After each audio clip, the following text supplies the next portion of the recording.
Today we gonna get talking about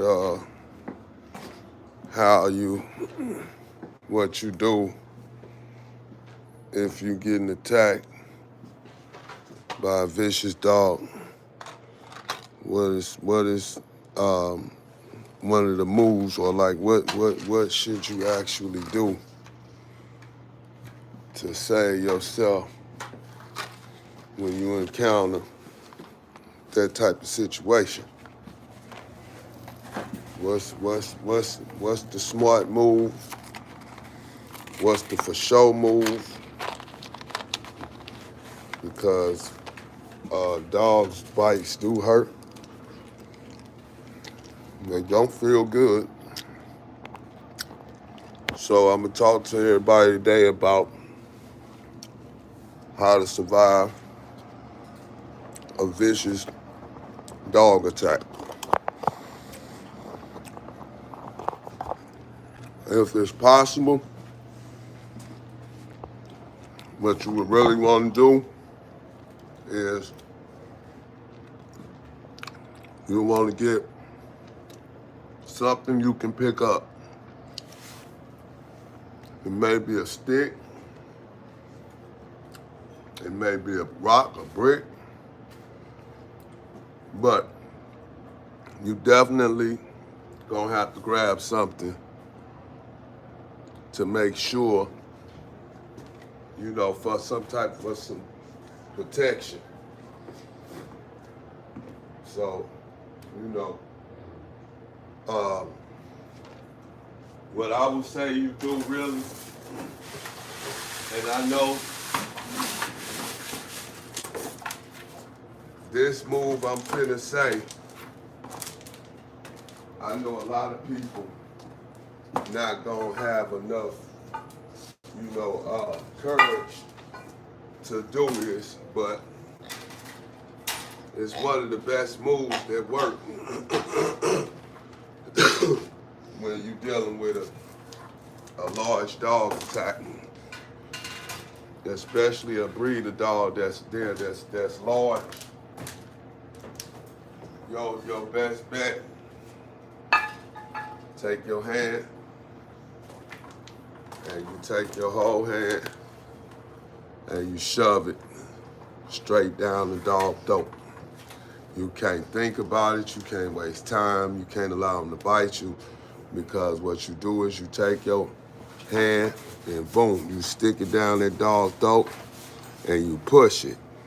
And what that does is it doesn't allow the dog to bite no more. So once so much of your hand is down his throat, he can't close his mouth. And at that time, you may want to use your other hand or whatever you're doing, and you want to grab him and you want to keep him to where you can keep your hand down his throat, because you will be cutting his ear off.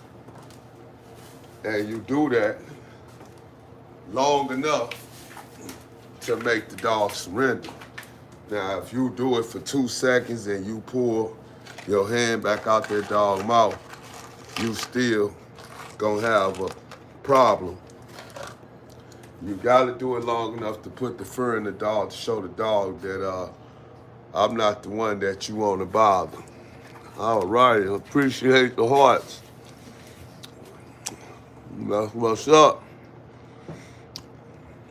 Love y'all, man. Always. Y'all know what's going on. Y'all know the dogs, they out. What I'm doing, I'm finna bring them, I'm finna put them on the camera. I had to change their cardboard because they love to turn their cardboard up. Don't ask me why, but they love to turn up their cardboard. So every so often, every couple of days or so, I have to put down new cardboard up under these dogs. And then they be okay. they be back in you know, in chill mode. They be back in chill mode. But so, like I was saying though, you gotta take your hand, and you gotta know things like this, because we've seen the vicious dog attack that happened to the deaf lady not too long ago. And you can never feel safe enough to think that a dog can't somehow just come out of nowhere and try to attack you. If you're an older person in life by now, you should be one that knows not to, you know, doubt the possible. Because a lot of people be comfortable and they feel safe, you know, in their areas or whatever. And they feel like, you know, ain't no dog gonna come out and attack them. When you never know that, because I had a pit bull run up on me one day when I was getting out the car.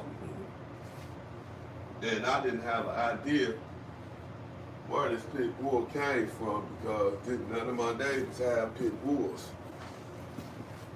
And none of my neighbors even have dogs.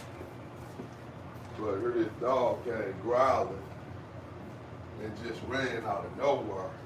And I'm like, whoa. But I got lucky on that one, because I shooed him off and he wasn't really that tough. So I shooed him off and he went on about his business. So I caught a blessing. You know, that he didn't try to, or she, I don't know if it was a boy or a girl. And I caught a blessing that the dog didn't attack me. And then when I was young, I was on my way to school one day, and one of them standing poodles, the big poodles, came out of nowhere and ran towards me, and I was a kid, and I was in grade school still. So I took off running and screaming at the same time. And the dog ran up on me and bit me on my back pocket. He didn't break my skin or nothing, but he bit me on my back pants pocket. And I was young, so, you know, I was scared to death. Because I ain't know, you know, where this dog came from. I done had 2 incidents. I done been bit by 3 dogs, 4 dogs. Colors bit me one time when he had his foot stuck and I was trying to get his foot unstuck. I got bit by the police dog. They gave me 60 stitches in my face. I got bit by a dog down south at my grandma's house. And when I was young, and I had to get all them shots to make sure that I ain't had no, you know, the dog didn't have rabies or nothing. The old school, I don't know what they do now, but back in the day, you used to have to get a shot in your stomach. You probably had to get 3 or 4 shots. I can't remember exactly how many, but they used to give you shots in your stomach when you got bit by a dog to make sure that, you know, you didn't contract nothing. You didn't contract nothing from the dog.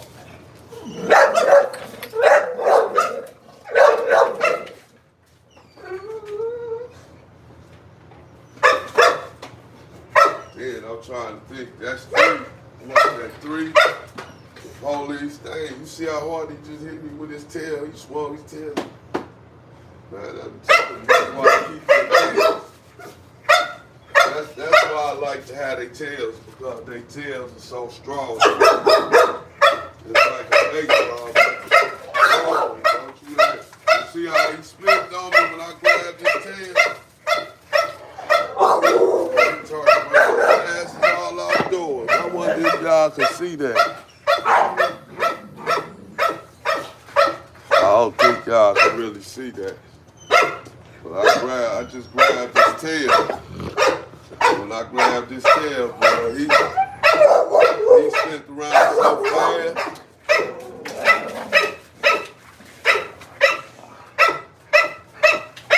So, and then, you know, hey, quiet it down. Shut up. Sit down. And then for an instant, you can't get your hand down that dog's mouth, which I know a lot of people ain't gonna do. A lot of people probably said, I ain't really crazy, I ain't putting my hand down on dog's mouth. But if you don't want to do that, then your next best bet is to find something to pick up and, you know, distract them with. Because if you're in a position to where you can't run and get away from the dog, and there ain't nothing you can do, your best option is to face the dog and fight him back.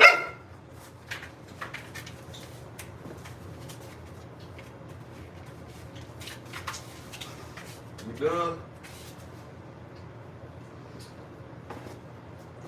That's your next best option, is to face the dog and challenge. If you don't, some dogs, I know a lot of people say sometimes they'll tell you if a dog trying to attack you, they'll tell you don't move. Just don't move. That's what a lot of people will tell you. They'll tell you don't move. Sometimes that works. Sometimes that works. And sometimes that don't work. Because if you got a dog that's just know how to fight and like to fight, it ain't gonna matter whether you move or not. If he gonna bite you, he gonna bite you. You know, whether you moving or standing still. So it's like you can't take the chance to wonder what the dog gonna do. You can't wonder if this dog gonna bite me, or this dog, or this dog just bark.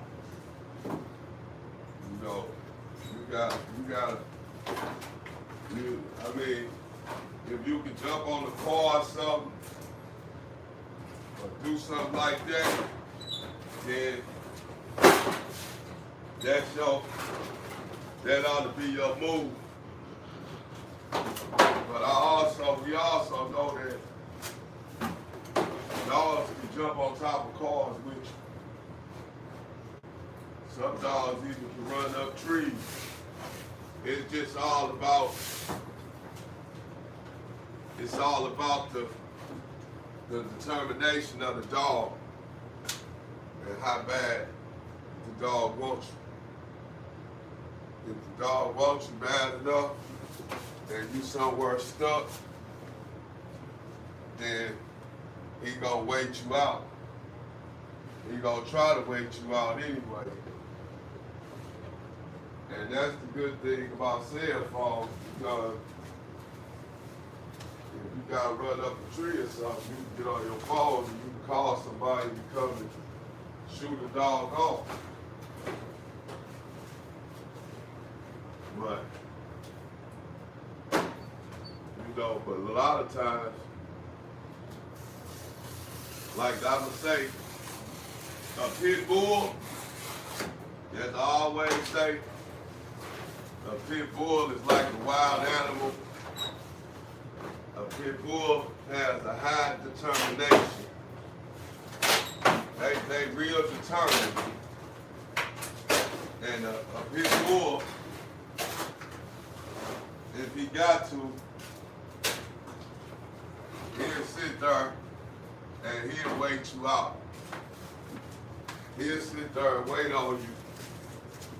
He'll sit there and wait on you because he knows you gotta come down off that tree at some point. And if he wants you that bad, I don't know what the reason is, or if it was just your lucky day, whatever it was, but I know some dogs ain't got, they got real high determination. Like,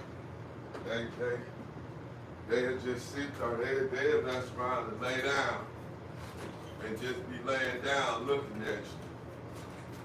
Waiting on you to come out that tree and just looking at you like, yeah, I'm still waiting on you, I ain't going nowhere. So, you know, you gotta be careful when you out and about and walking. Cause these dogs, people's dogs get loose.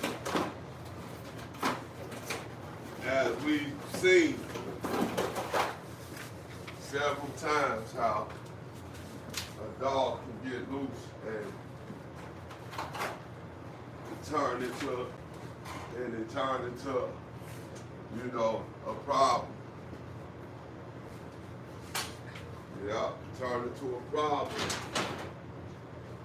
Because he gonna sit there and he gonna wait you out, and wait you out, and wait you out. And you just gonna be praying and hoping that somehow this dog leaves. And you know, a lot of times they'll let you know how bad they want you by you listening to they bark. They bark to tell you. Cause they got a play bark, then they got I know it's a stranger around bark, and then they also got we up and close. We up and close. I see you, you right here, you right there. Then they got a bark that's gonna be even harder because you right in their face.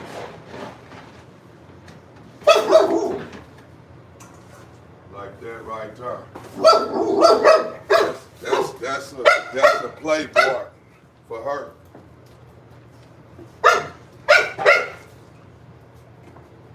So you can imagine what she sounds like when she's serious. And right now, she just playing around and making noise. What you want, some of food? Got your own food over there. So you know, you got to be very well. You gotta know what to do when them type of situations arise, because a lot of people take their dogs and make their dogs mean. A lot of people take their dogs and turn their dogs into attack dogs, because you got the natural meanness that's in the dog, and then you got the extra meanness that you add to the dog if you trying to make your dog an attack dog. An attack dog is way different from a dog that'll bite. It's a big difference. Because a dog that'll bite may just bite you or bite at you when you touch them on their head. They might and snap at you. But an attack dog is gonna try to annihilate you. His job's gonna be to destroy you. So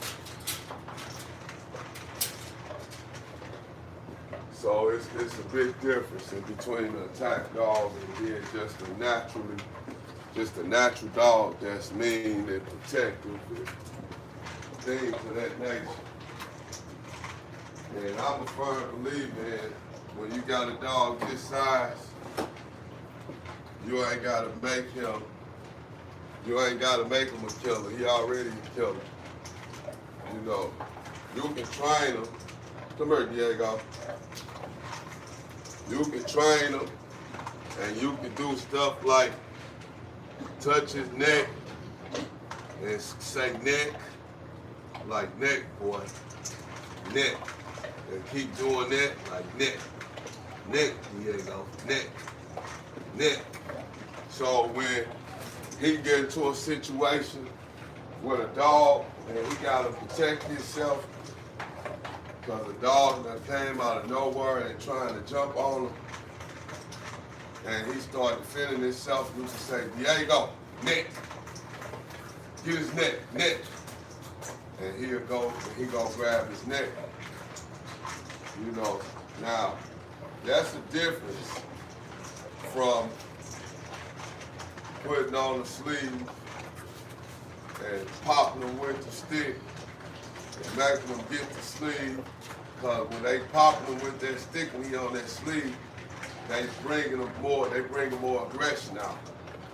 Like this stick, and you got him, and you got this stick, and you pop with that stick. It's not made to make the dog power up and run off.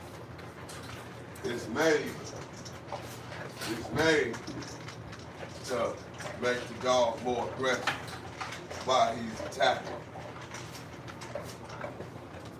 And so, you know, it's a lot to these dogs when you really, and it's depending on what you're trying to do with the dog also.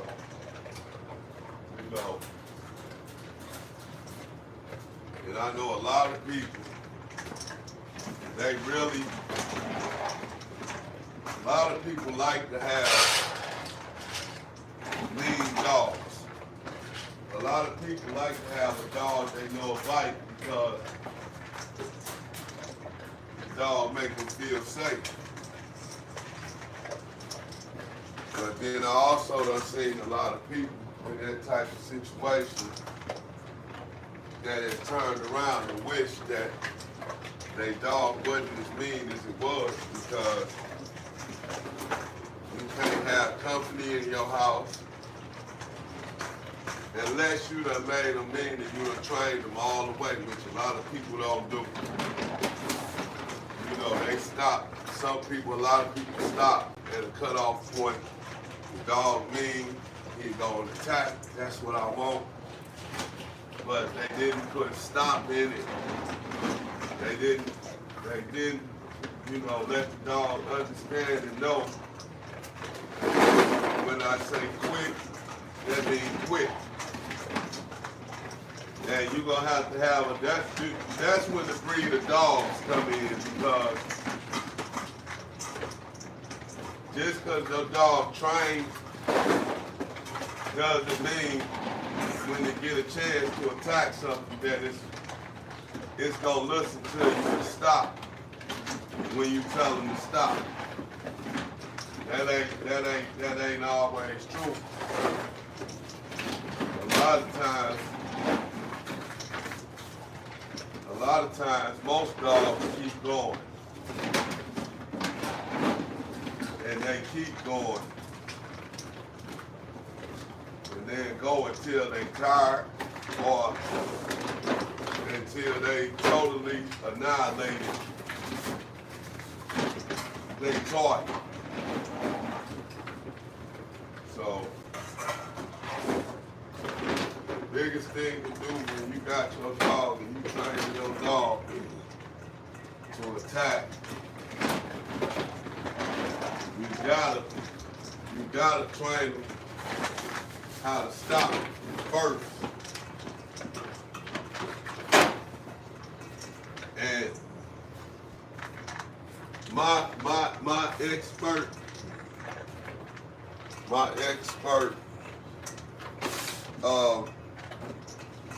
opinion would be to train the dog to listen to you first.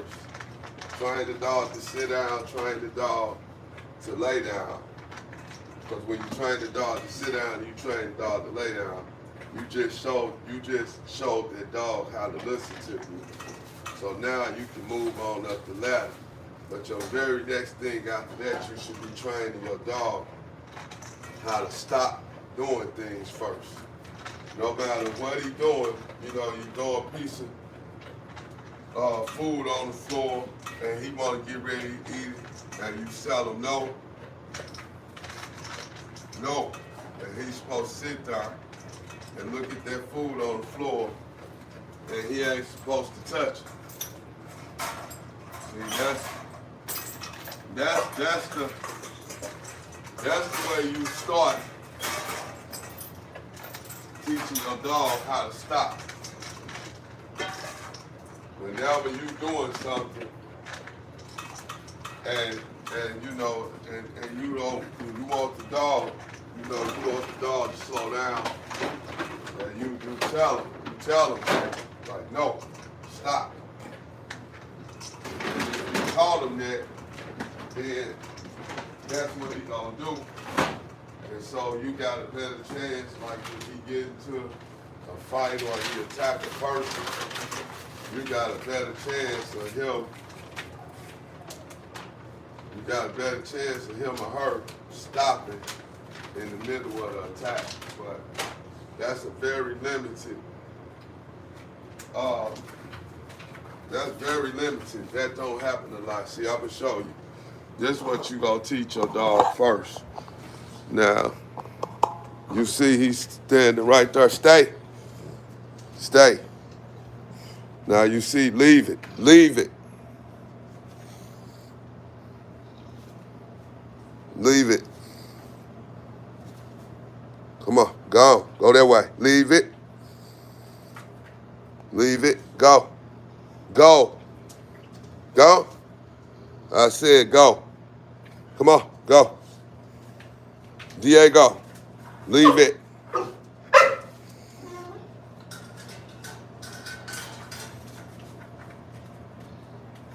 It's still on the floor. Leave it. Now I could take it. No, leave it. Leave it.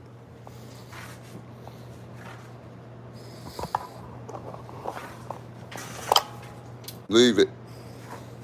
Let's go. Come on. Leave it. Leave it. Leave it. Come on. Let's go. Good job. Go get it. Well, you teach them that right there, then you got a better chance at your dog stopping if he get into attack mode, because his brother went into attack mode one time and his master couldn't stop him, and he tried to stop him, and the dog turned around and jumped on him and grabbed his arm and latched on to his arm, and he wouldn't let him go. So they had to, he told his friend, man, shoot the dog, man. And he had his friend to shoot the dog because the dog wouldn't stop. So You know, I gotta, now these right here, my girls, my bullies, they not like him. I ain't put the time into them that I put into him because they more controllable, and if they do get on somebody, I could basically grab them, especially her, and pick her up. But even then, if she get wild, that might not be true. She might not let me pick her up either. You know, but I know Diego, I got a lot of faith in Diego because I put a lot of time and effort into Diego. And all my dogs are trained. Even the ones outside the garage, they train. They just on the schedule. They live their life on the schedule. Watch that. You see that?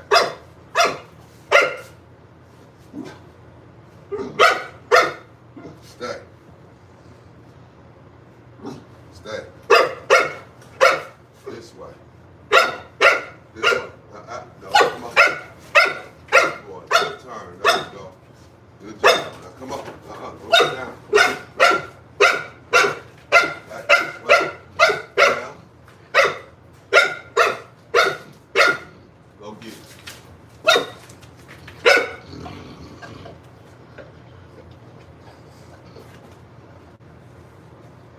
Now as far as this little girl right here, I've been working on her, but she really wild. Like, she got a lot of drive, a lot of energy. Like, she's gonna take a lot of training and socializing. Go to your room. Come on, let's go. Go to your room. Go on and go. Down here. Come on, go to your room. Go to your room. Diego, go to your room. Go. Now, when he mess up, he know this. This room this room I put him in when he do something, he mess up, and I punish him because I can't put him in no cage and I can't whoop him because he ain't gonna allow me to whoop him, period. So that's just out the question. So what I do when he mess up, because he a dog, I put him in that cage. I'm sorry, I said cage. I put him in his room. And then, like I was saying now, with this little girl, I've been working with her, and she rather hard. She been really hard to train. I don't know why, but she ain't been the easiest to train. I'll train a lot of dogs. As long as I had her, I done trained 3 other dogs, but she just real, she not dumb at all. She bold and she hard-headed, but she smart. See, 5 months, I had her doing the stuff that she doing now. She been doing this since she was 3 months old. Come on, down. Down, girl. Come on, down.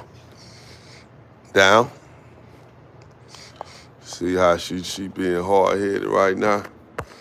Nigel, come on here. Down. Go on down. Come on, down. She like, I ain't down. Come on. You want it? You better lay down. Down. There you go. I know it ain't a lot of space in there, but come on out. Now, that's her normal cage. That's her punishment cage. Sit. Sit. Come here.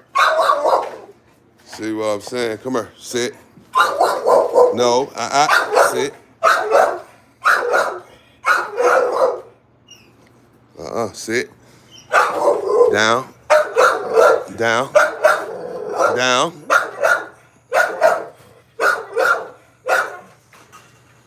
Good job. Here, here. Go get it. Now this girl, she 5 months old. I'm expecting her to weigh in that next month. I'm expecting her to weigh in at least 85 pounds. At 6 months, a boy normally weigh about 100 pounds. So she should weigh in at about 85 next month. I ain't put on the scale yet because I wanted to be surprised. But at the same time too, all my dogs, I train them natural. I train them naturally. When I say that, I feed them naturally. I'm sorry. I don't do all the growth stuff and I don't do none of that. All I do is I feed them kibble and I let them run out and play together. And she get the best exercise out of them. Cause see, when you got a big dog that's gonna get big as she gonna be, like how Diego is, you gotta have little dogs to run them around, because if they got big dogs running them around, they running with the same amount of speed. So it's not like no challenge because they all running the same size and they all, running at the same speed because they the same breed. Some, of course, gonna be a little faster than others, but the overall thing is that they gon' all be close to the same. But when you take them and you run them with something small like this, they learn how to cut corners. They learn how to do cutoffs, because the dog's so fast, for them to catch them, they gotta start thinking. And everybody know that. Look at her. Everybody know that when a dog, come on, let's do that again. Come on. Up here. Come on. Come on. Don't worry about her. Come on. Good girl. Come on. Come on. Come on. Come on.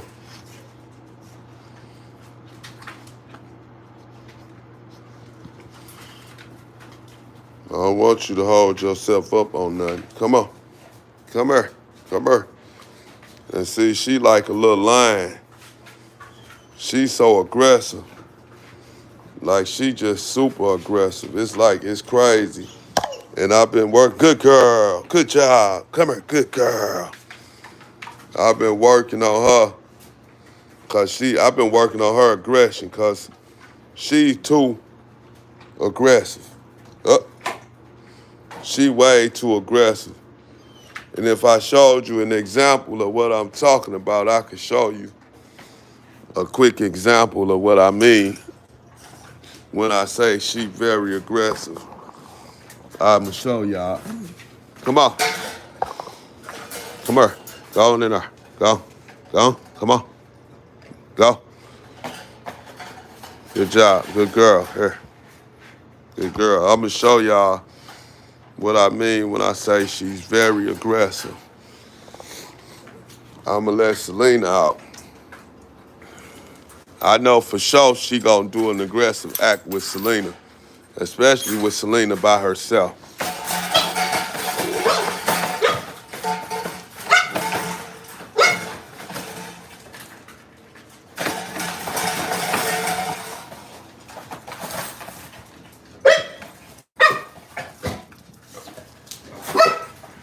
Come here, Selena. Selena, come. Come here, girl. Come here.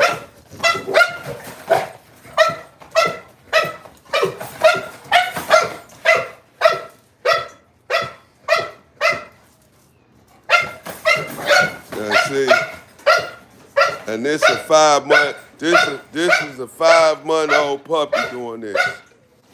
This is a 5-month-old puppy. So now, this is what you asking for when you asking for these breed of dogs. And me personally, I believe like if you got small children in the household, they good with children, but at the same time, you can't trust nothing. You can't trust nothing. All right, calm down. You see how she get? Hey, cut it, cut it, cut it. I said cut it. Cut it, girl. Cut it.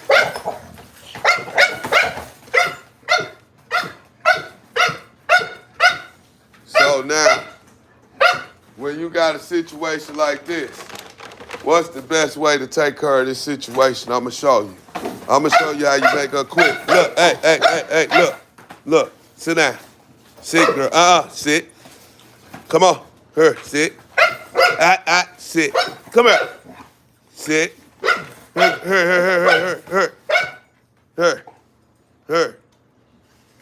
Her. Move, Selena.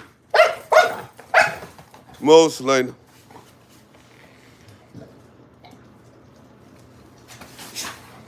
Put her attention on something else. I know Selena got kind of close to her that time. Hey, stop. And see, time is of the essence. Time is of the essence with this dog. Because she gonna be wild. And see, this when you gotta really do some real obedience. This when you gotta do some real obedience training. Hey, sit down. Here. Good catch. Good catch. Sit down. Hey, sit down. Sit it down. Sit down. Hey, sit down. Sit your butt down. This is where you got to get firm on her. I ain't get firm on her because I'm letting y'all see what she doing. But this when you get a dog and they get like this is when you got to put the bite down. This is when tools come in like the skirt stick. And let me see if I can find my skirt stick, because I'm looking, let me see. Where is my skirt stick at? They probably done took it and hid it. Because they know. They don't want to see me with that little stick. And I actually don't know where it's at. And I just had it.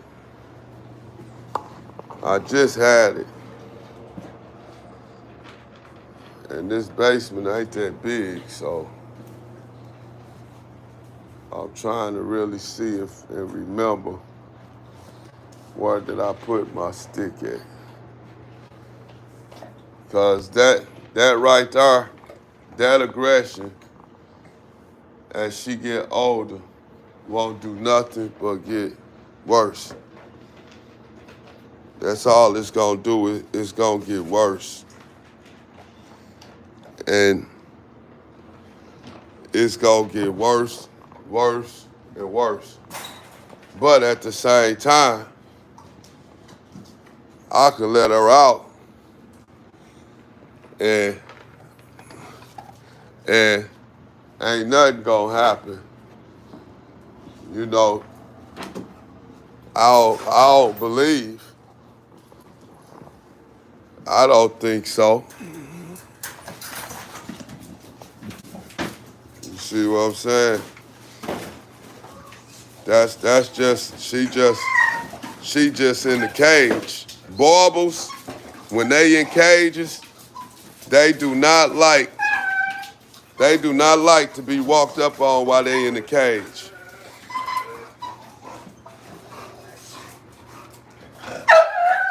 And you see how she getting way bigger. She outpowering her already at 5 months. All right, get off of her. Get. Move, stop. Hey, you better not. Hey.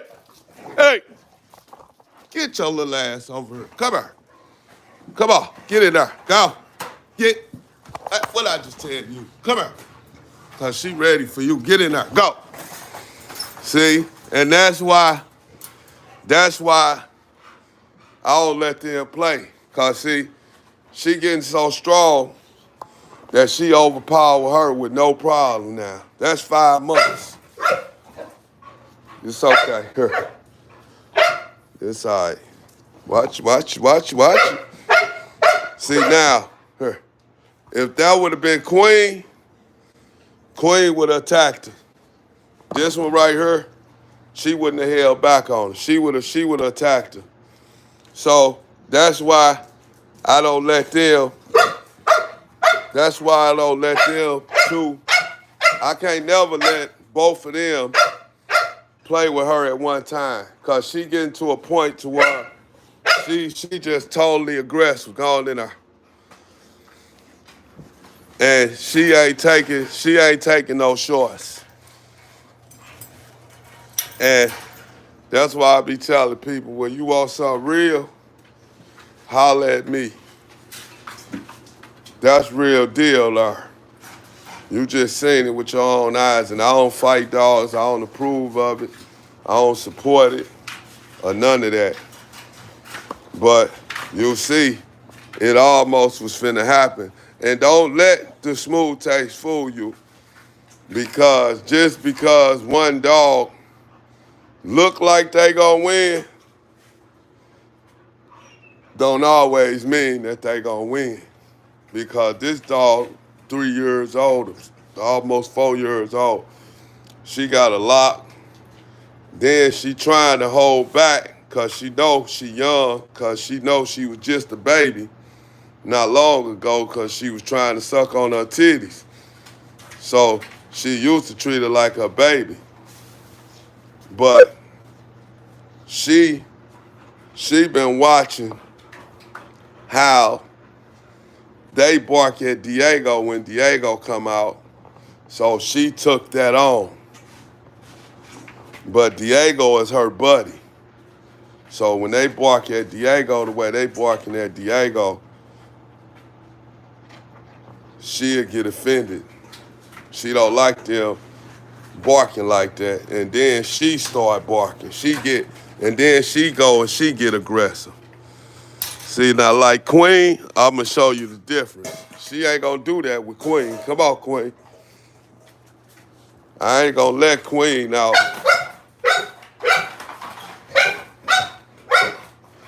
She ain't gonna do that. You gonna see the difference when Queen walk up to her cage. She gonna move around in circles and she gonna do all that. But see, she don't do that with Queen, cause see, Queen done grabbed her before, so she respect Queen. She got high respect for Queen.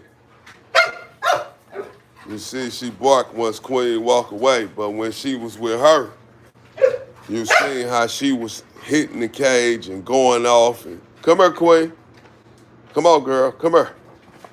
Come here, Queen. Come here. See how she doing with Queen right there? She don't do that. She don't do that what she do with Queen. Come on, Queen. Go get in there. Go. She don't do what she do with Queen. Now I'm gonna show you again, just so you can see the difference in the respect levels that she have for the two dogs. I'm gonna show you the respect level that she has for the difference in the respect level.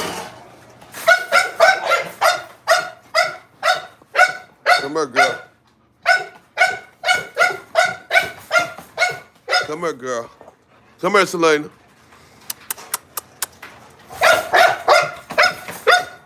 You see the difference?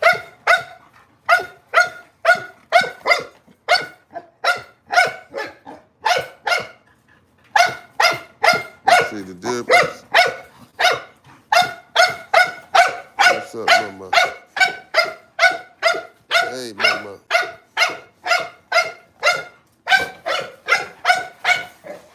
See the difference?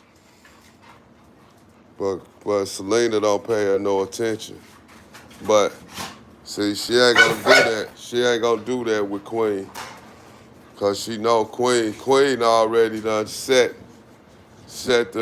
Queen already set it out. Queen said it already, let her know that she the alpha male here. And the alpha female. And Queen is the alpha female because every female that's done been on the yard, she established who was gonna be what, who gonna tell who what to do and who gonna follow who. She already laid those rules down. So now she'll do her like that. But once she get older, if she was ever to get a chance, she would definitely go at Queen because she would want her revenge back.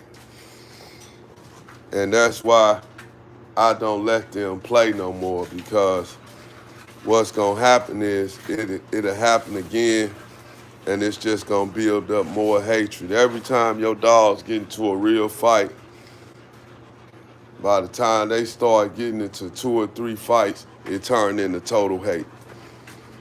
And then you gotta separate them. You gotta make sure each dog's safe. When you letting this dog out, you gotta make sure that this dog is totally secured. And you know this cage ain't gonna hold up for long. You can already see that and tell. She ain't gonna be in there for long, no way. She don't really be in there because she be over there. But when she over here, it's because she on a timeout. And she done pottied or something. Come here. Get over here. Come here. Get over here. I ain't tell you go running over there. But even if I let her go over there, she ain't gonna see. It's gonna be a difference when she out the cage.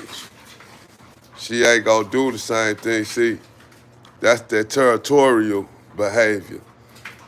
She don't like nothing or nobody walking up to her cage. I don't know why Boerboels do that, and I don't know if that's an act that all dogs do, but I know definitely that they do it, because when Diego was her age, he was the same way. He would not let people that didn't live in the house walk up to the cage. He would try to bust out the cage. If you stood there and you act like he wasn't right there, then he wouldn't bother you. But if you stand there and you start getting down close to the cage, talking about what you gonna do, he gonna try to break out. He gonna show you what he gonna do. Come here, give me that. You had enough of this. It's too late. You don't need no water this late at night. No, leave it. And this is, I said leave it. See, now she got my house shoe. Now here comes this where the train to come in. I said leave it. And get away from it, leave it. See how she grabbed it. Leave it. And this is the simple way that you teach them to stop too, but she a dog that you gotta go into overtime with. You can't think that you just gonna show her something and she gonna get it, and she gonna be done with it, cause she ain't, hey, leave it. Leave it. She ain't gonna do that. She wanna get into everything. She wanna grab, leave it. But she know what everything means. She know what leave it mean. She know when I tell her to leave it, she leaves it. Now, if I put some food down, she ain't gonna leave it. She gonna grab it. She ain't gonna do what Diego done. Come here. Sit down. Sit. Sit.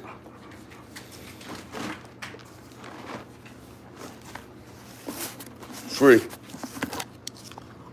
Good sit. Free. Good girl. You know how to catch? Nope. Not yet. You? Oh, you almost caught it. Queen. So now I see Selena know how to catch. Selena, you ready? Catch it. She tried. Mo! Get out of her face. Oh, she got it.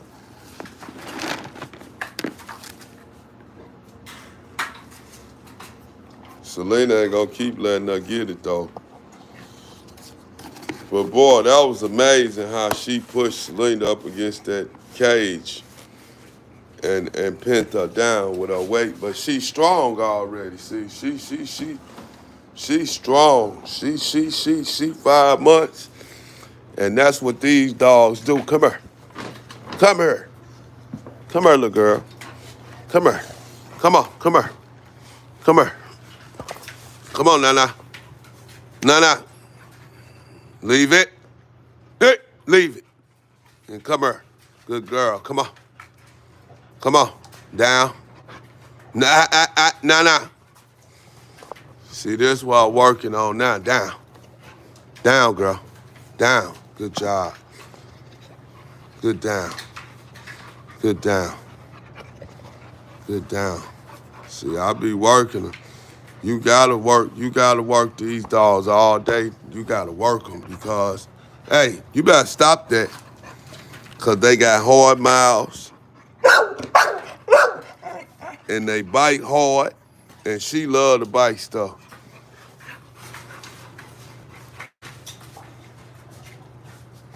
And see, as long as they playing like that, they cool. But I can't allow them to play no other type of way because I see now she done got, because it's been a while since I let her play with them. And she just showed me how much more strong and aggressive she's gotten. Y'all seen it yourself. She made Selena, she charged Selena up and had Selena ready to, she put Selena up against that bug. She had her like that was Ric Flair and Randy Macho Man Savage. Or what's that one name? Andre the Giant against Hulk Hogan. She really pinned. She pinned her. She slammed her. I'm talking about it, and she did that. I ain't gonna lie. But she was finna turn around and she was finna pay for it too, though. Cause all it takes is for Selena to do one undercut bite,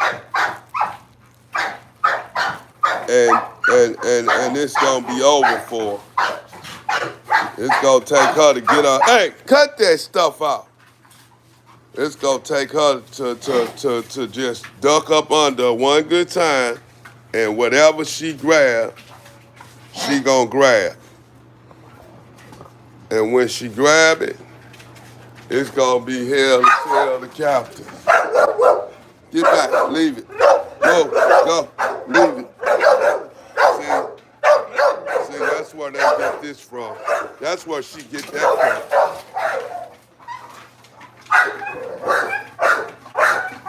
Hey, calm it down.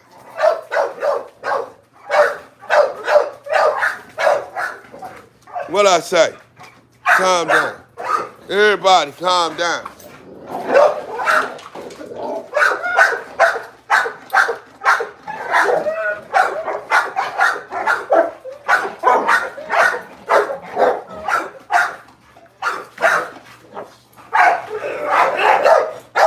And if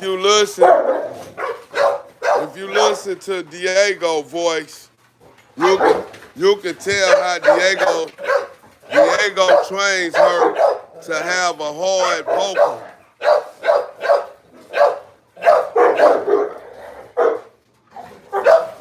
You see what I'm saying? Diego trains her and shows her how to have a hard voice.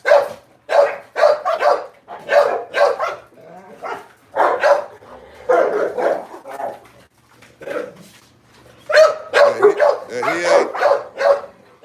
he ain't gonna hurt her.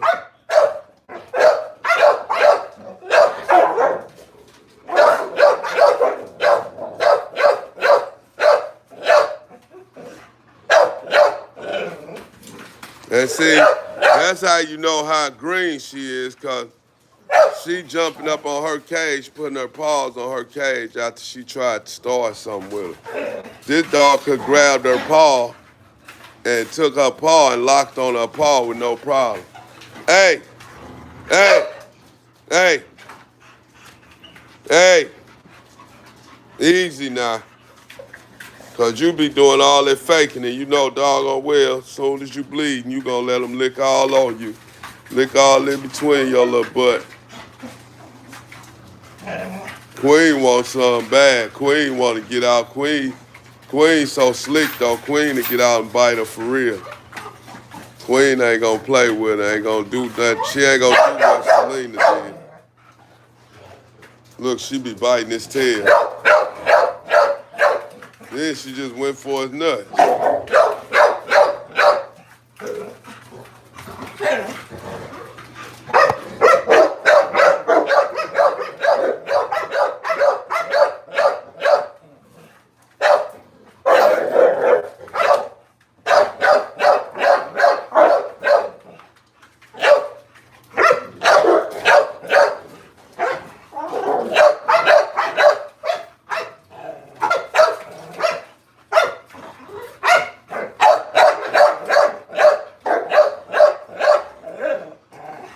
Hey, yo, do me a favor. If you ain't subscribed to the channel while I got all y'all on here, come on, y'all, and subscribe. It ain't nothing but a button, man.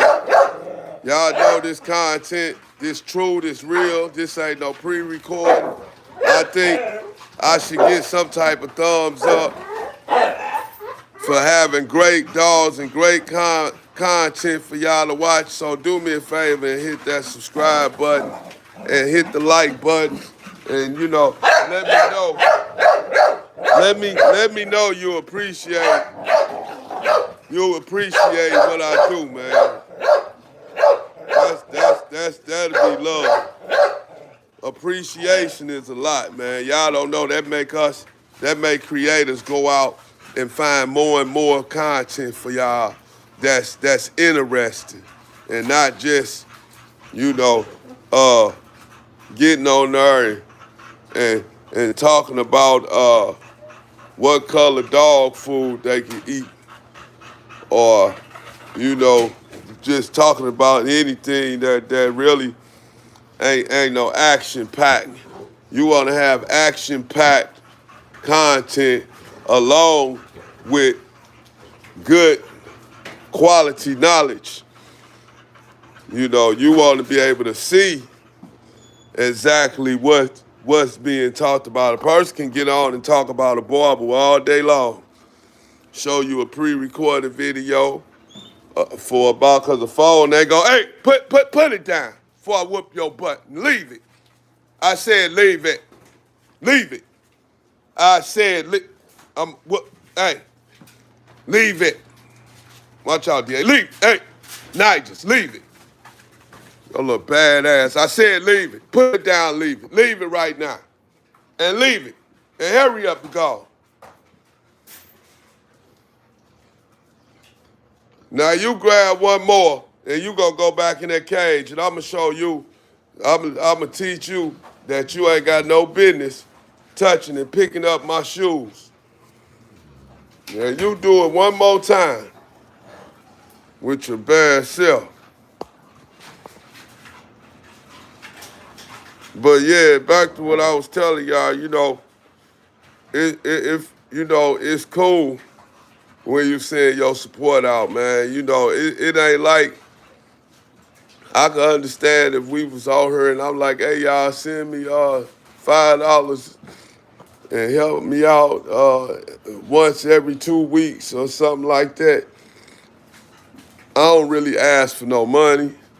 I don't really ask for no money at all. I got my membership fees. I got the super thanks. I got all that, but I don't ask people, you know, to donate to the channel because I just want you to watch the channel and I do the rest.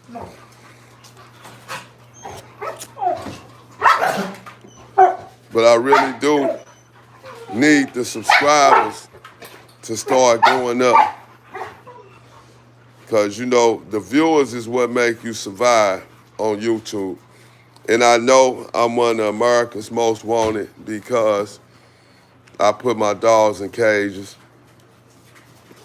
A lot of people think it's dog abuse, but it ain't. I got 11 dogs in one setting.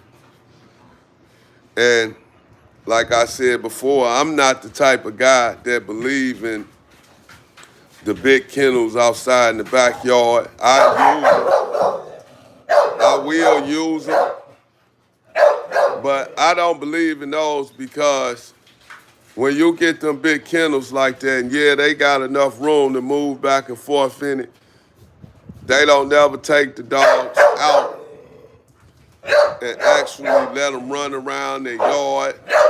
They don't do none of that because they figure the kennel give them enough space. So I don't do that. I believe in they be in cages, but I let them out into a big yard and I let them run and let them run and let them run. And they get to walk around and smell different stuff in the yard. They get to know their territory. But if I had them in them big old kennels, I probably would be lazy and just spray it down and leave the dog in there, feed them, give them water, and walk off. But with them being in cages, I gotta come and let them out 2 to 3 times a day with no questions. You know, I have to do that. Like, that's just, and that's how they get their exercise in. That's how they get to know their territory. But when they just stuck in one place, they don't learn their territory because they don't never get out to roaming. They just stuck. They just stuck there. What I tell you? Didn't I tell you to leave that shoe alone? Didn't I tell you to leave this alone? Huh? Didn't I tell you to leave this shoe alone? I told you to leave this shoe alone, didn't I? Come on. Let's go. Come on. Punishment box. Let's go. Get in there. Go. Get in there. So instead of whooping her, that's what I do to her. I ain't gonna whoop her because when she get older, she might want her lick back. And you know, I smack her on the nose and stuff every now and then, but as far as just like, I'm finna whoop your butt, pop, pop, pop, and popping on them, and no, because y'all relationship with this breed of dog gonna go bad fast. You're gonna have a dog that's always on the edge because it's a fact. And I can't say, well, I can say that it's a fact because I know it is with Diego. I know if I take a stick and I run towards him with it like I'm finna beat him with it, he gonna give me the chance to, you know, he gonna walk off. He gonna go. But if you continue to come at him and he seeing that you ain't letting off, then he gonna turn around. And that's when he gonna now he gonna do the challenging. He gonna say, okay, you gonna keep chasing me with this stick. You think you gonna hit me with this stick? Come on, let's go. And everybody know that when a dog go into a full-blown attack mode, especially a heavy duty, they don't feel sticks. Don't nothing hurt them. Nothing don't hurt them, and you gotta know the tricks that's gonna make the dog stop. And a lot of time that be electric collars. I don't agree with electric collars, but I'm seeing with her, I'ma probably have to get one if I don't get her together soon like I need to, because she gonna do that same thing with people, what she doing with dogs. That's gonna just be she gonna be on both sides of the fence, because she already growl at strangers when they walk by. She'll do something like growl at them, and you know, so I gotta socialize her a little bit more and a little better, because if I don't, she gonna end up hurting something. And it ain't gonna be much that can hold her. You gonna have to put her on something real strong. And you know, my plans for her though is, once I get her potty trained, she'll be freelancing. She ain't gonna be in no cage, because she gonna be too huge, and I'm trying to get her right before she get to that size. And plus, I want her just to be able to walk around the house so she can protect it. Because, see, these dogs right here, these two, are going to be my house protectors. These two will be the ones that walk around the house. So if an intruder tries luck, this is what he going to have to deal with once she get older. And this right here, this ain't what you want to deal with. You don't want to deal with them two right there. They like piranhas. What's up, man? I let you outside already. It's time to go and do the puppies. I gotta go get with the puppies. Yeah.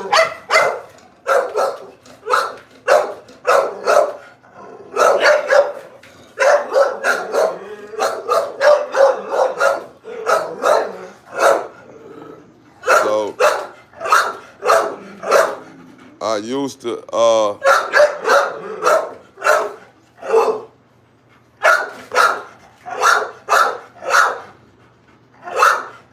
to take Diego with me all the time when he was young.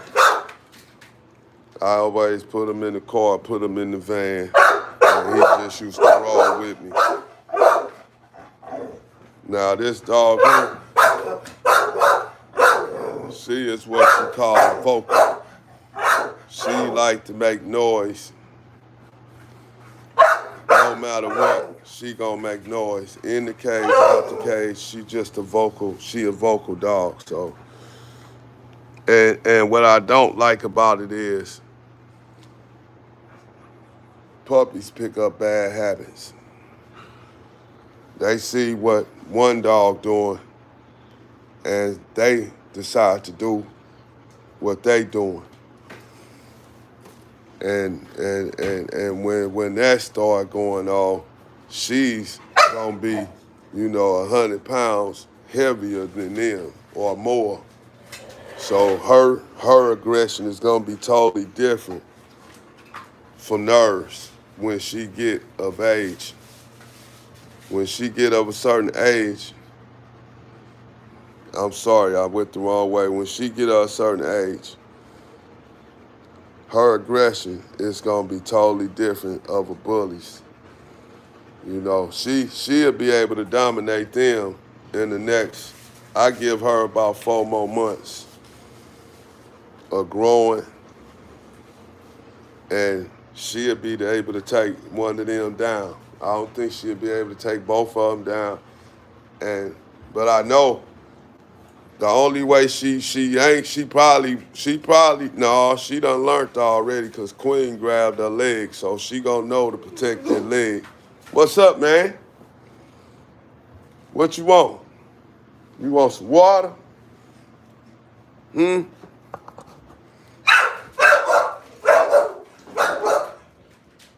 me get you some. Hold on.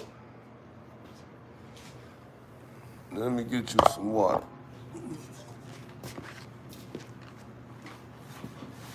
course,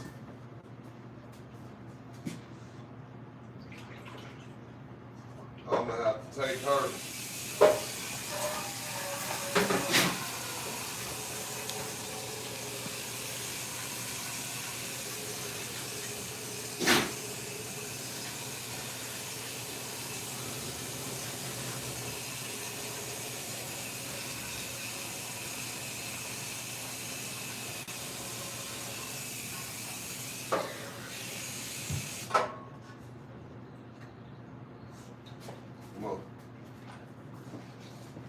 I got a lot of work. She gonna be a lot of work. She gonna be a whole bunch of work. She's gonna be. When I say a lot of work, she gonna take a lot of work. I'm gonna have to really work with her. Because if I don't work with her, then I just let her just grow up, then she gonna be wild and untamable and unhandleable. You can't handle these type of dogs, and they don't have no type of obedience. It just don't go together. You're gonna have to really have her obedient. She gotta be obedient once she go to get appraised, and they can't get appraised until they almost a year old.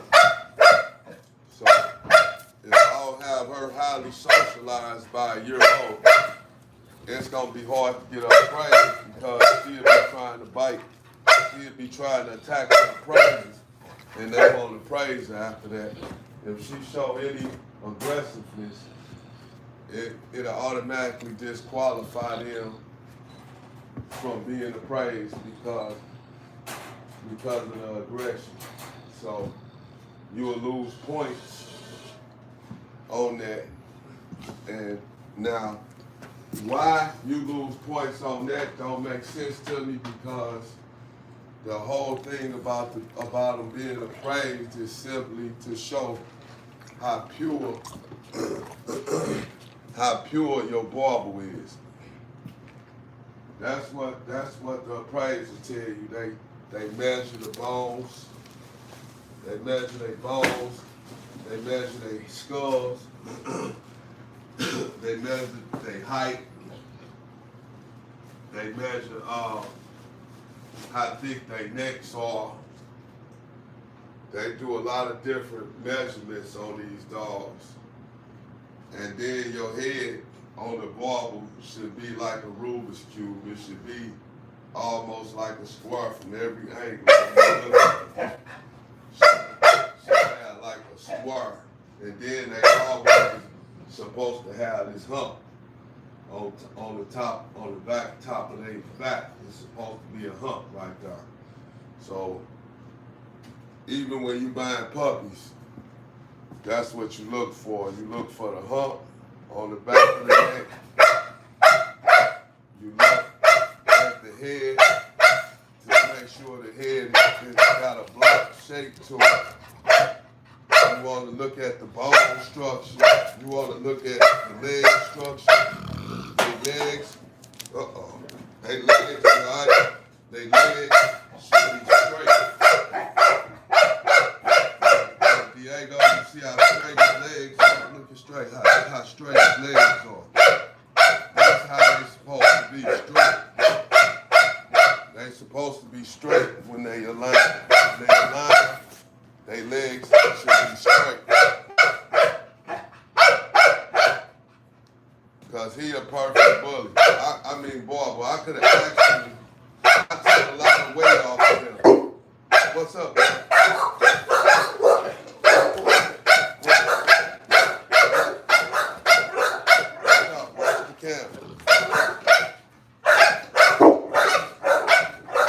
What's the walk?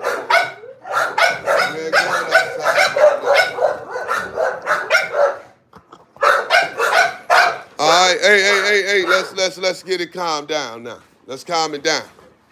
I said calm it down. What I say? Sit down. Hey, sit down. I ain't asked you to lick his face. Sit down. Sit.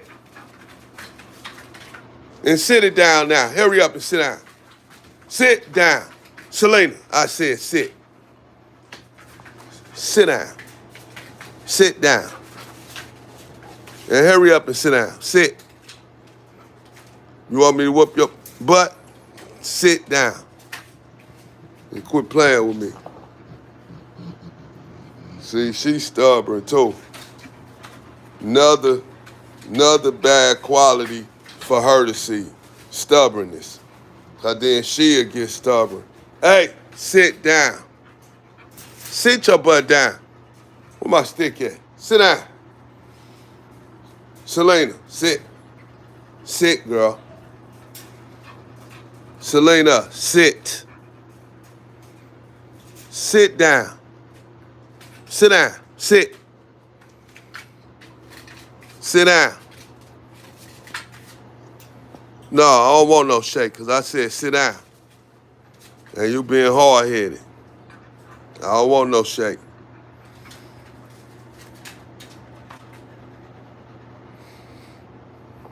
Come here. Come here. Sit back down. Sit, girl. Sit. Sit, mama. Sit. Hey, sit, girl. Sit. Hey, sit down. Sit down. Hey, sit down. And see, that ain't how that's supposed to be.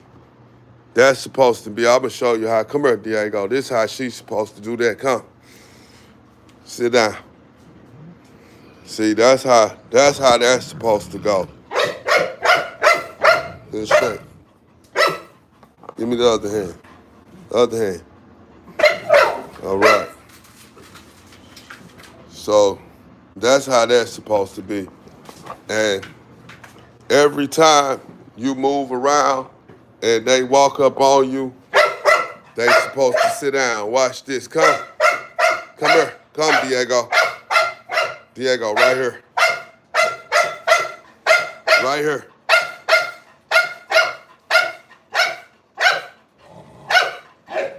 You see what I'm saying? Every time. Good boy. Every time. Come on. Heel. Come on, heel. Get over here. Heel. All right. Now he gonna do it again. He yawning. What's up, boy? What you supposed to do? Yes. Good job. See, that's how that's supposed to go every time. So now, when she see that, she also learning. She learning good. She learning positive behavior when she see what he do. Like Queen right here, Queen know what to do. Queen, listen, sit down, Queen. See, this the only one I got that's want to be stubborn. Come here, Selena. Sit down. Sit down, Selena. Selena, sit down. Move, Diego. Get out of the butt. Move. Did I just say get out of the butt? Get back. Move. Fast tail. Get your little butt over here. Come here. Come here. Come here. Now sit down. Hey, sit down. Sit down. Sit down. Well, sit down. Give me your tail. Sit down. Sit down. Sit. I said sit. Sit down.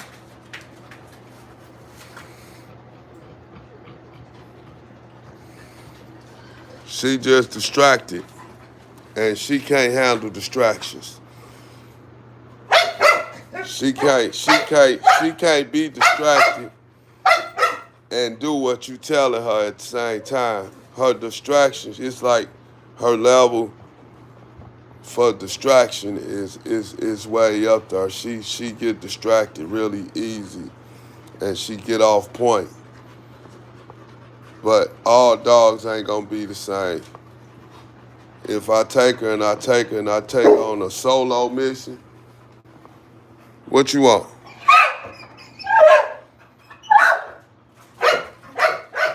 If I take her on a solo mission,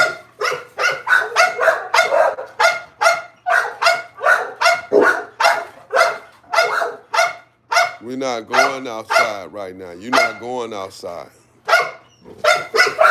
What? What? What? What?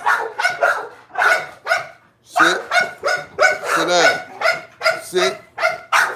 Sit down. Stay.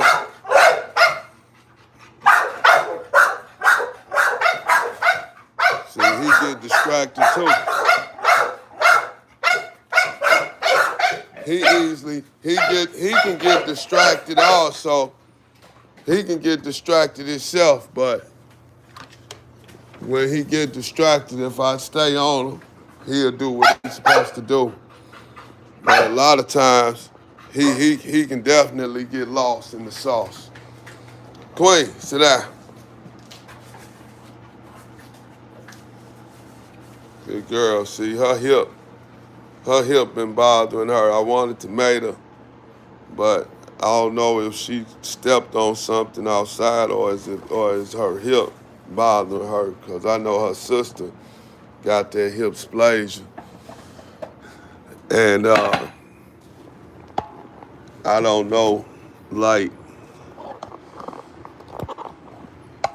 I don't know. I don't know if that's what she got going on. If she got any arthritis in her hips or what. I don't know.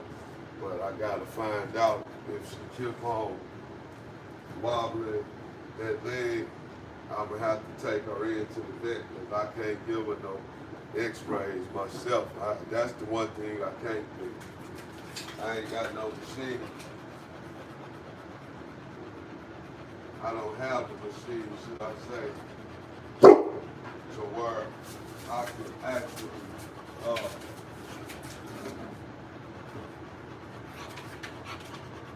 don't have no machine where I can come on and actually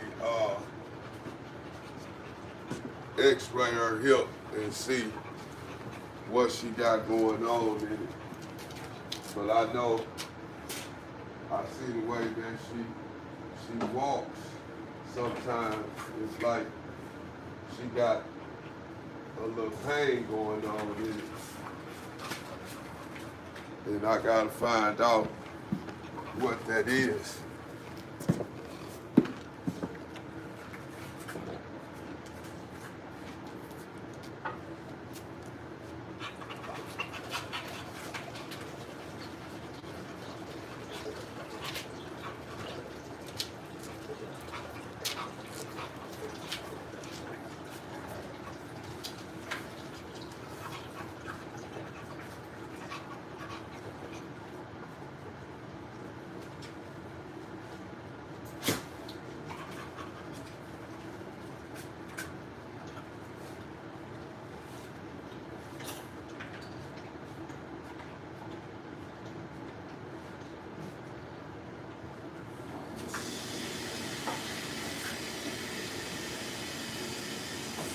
But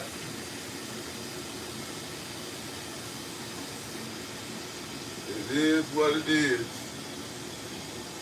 And hopefully, just hopefully, she will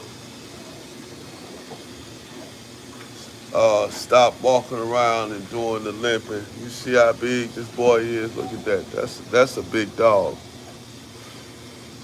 I don't know what you think, but that's a big dog. You see that gate right there? Y'all know how long them gates are and how high they are. And look at his body next to that gate. He huge. A telephone just can't show how huge he really is. I've been missing the comments, man.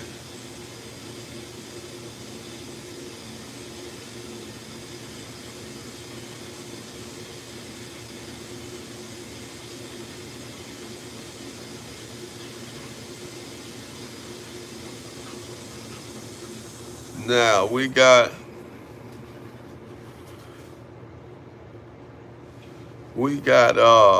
okay, chosen sheep kennels in the chat in the building. What's up, shots? Out to my mans. Now we got somebody out here. Let me see what this name say. Robin Lunsford. You shouldn't be doing anything with that animal. It's too big for that kind of whatever you doing. Talking about taking care of these animals, you liar. I don't know what that means. So then you got poor dogs. You shouldn't be able to own any animals. Tiny ass cages for them. Shame on you. Okay. Maybe the cages look small to you, but these are bullies and they are not big dogs. They may look big to you on camera. I don't know.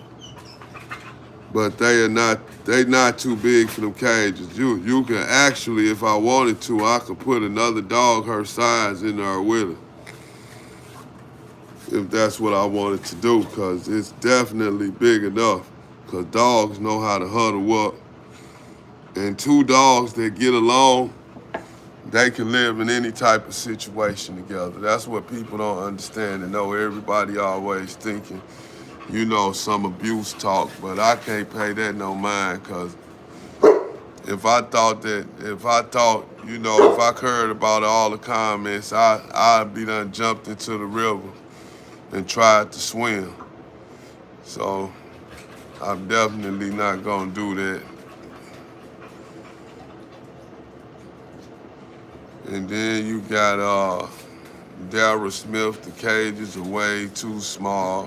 Why are you doing that? Once again, they can get up, walk around the cage, make a turn,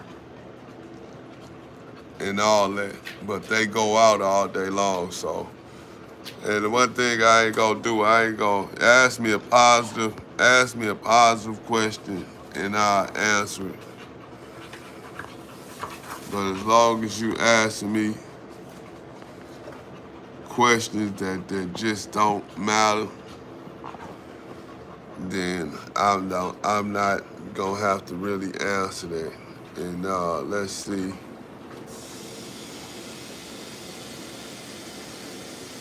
A lot of people say, why the dog in the cage?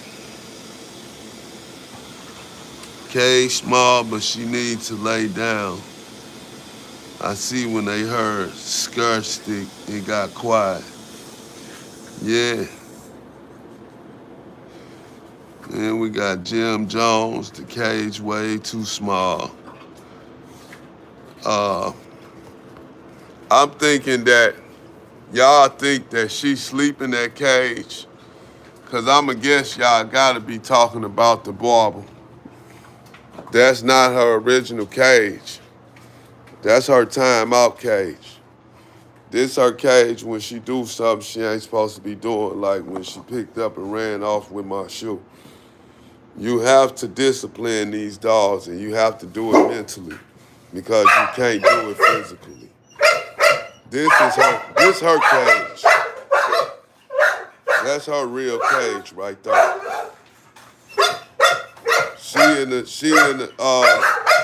She being potty trained right now. So once she stopped using the bathroom, because I run her out for her to use the bathroom, and she still will come back in. and she'll use the bathroom in here. So I put her in a small cage like that to teach her how to hold, because she not gonna really want to have to be in her own feces or urine. What's up, boy? I know, not yet, not yet, not yet. I'm going outside to do the puppies first. No, no, puppies first. You know that. Hey, you. Hey, you. Sit down, man. Get over here. I just said, go on. Get back over there, Diego. Get over there. Come on. Over here. Get right there. Get right there. Come on. Go. Now right there. Stay. Stay, boy. Come here. Stay. Sit. Sit down. Sit down. Sit. Sit down. There you go. Good job. So, he grew up the same way. I potty trained him the same way. And he won't use the bathroom in here unless he been stuck in the house for 2 days. Over 24 hours. You give him 24 hours, he can hold. Queen, she ain't gonna hold for 24 hours. Selena gonna hold for 24 hours. What's up, big man? See y'all up on me, look at him. See how y'all up on me, look at that. That's my mans. That's my mans in there. So you know, it's when you got a lot of dogs,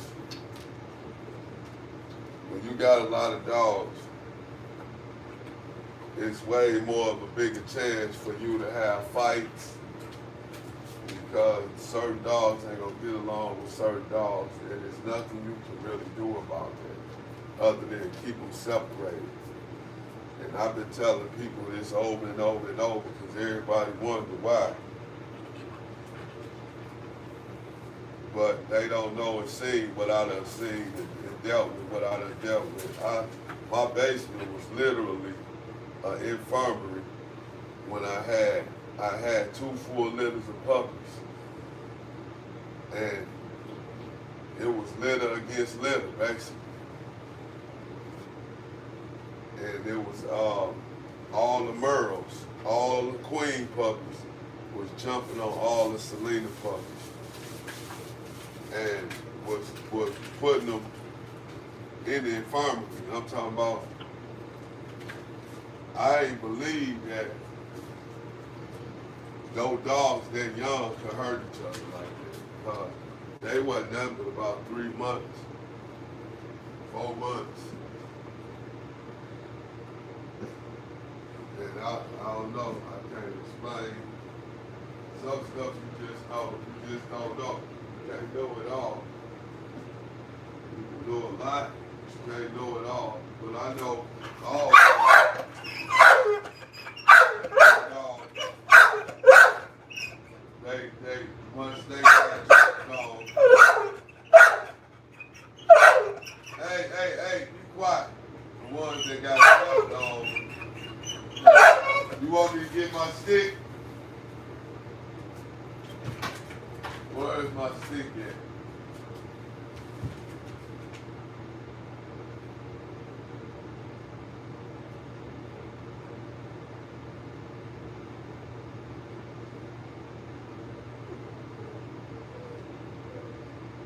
Hey man, get off this stuff acting like a dog don't pay.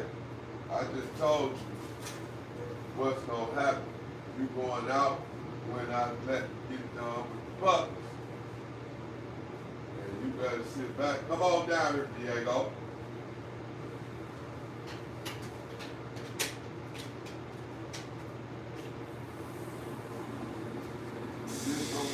relax for a minute.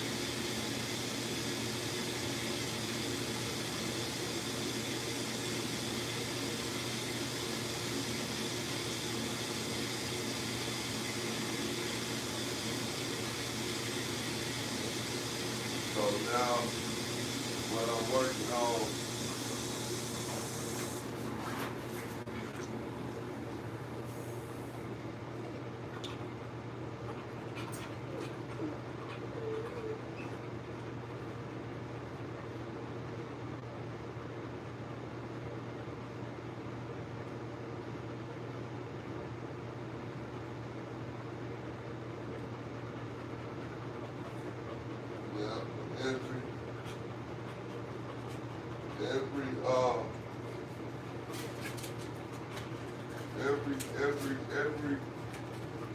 every dog has a point that you gotta reach. That you gotta reach within, because if not, things ain't gonna be the way you would like for them to be once your dog gets older and up in age and get serious. Because the puppy leave, that puppy life, it leaves after a certain age.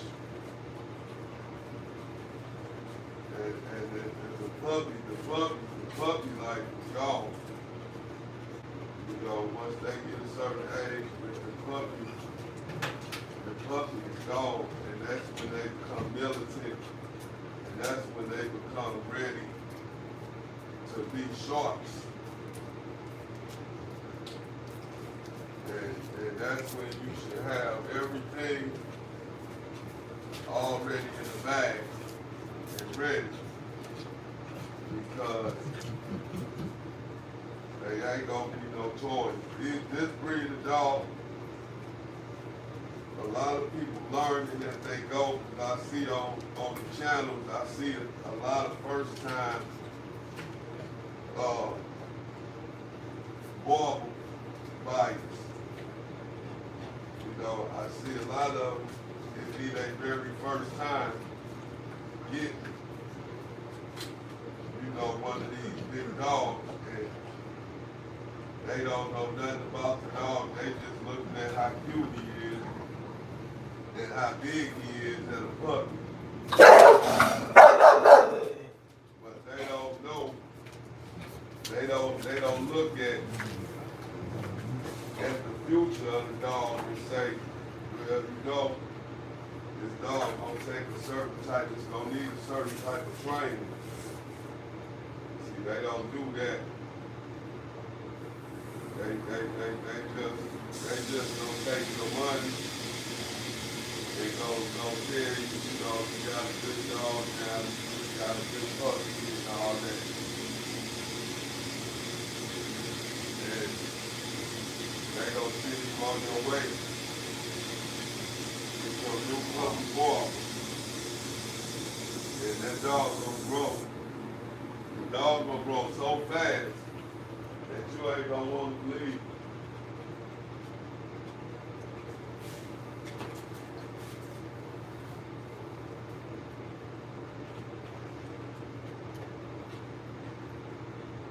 You ain't gonna want to believe that this dog grew that quick. But I remember like yesterday when I got her, and she was just a puppy. She was just a baby. And now she done grew so much and so fast, where you just be looking like, dang, she big. You looking at how quick she growing, and then you looking at the behavior they starting to display.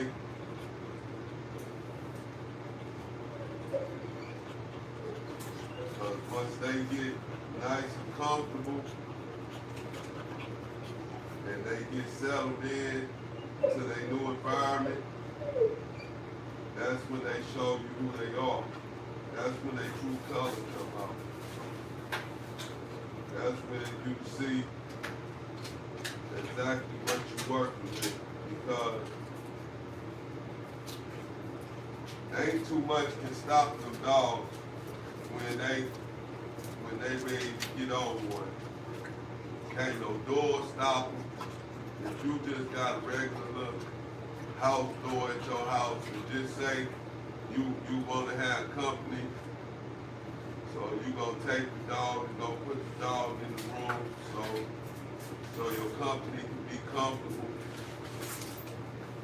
They still gonna make your company uncomfortable because they gonna be trying to break down the door. They gonna be in there banging like she doing that cage. That's how they gonna do the door when they trying to get to your company. If you ain't got the dog socialized and right. That dog gonna be trying to get out and attack. If they ain't properly socialized, then they may be trying to just get out because they just want to be nosy and see who it is in their house. And a lot of times, I believe that I'll bring my dog out if I have company. I'll bring my dog out because I know how to really control it. You know, but what I won't do is I won't advise nobody to, touch the dog or try to play with him. Don't try to pet him. I tell him just let him smell you and let him go on about his business. That'd be my advice. Because if he can't smell you, because you stop him, then he get a chip on his shoulder with you. Even though you his master and all that. That don't change him being upset for that quick moment. He still be upset for that quick moment because you ain't let him out to smell who was around. So, they'll be ready to kind of,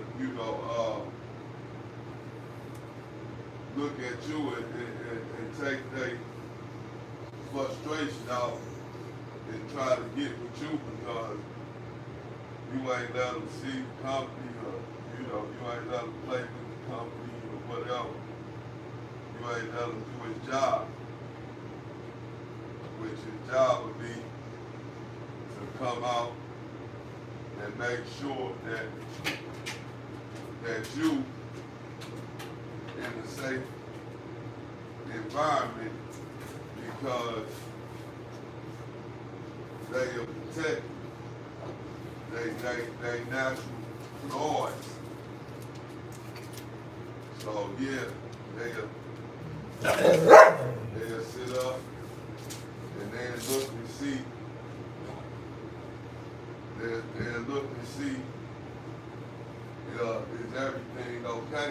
And once they see everything's okay, then they can go back to wherever you had them at, and they can chill. But now, with Diego, my big dog, I can't say that for him because I'm the only person that can open the door if somebody come knock on our door. He won't let nobody else in his house open the door but me. Anybody else in the house try to open the door when the company comes, he's gonna get real aggressive with that company. Because I'm not here to tell them no. Because you got the man of the house that keeps the dog in check, and you got the female in the house that show the dog love and talk nice to him, and and give him hugs and stuff like that. And so that's what they look at the female for. So they don't ever look at at the female and respect territory. If somebody trying to come on their territory, if somebody trying to come to a Boerboel territory and that master ain't around, the second hand of command is not going to be able to tell the dog what to do, because he's not going to listen to it. If it ain't the man in charge telling the dog to chill out, then he's going to continue to try and get whatever he's trying to get. And even then, the master got to know how, the master has to know how to even deal with the dog in certain situations. Because like I said before, that man got attacked by his dog. So evidently, he wasn't handling the situation appropriately. I don't know, I wasn't there, but I know the dog put 28 stitches in his arm, so that there was enough for me to recognize, that you gotta really be on top of your game when you trying to pet. And when I say pet, I don't mean touch. I mean like when you trying to have the dog as a pet. They rough. They rough. And you gotta really ask yourself, you gotta really make, this is like making a decision of if you decide to get married or not. That's how important the decision is on if you want to buy a South African mask.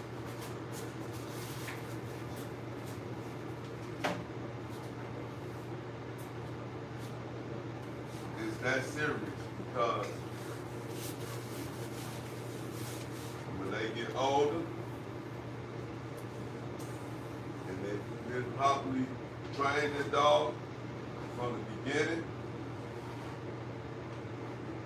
he gonna run your house. Your house become his house. He becomes the king of the house. Because every time he's doing something wrong and you go to correct him, he's gonna challenge you. And it's just gonna end up coming to a point where you're gonna have to either put him down, because you can't give them to nobody. Because after they feel wrong and they mean, you can't give them to nobody. Because they ain't gonna want to go to nobody else. And when you do try to send them off to somebody else, most of the time, unless you just got a super fabulous, dog that's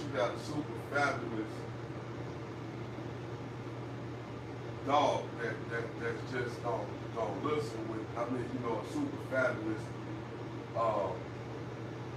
what's the word I'm looking for? Start with the teeth. There it is. They gotta have a super fabulous or in all. They gotta have a super fabulous, and it starts with a T. I'm just having a brain for it like that. They gotta have a super fabulous temperament. I'm sorry. Their temperament don't have to be beautiful in order to send them off to be rehomed after they 3 or 4 years old.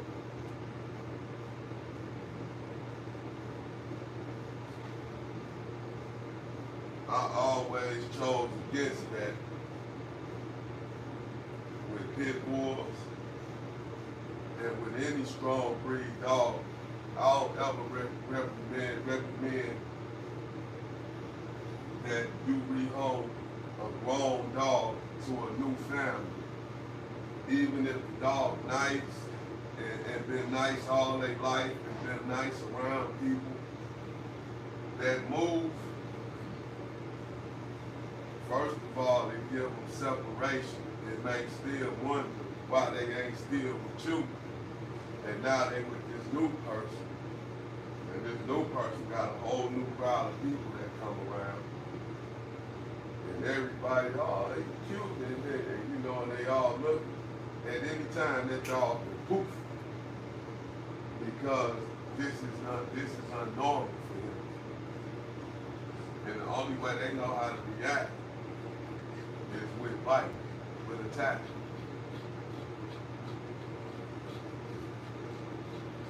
They know how to sit back, attack. And that's what they gonna do. They go mess around, and they gonna get lost in their thoughts, and they gonna be wondering, why am I still with this stranger? Where my mask at? And most of the time, when people do dogs like that and move them out, from what I've seen in life, most of the time the dog gets aggressive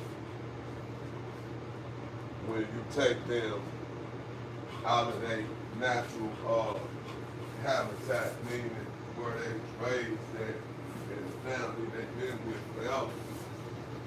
You gonna strip them of that. And they like, that's not, they ain't used to that. So they like, man, these people just don't know. I'm gonna fight this. Because I had did it a long time ago. And that's how I learned my lesson, because I had rehomed a pit bull that I had. And the dog knew the person because he always cut my grass. He used to cut my grass all the time, so the dog knew him, and he played with him, and the dog liked him. So I was moving somewhere where I had to downgrade on the number of dogs that I had. So I gave him my dog, and he had a dog. He took the dog home, and he had the dog getting along with his other dog. He had a German Shepherd. And I would constantly tell him, man, watch the dog because he mean. You know, he cool right now, he chilling. I said, but the dog is mean. And he was just like, I got him. All right, don't worry, I got him.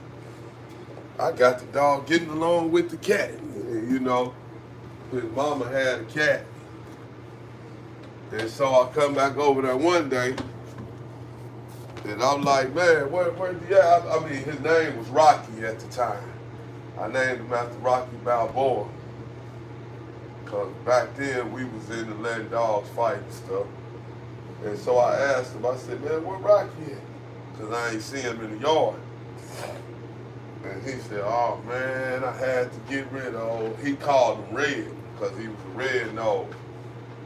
And he was Diego color, but he had a red nose. And he said, I had to get rid of old Red. I said, what you mean? Why you ain't give him back to me? And he said, man, it just happened so fast, and he had to go. And I say, what'd he do? He said, he killed the cat. I said, I told you that, man. He said, yeah, you told me. I said, I told you. I said, man, you lucky that's all he killed. He said, well, he bit my girl too. And I was like, I started laughing. Because I know he wasn't lying, because I told him once that dog get comfortable, he gonna show you his hand. He gonna show you who he really is.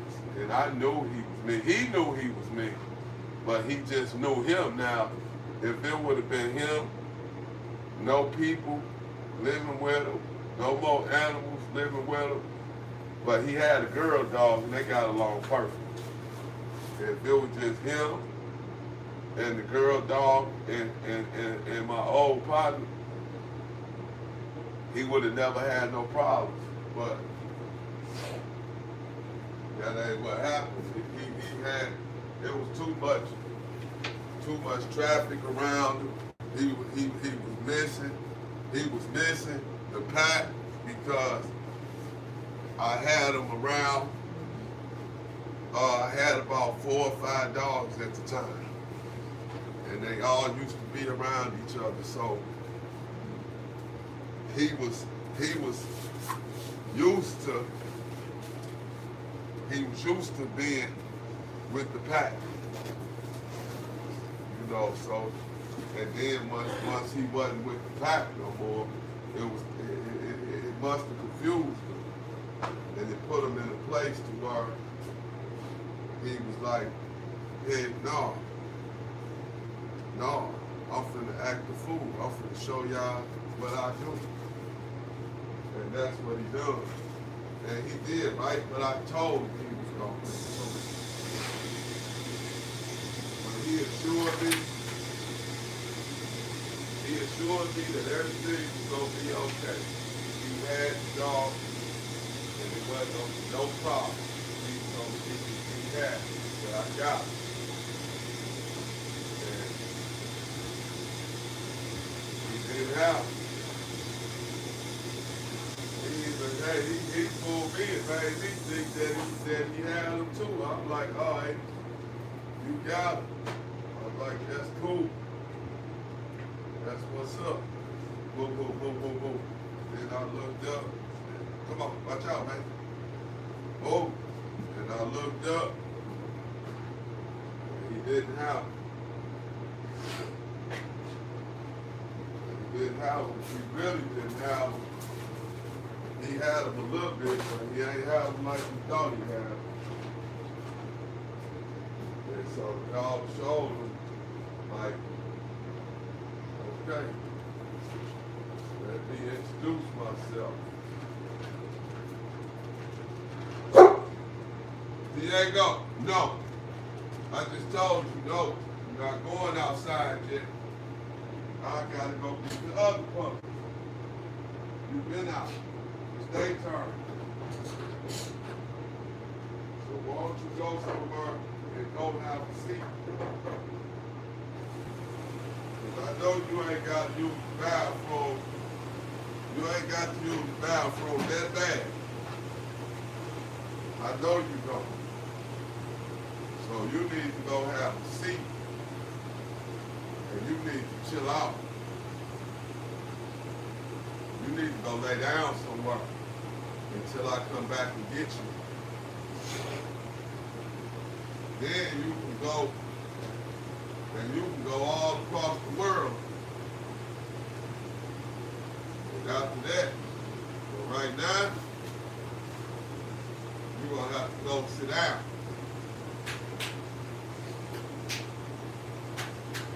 So do me a favor and go sit down.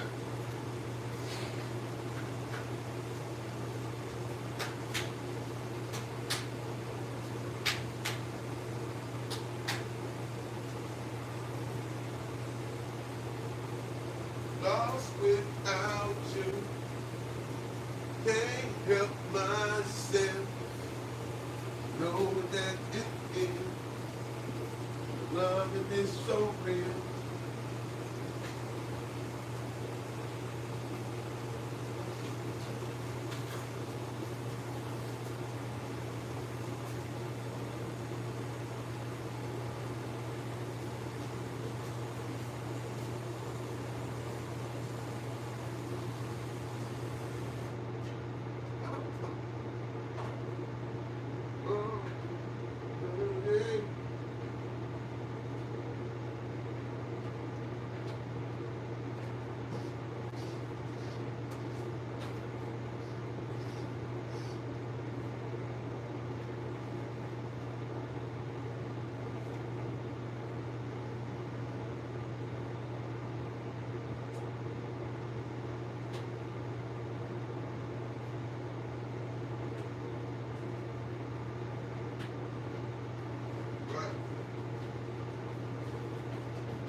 There you go. So now, y'all know what time it is. It's time to make the haters hate. Time for all the haters to come on out. I'm going in the garage. And they hate to see them dogs in cages, but I don't know how they don't understand that dogs, all dogs be living in cages. A lot of people, when they leave and go to work for 8 hours, and they work 8 hours all the time, a lot of them do not leave their dogs out while they going to work. And I know a lot of people that don't. They ain't gonna leave the dogs out.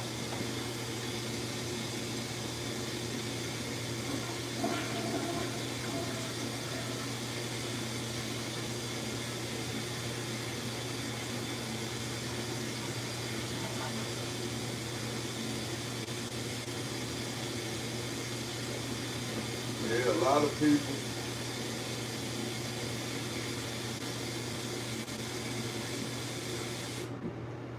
The majority of people gonna put their dogs up when they go to work. And they be gone for 8 hours a day. And then they come home from work and they be tired. And so they let the dog go out and use the bathroom and whatever. And then they bring the dog back in and put the dog back up. And put the dog back up. Because they be tired and they just have long day working. So they take the dog and they gonna put them right, they gonna put them up. And see me, I mess with my dogs every day, all day, because I'm self-employed. So I keep my dogs outside and make sure that they get playtime and all of that. That's my job.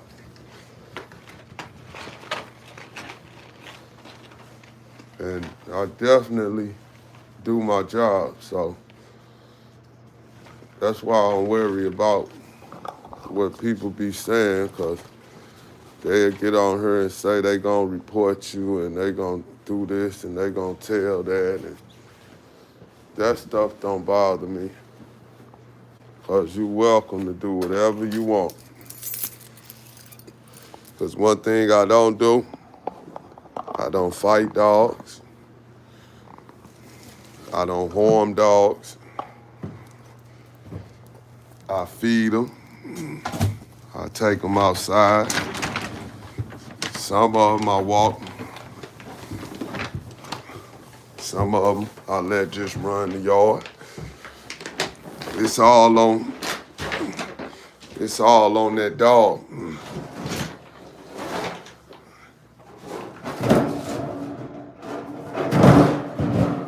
Cause they get rewards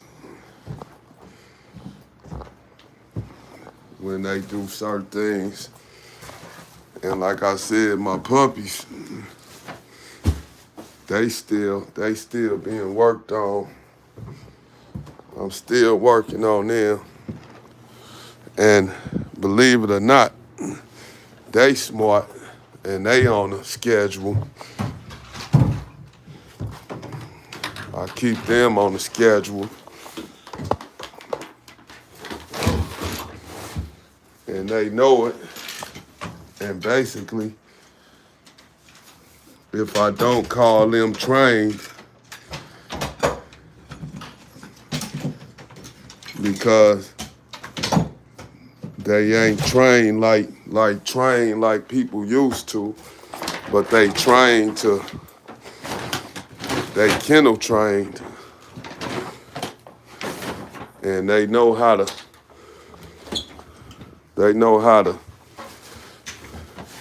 be in the kennel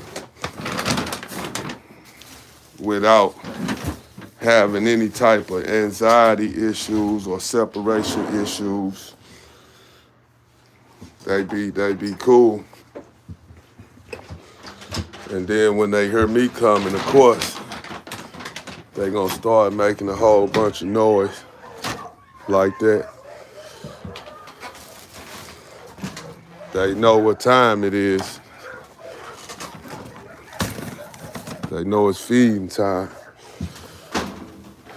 So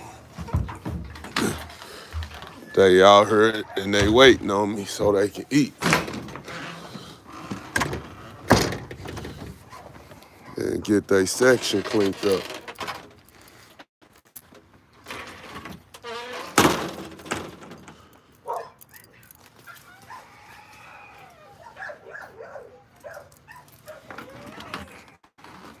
Because lately I've been a little behind because I've been having so much going on.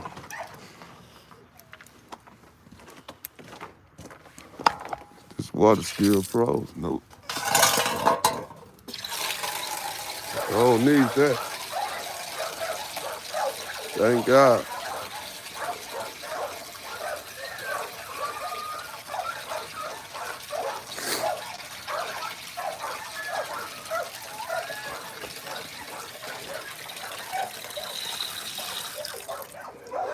Boy, I'll be glad when cause that thing be freezing up sometimes. Yeah.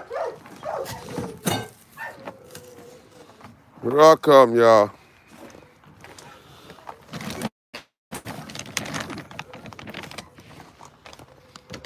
It'll freeze up.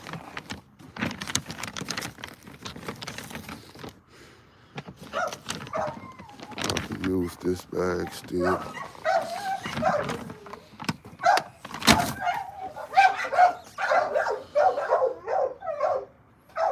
Yeah, I could use it.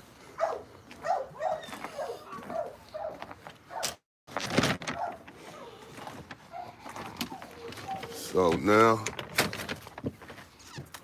we're gonna enter the Territorial.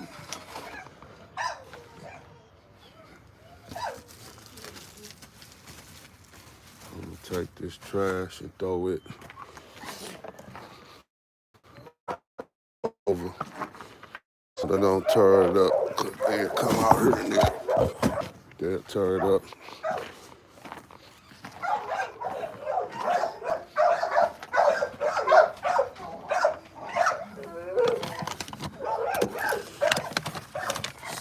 Get this.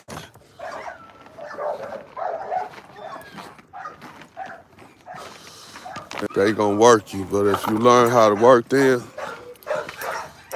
then you can work them, and they won't work you. See, that's she get that noise from her mama. Listen to her, watch her.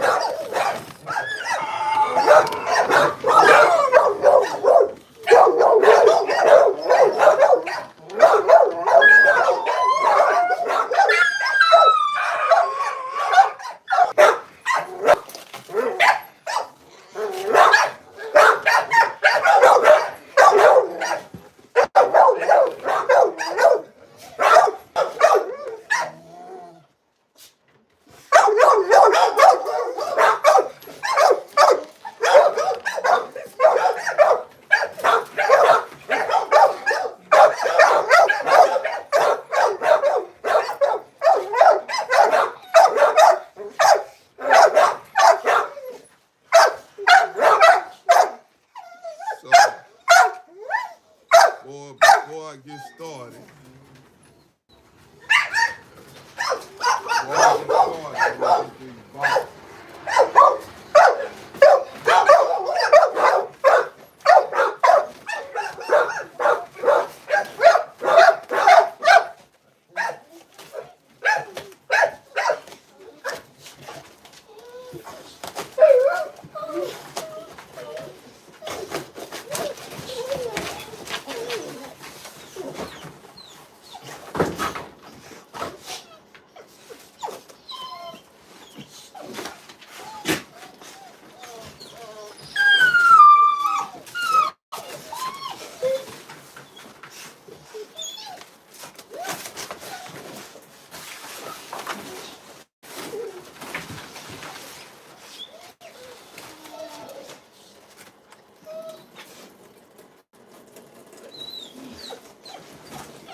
Somebody sit down, crawl.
So then, let's see, what did I do?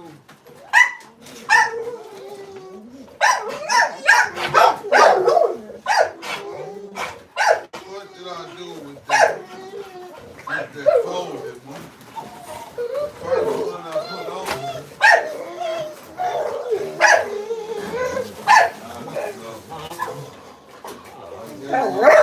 Oh, hold on, this is right here. I'm losing my mind. I don't know what it said. I got it. Get him, Tim, I got him. Get him, Tim, I got him. So, yo, if you ain't subscribed to the channel, go ahead and subscribe.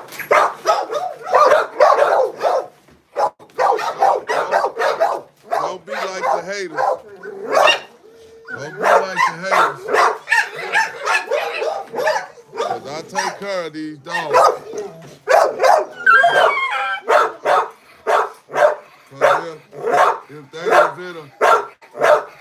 was in a shelter and don't nobody adopt them, they gonna kill them. So you know, I feel like I be doing a good deed by keeping them, because a lot of people will get rid of dogs when they get tired of them. And me, I ain't gonna ever get rid of my dog. I send them to a nice family if I have to. But as far as just leaving and going and throwing them in some alley and stuff like that, we used to do stuff like that when we was young. With our parents to tell us we can't have no dogs, or we was too young to feed the dogs and give the dogs to the vet. Because we ain't have money, but we would still have a dog. We'd still find a way to get a dog, but we didn't have no money to take them to the vet. Parents ain't supporting the dogs because they don't want no dogs. So if you can't take care of that dog yourself, then he gotta go. You know, and the dog get worms and get sick. And I'ma tell you too, because they super energetic right now. If you remember, if you go back, if you were riding yesterday, if you was in the whip with me yesterday, and if you think about it and you remember, I wormed all of them. And you see how energetic they are now. They got tons of energy. They want to do, they just want to make.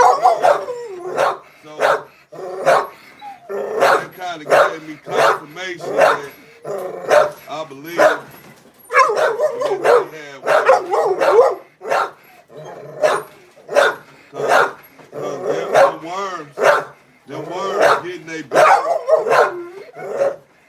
And how else I'ma know? How else I'ma know? After they start eating, I'll be able to tell from their eating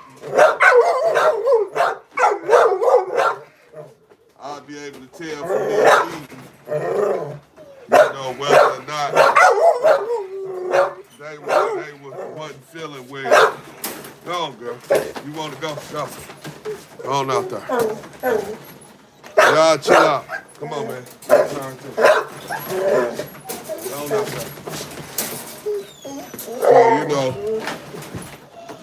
I can tell, I can look at their energy levels and tell like they done turned up some. So that word medicine definitely did something. Cause they super energetic right now. They making all the noise they can make. And I'm cool with that. Even though it's late as hell. And my neighbors they probably used to it. Or for real, they probably can't even hear it. Because if a person at home and they got their TV on and they washing machine or they microwave or whatever, they in there minding their business, then they ain't gonna hear these dogs.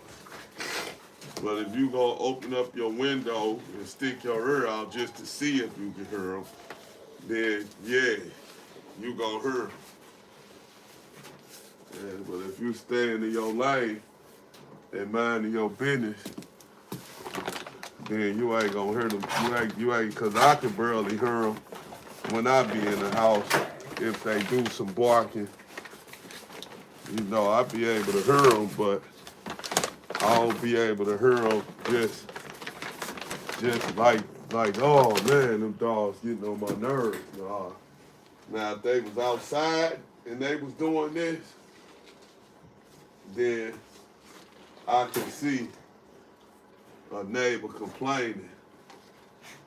But when I'm being in the garage, they can't hear them, because a lot of the stuff that, and I take my own responsibility, but I also tell the truth, a lot of the problems and the way my dogs are being kept came from the city hall, because I had to go to court.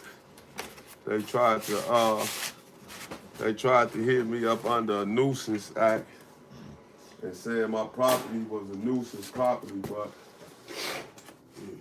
they was all the way wrong, and they figured it out. Because, you know, I stayed with a pastor. Like, for real, I really live with a preacher. Or should I say a pastor? Same thing. And then, me, myself, I got all my own, you know, I got my own companies that's working and going. Not just this company, I got a cleanup company as well. You know, I got a lot of different companies. Or I ain't gonna say a lot of different companies, but I got a company and we do a lot of different things. Let me say it like that.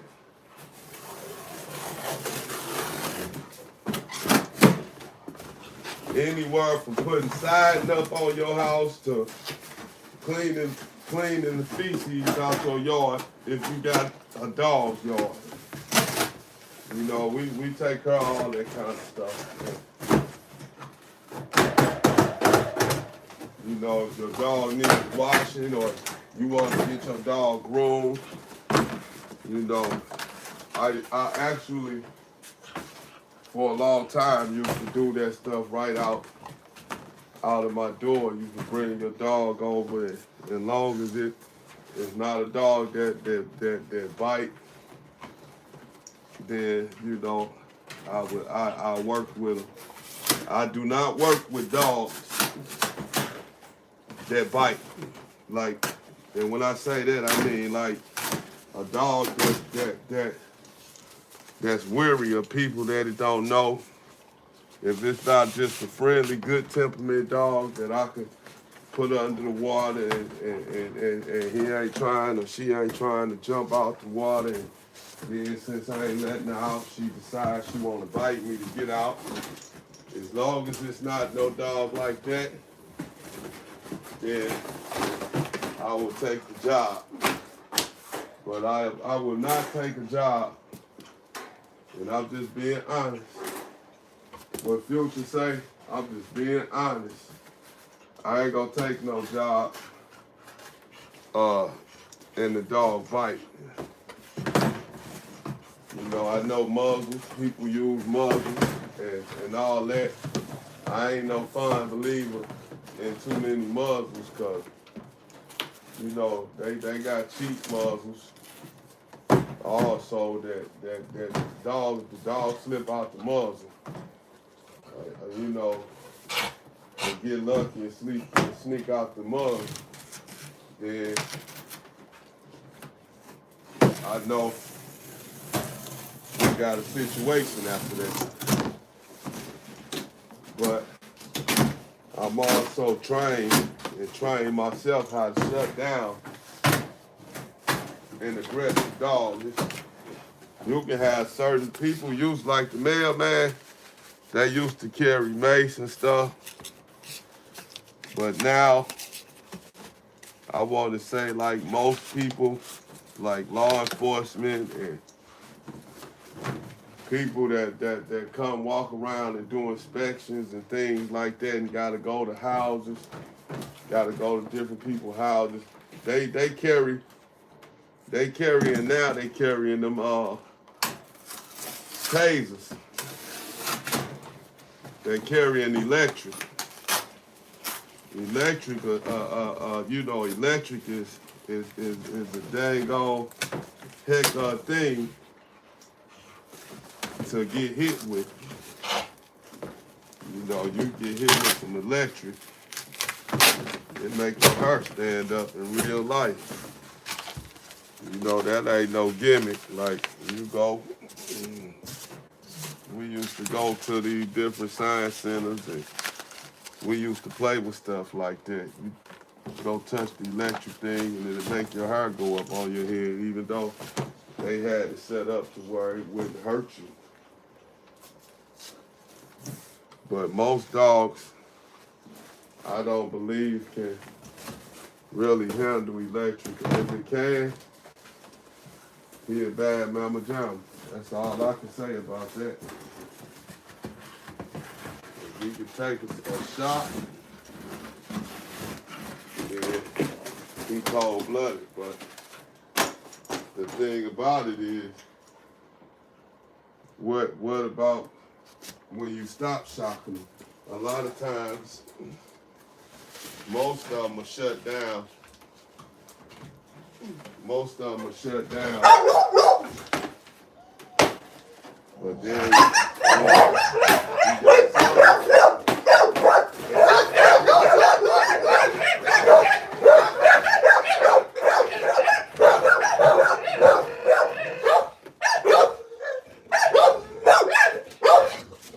they sisters and brothers all right.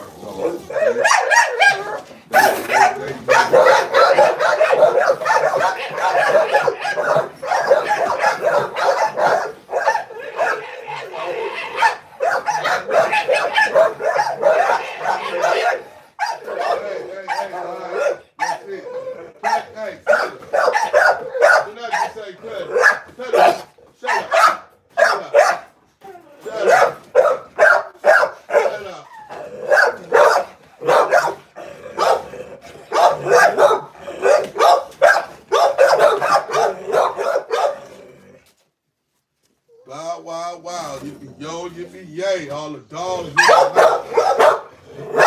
Say hey. If you're a real bully, say roof, roof, roof, roof. I said if you're a real bully, say roof, roof. There you go. We only got one real bully in the house. If you're a real bully, say roof, roof. If you're a real bully, say roof, roof. Got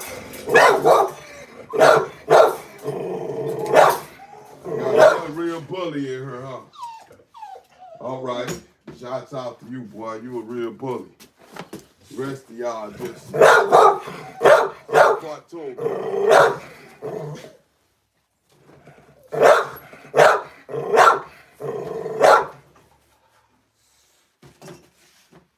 Now these dogs in here, these are the dogs that I be talking about.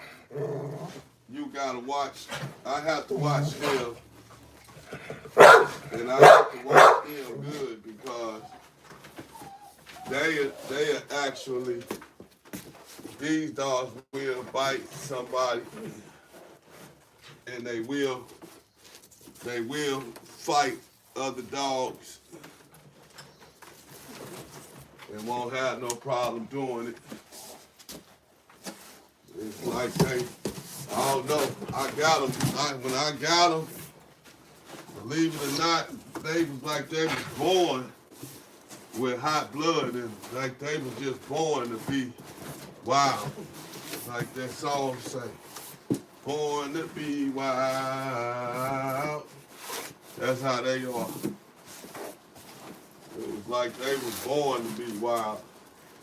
They got their, they had their hot blood in them because they was wild way before cages or anything. These dogs wasn't in cages at first.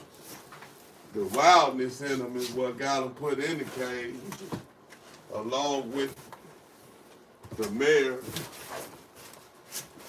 The mayor told me he better not catch none of them out their cages.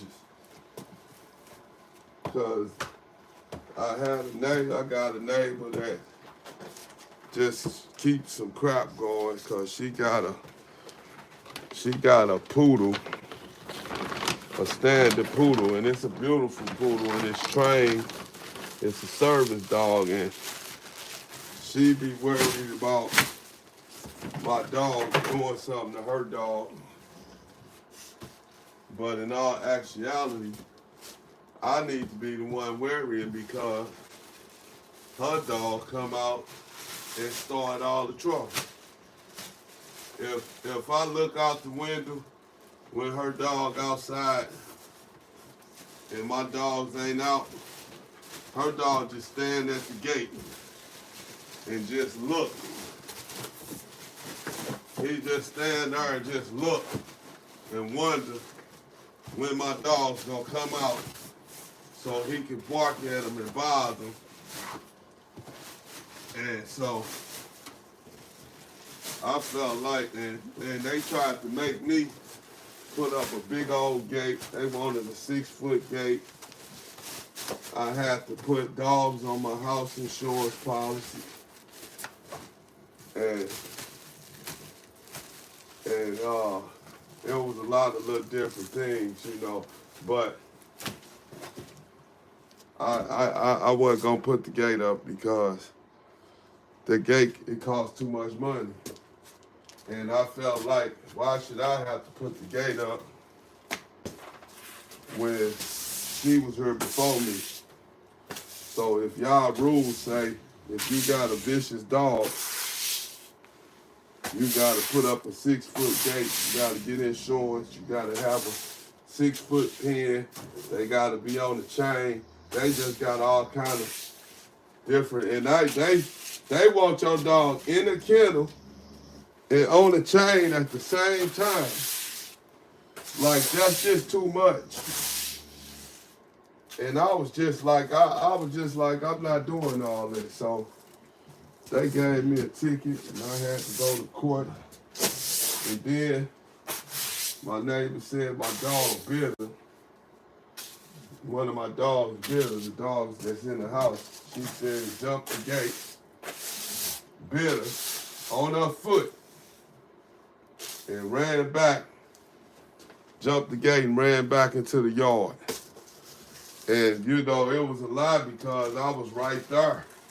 Because I know they had jumped the gate. So I was in the doorway. And even if I turned my head for 2 seconds, I remember she came right back in the house after she went and used the bathroom. She came right back in. She wasn't out there long enough to have jumped over the door gate. And then I asked her, you know, which dog jumped the gate? And she said, she pointed at the tiger stripe.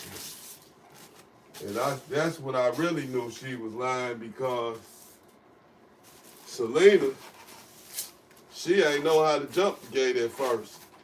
She just learned how to jump the gate because she used to jump straight up and down. She wouldn't jump over, she'd jump straight up and down. And then she started watching Queen and how Queen would clear the gate, so then she learned how to get over the gate. But before that, she didn't know how to get over no gate. And I know that for a fact. So I knew she was telling the story. But I was guilty already. Like I be saying, in America, you innocent, you innocent until proven guilty. We all know that's fabricated. Because we guilty until we prove otherwise. Once we can prove we're innocent, then at that time, and at that time only, are we innocent. But until then, you guilty. And the way the system is, especially with us, and I ain't trying to make this no racial thing, but I'm just gonna keep it real. The way the system is with us, we definitely guilty. We definitely guilty until proven innocent. And this the crazy thing about it. Whenever they looking, whenever you get into a situation, and now, okay, if you go rob a gas station or a store or something like that, then of course we know that they can see you on camera. Of course we know that, you know, he flat out guilty because he right there on the camera. You can tell that's him. Okay, you can't fight that. But when it's a situation, even if you done it, if a female said, he raped me, they gonna come, they gonna get you, they gonna come and they gonna get you, and they gonna put you in jail. And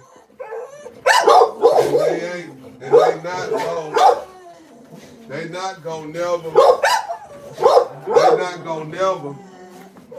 try to find, they not gonna never try to find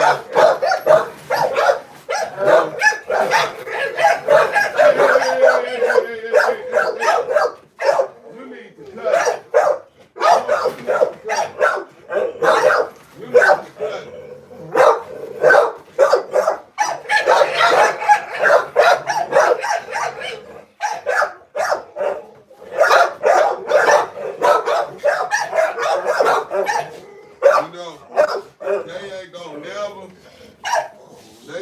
Never go look for no evidence. They ain't gonna never go look for no evidence to prove your innocence. They only gonna look for evidence to prove your guiltiness. They don't look for no, that's your lawyer job to find the proof that you are innocent. But they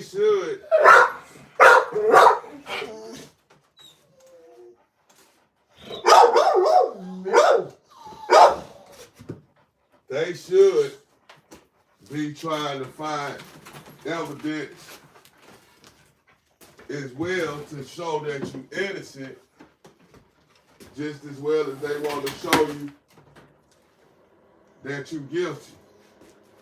They want to find evidence to prove your guilt, when they should be looking for evidence prove your innocence too.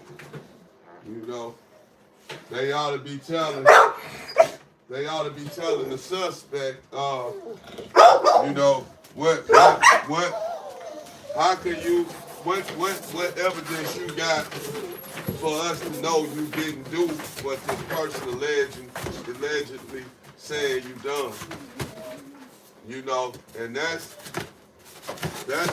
really what's supposed to be done. You know, they supposed to be finding the evidence as well that's gonna clear you since you innocent until proven guilty. If y'all understand what I'm saying. If you understand and know law and stuff like that, then you know what I'm saying. You understand exactly what I'm saying. But if you're a person that don't really know, ain't been through the justice system, then you ain't gonna have an idea of the way this thing works and the way they work it against you. But they definitely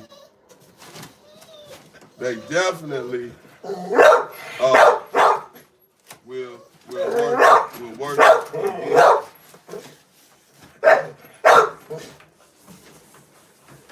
They gonna do their best to prove you guilty. And that's crazy to me, but I'm innocent until proven guilty, but I got a prosecuting attorney sitting here in my face telling me he know I did it, and you know, where were you at this time, and you know, they all that crap, and you looking like, damn, how about innocent until proven guilty, and you ain't trying to help me at all. You come to me telling me I did it. You coming to me offering me a whole bunch of years, and I'm telling you I didn't do it. But your response to it is, well, just take this plea deal for 10 years. We were gonna give you 20, and you looking like, I thought I was innocent until proven guilty. What you mean take 10 years? I ain't taking no 10 years. You know how long 10 years is? To be somewhere incarcerated? Believe me, this is a long time. I done it. It go by, but at the same time, it go by. Nobody can care that it go by.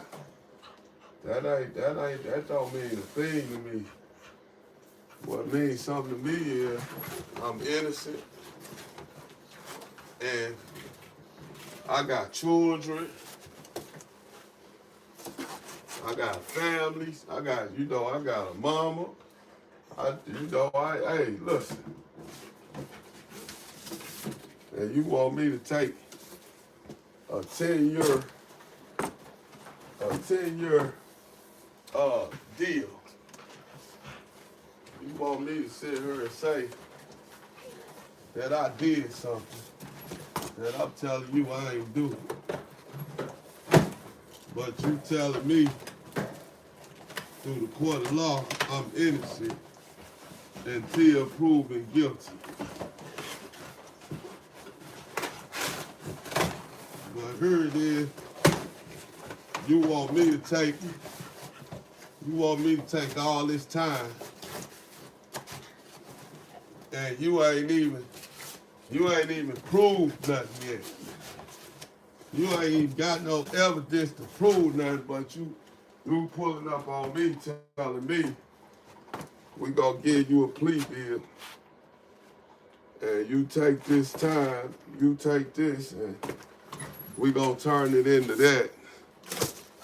You know, and they want a conviction on you. They want you to accept the conviction. And you looking like, yeah, that would be a nice deal for a person that's actually guilty. But I'm telling you, I ain't guilty. And your job is, it should be to prove my innocence. Because I'm innocent until proven guilty. But that ain't what they doing. They looking at you and they ready to just go ahead and, okay, y'all want to take this? Now we pissed off. Now we got that. So now, this what it is. This what it is now. Now they finna hit you with the baseball bat, and you still innocent. And you know, sometimes people be innocent, man. Everybody ain't guilty. Everybody ain't doing what they said or what that person said. Everybody ain't doing that. So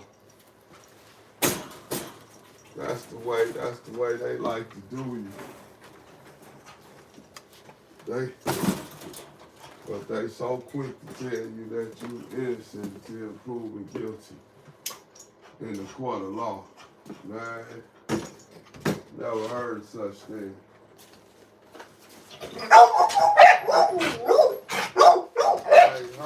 I ain't heard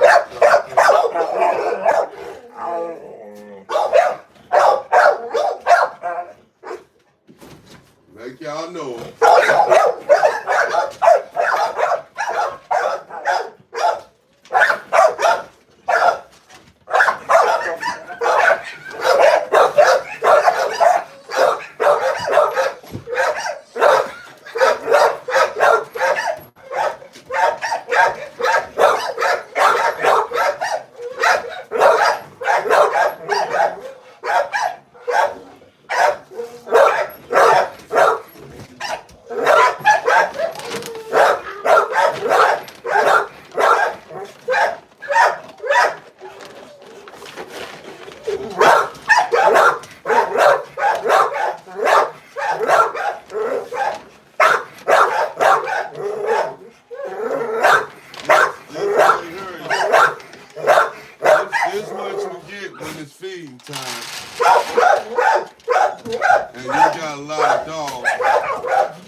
Once everybody eat,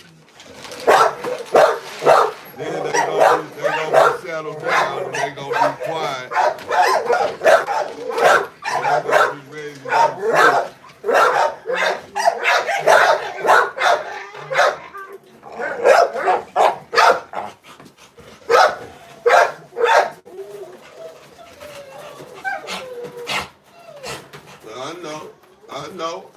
I know y'all ready. Y'all turn coming. Your turn coming. Believe me, everybody gonna get a chance. Everybody gonna get a turn. Everybody's gonna get a turn. Everybody gonna get a turn. Everybody's gonna get a turn. Let's take it easy. Let's take it easy.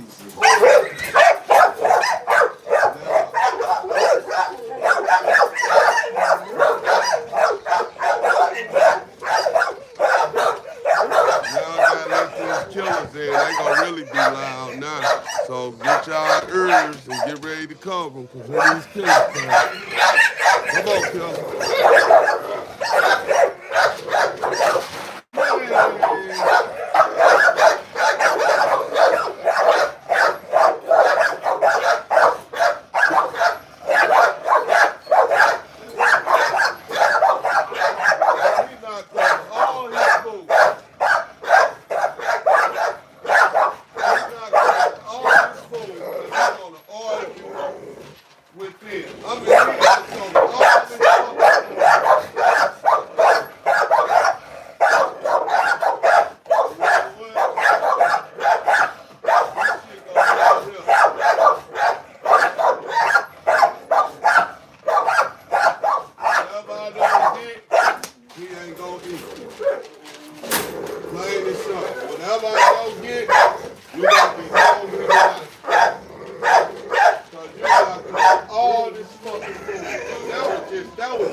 Shit, you wasting my money now, man.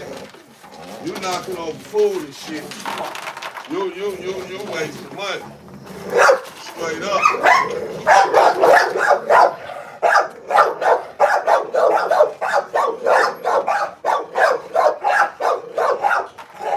Hey man, eat your food.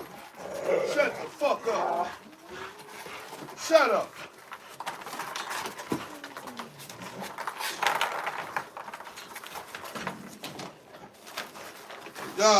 Y'all wasting my doggone food. You wasting my food. And then you sitting here steady barking like you stupid. You really finna piss me off. You already pissed me off. You ain't finna really. You already pissed me off. You lucky, boy. You lucky.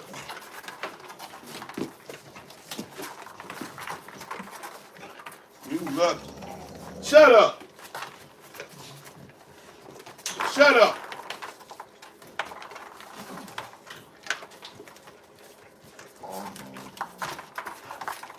Everybody in this joint better shut up. I mean, shut the heck up. I mean, he just knocked over a whole bowl of food. Shut up. Don't keep making the noise over there and I said shut up. Don't keep it up. Cause I'm gonna get real silly in this joint.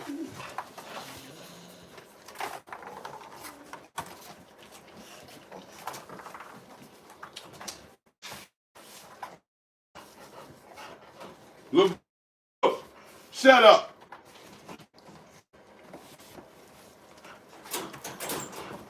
Shut your mouth up. Shut up.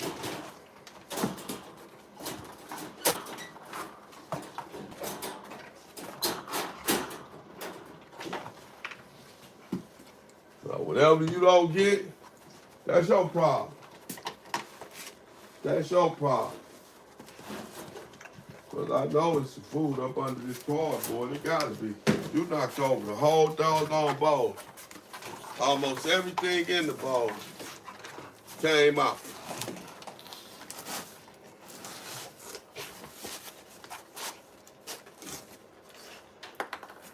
He really got lucky though because I built this ramp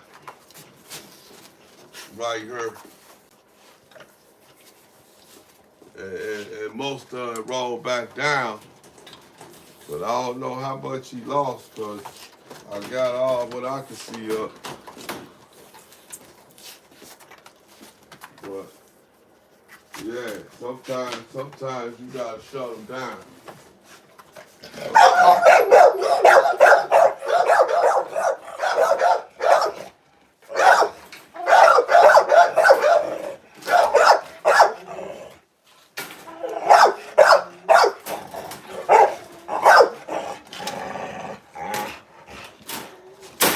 Yeah, sometimes you gotta shut them up.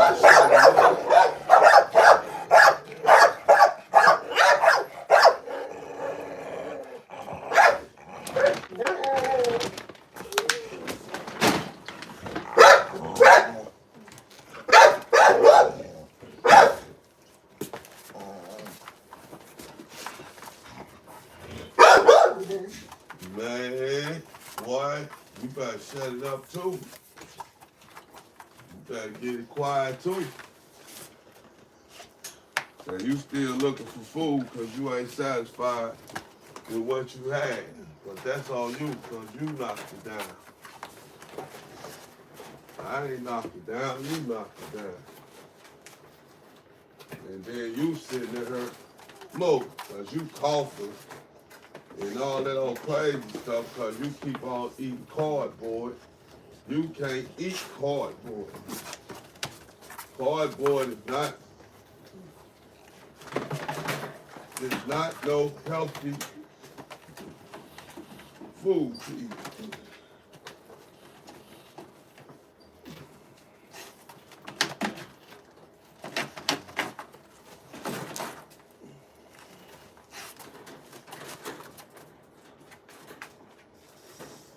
And he just rips up all the cardboard. He turned his cardboard up to her so bad. Then you styrofoam. Just on some silliness. And I know it no better. Because I can come at her and he can have his section clean one day. Then the next time, his section will be dirty.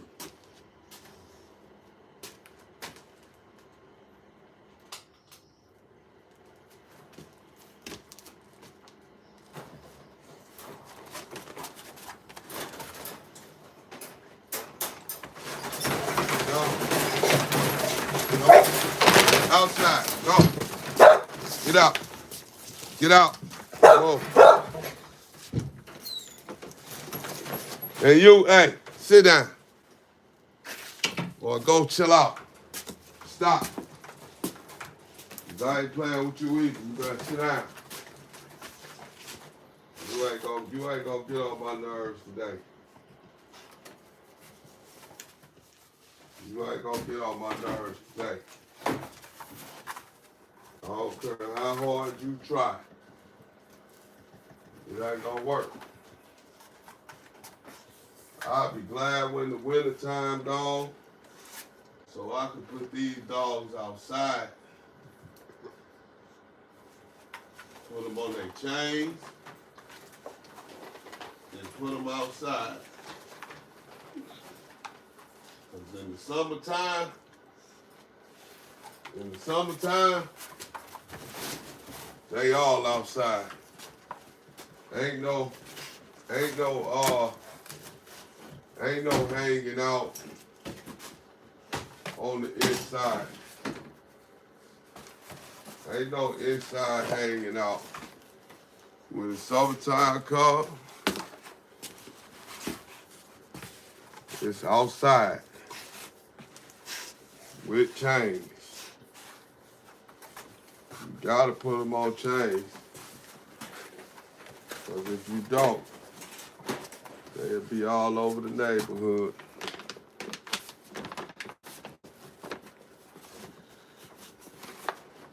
And believe me, that's something you don't want. You don't want your dog all over the neighborhood. Guarantee you don't. Because you might not see him again. Especially a pretty dog. All dogs pretty almost.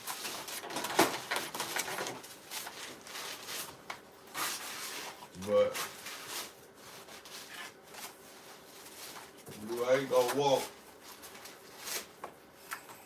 You ain't gonna walk.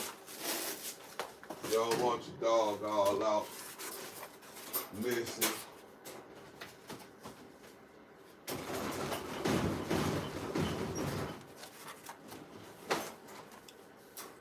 You don't want your dog outside missing. Somebody got a hold to him and took him somewhere. And then you can worry about somebody fighting them then. That's the first thing a lot of dudes do when they steal your dog. That's the first thing a lot of dudes do when they steal your dog. They gonna take your dog straight somewhere and start fighting it to see if it know how to fight or not. Yeah, that's the first thing they do. Go get such and such, and put him on him and see what he do. Not knowing that the dog ain't gonna give his full performance because he with you and not his master, and then he doing something out there ordinary, and that's fighting. If that ain't what he used to, he ain't gonna, and he could be a good fighter, but he ain't gonna perform. He ain't gonna perform because his mental ain't gonna be there because he got a stranger trying to make him fight.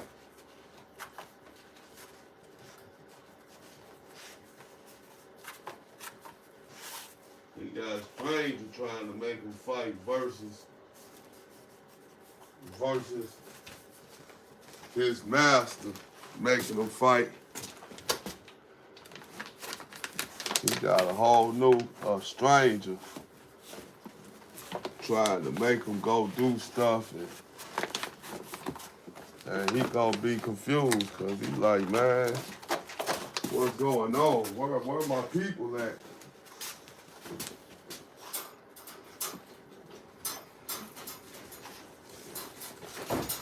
And then they gonna call the dog mutt and all this because he ain't performed the way they felt he should have performed. So now he a mutt, but they don't know the laws of gravity and nothing else. They don't know about being an alien. They don't know about being an alien in somebody else's zone. They thinking that the dog just supposed to just be Hulk Hogan.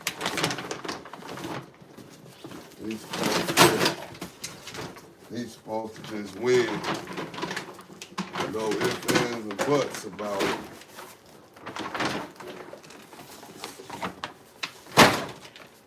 He's supposed to come right in and give it everything he got.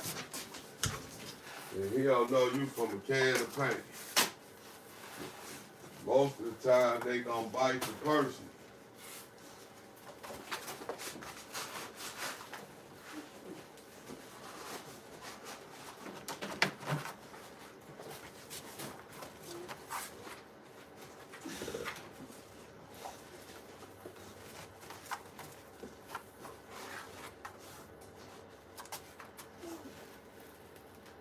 Yeah. Most of the time, that's what he gonna do. He gonna get down. He gonna get down on the person that's trying to make him fight.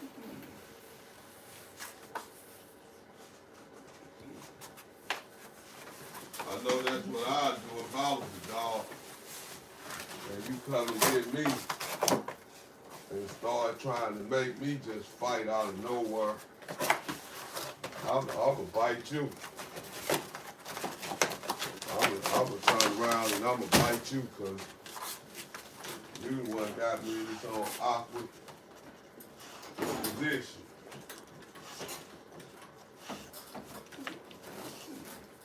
You got me fighting.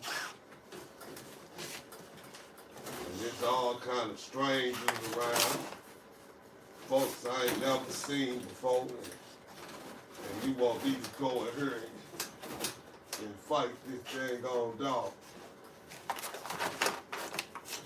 Heck no. and then expect the dog to win.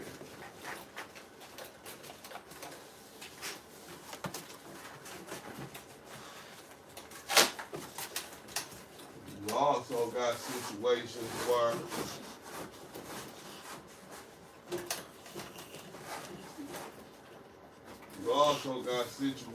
where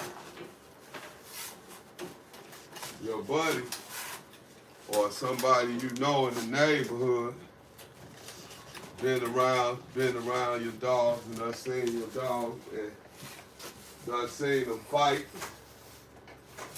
when you had them, and the dog, fought hard and win every time he fights with his master around. Then your buddy come and steal him.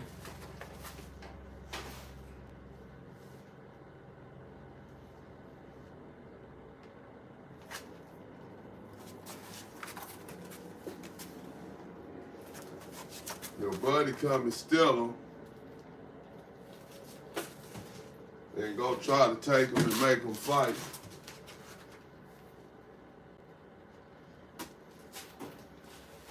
And he don't fight the same as he fought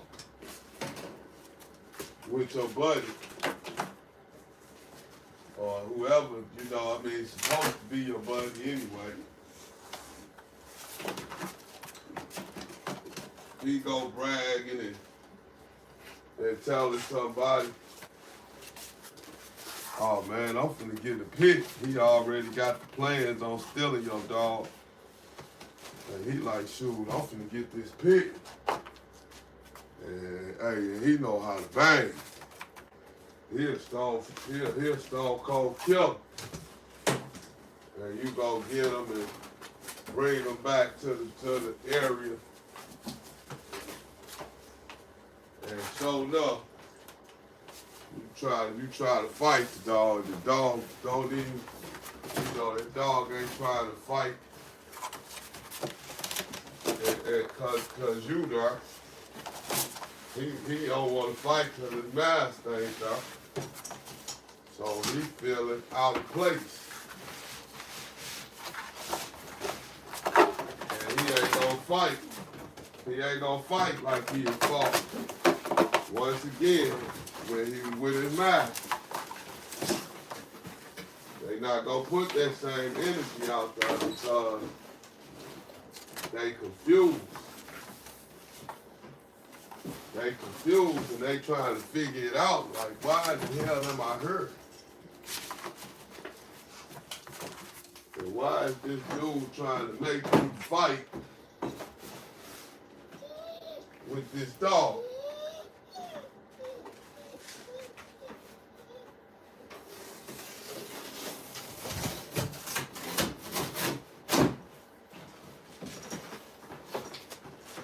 And I be hating to talk about people, but I can really say you got some hella fine thinkers. You got some hella fine thinkers, boy. You got some hella fine thinkers out here. And they be thinking they on point with shit, and they be so off. They be so off point that it's crazy. And you be looking like, man, this dude really think, people probably say that about me. You think you on point. I am on point. I know what I'm doing. I know I got a blueprint. And I know what I'm building. And I know what it's gonna be when I get done with it.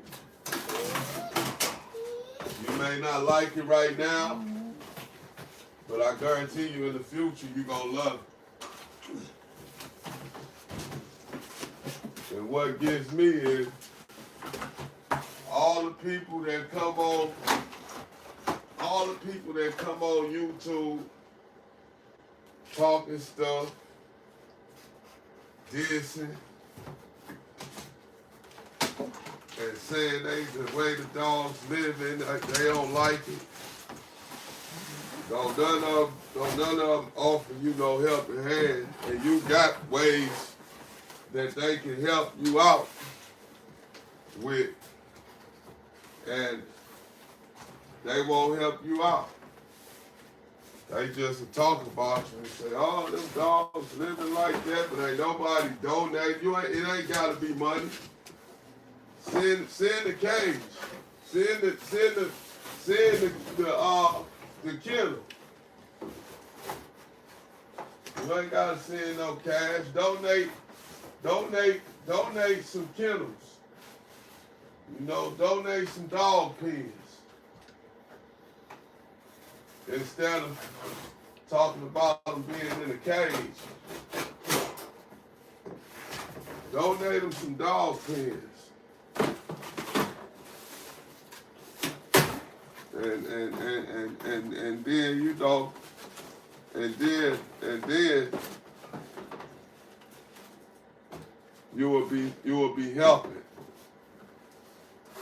Because at the end of the day, I ain't gonna ask nobody for nothing. I'm gonna earn mine. I'm gonna earn mine, and I'm gonna work hard for mine.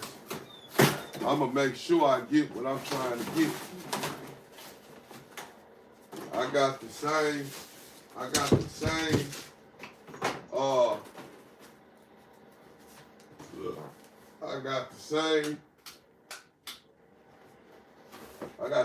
drive we was talking about a pit bull guy. I got the same determination, or rather, that's the word we was using. I'm determined just like a pit bull is. Who that is?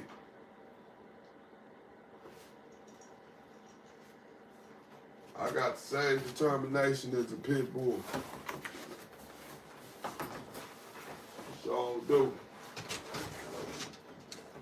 I'm gonna make sure what I'm trying to do is gonna work.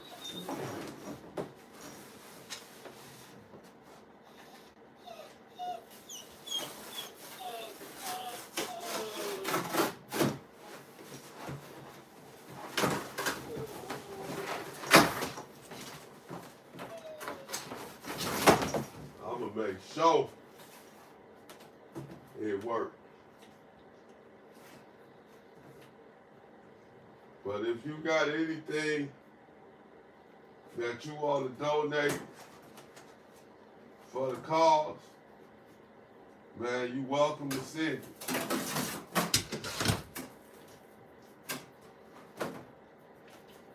You welcome to donate it, because we definitely accept all donations. I don't care if it's a collar. I don't care if it's a dog bowl to put food in. Whatever it is,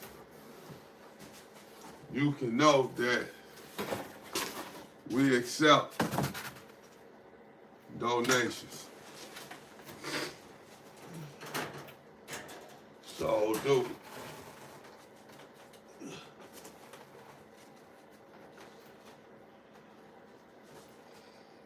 I just don't be tripping, because I know in due time, I know what it's gonna be. I know how it's gonna work out, because God already told me. And he already showed me. Just keep on pushing. Don't give up. You got a good one coming. You got a blessing coming, boy, that you ain't gonna know what to do with, he said. Told me he gonna open up a window and he gonna give me enough blessings that I ain't gonna know what to do with them. Yeah. That's what the Lord told me. And he been blessing. He been blessing. Believe me. I come from a place where a lot of people wouldn't make it. And I ain't talking about no bad neighborhoods or none of that.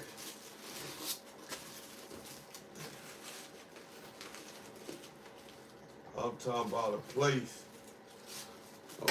where you put yourself in it. I'm talking about a place where you take yourself to.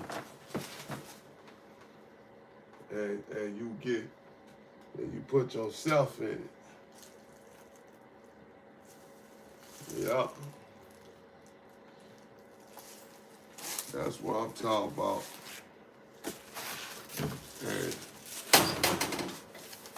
And the odds of surviving is very low. Extremely low.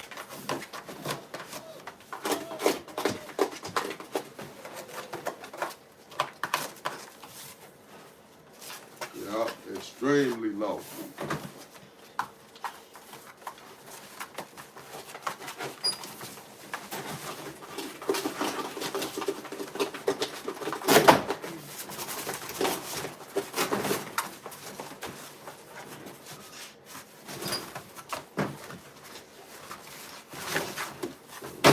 Always tell people, man, I walked away. I made it out. I walked away with my head up high, singing a lullaby. Sure did. And I ain't talking about just jail. I ain't talking about prison. I made it through prison too.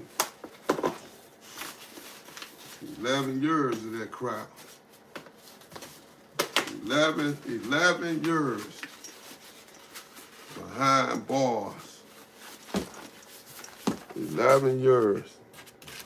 And they got a system that's so cold, it's made to destroy the weak. It ain't made for rehabilitation. It's made to destroy you.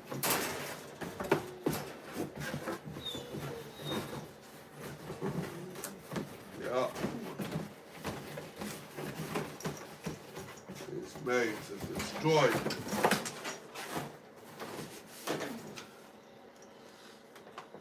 And only the strong survive. And I don't mean the people that can lift weights and they're strong because he's lifting weights. I ain't talking about that.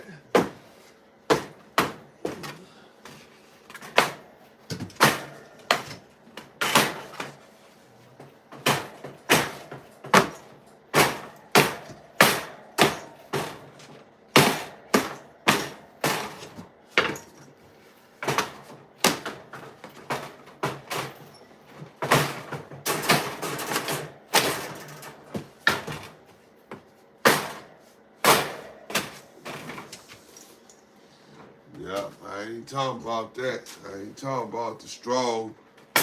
Only the strong survive. They got the muscles. No, it was only the strong-minded.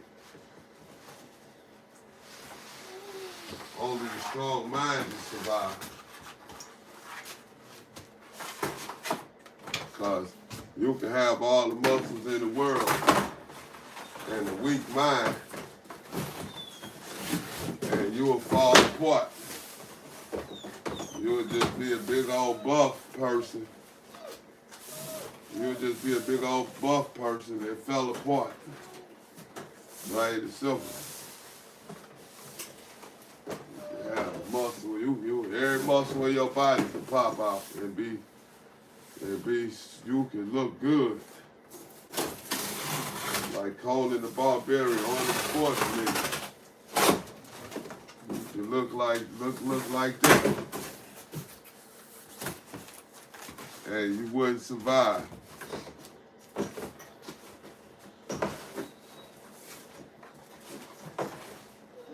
Everybody know somebody that's done been to prison, and they told y'all they prison story. They told y'all what it was like in there, what they went through. I know people got people. There's too many people in jail.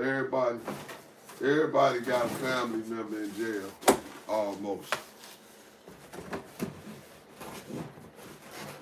And a lot of times people have family members in jail and they won't even know they got family members in jail because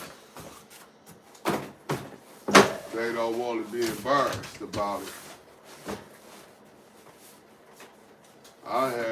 My little cousin was in jail, and ain't nobody know. He killed a female. He killed a female, and he went to jail. And didn't nobody know about it. They kept it that secretive.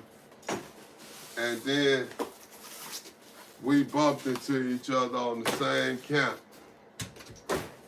And that's how I found out. We ended up in the same prison together. And I called my mom and I said, "Did you know about such and such being locked up?" And she was like, "No." I said, "What?" She said, "No, I didn't know." And I said, "Wow, I didn't know either."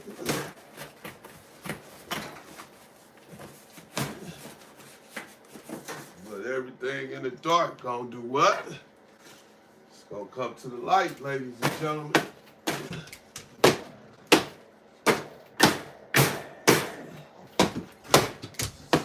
Think you doing something slick? One thing you can know, and you can bet your bottom dollar on this, Judgment Day gonna come, and you gonna be judged for your actions, not nobody else. You gonna be judged strictly for your actions. Everybody else that's done did whatever they done did, they gonna be judged for their own actions. But you won't be judged. You won't be judged for nobody else's actions though, but you're gonna be judged for your own. And nobody don't know. Don't nobody know what the afterlife is once we dead. We don't know what no afterlife is. We know what they say, and we know what we read, and we know what we believe. But we don't know what it is.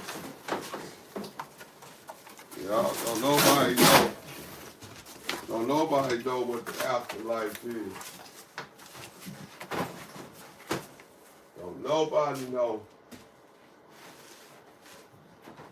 where you going after you come up out this body. After you come up out this body, don't nobody know where you gonna go. You gonna figure it out. You gonna figure it out once you get there though. And I wanna go to the best place.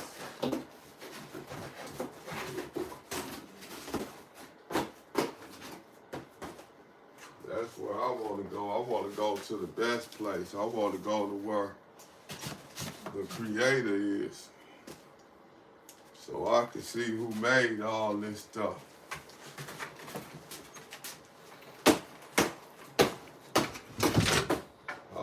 see who made all this. You know.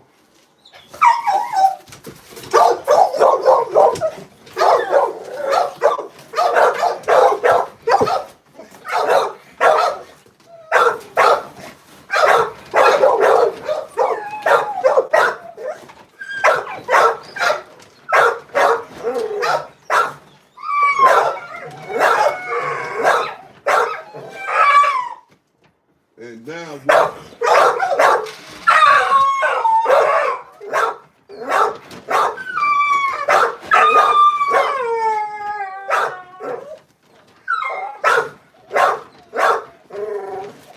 the summertime comes,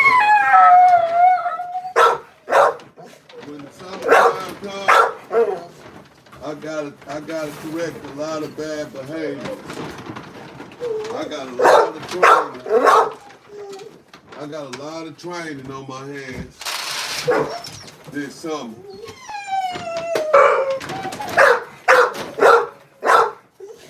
I got a lot of training on my hands this summer. I gotta do a lot of corrections. I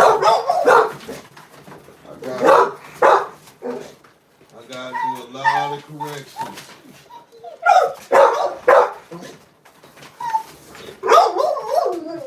I gotta do a lot of corrections on behavior corrections this summer. Oh shoot. It's this summer I gotta do a lot of corrections, a lot of behavior corrections. I gotta do some. I know for my dogs being and living the way I got them right now, I know that I be, you know, that this ain't the best thing for me. But it's what I got at the moment. So when this summer comes, I'ma change all this. Everything changing.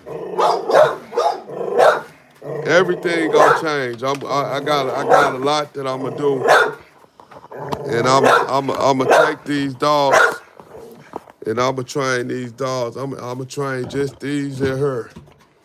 I'ma take my time and I'ma train them fully, cause they already know certain things, but I gotta get this tip off of them because they dysfunctional. They like to be dysfunctional.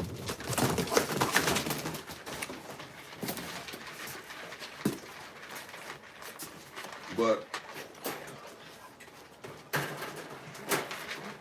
they gonna be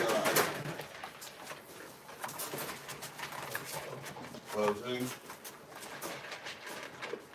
As long as they love me, one of the ways that, as long as they love me,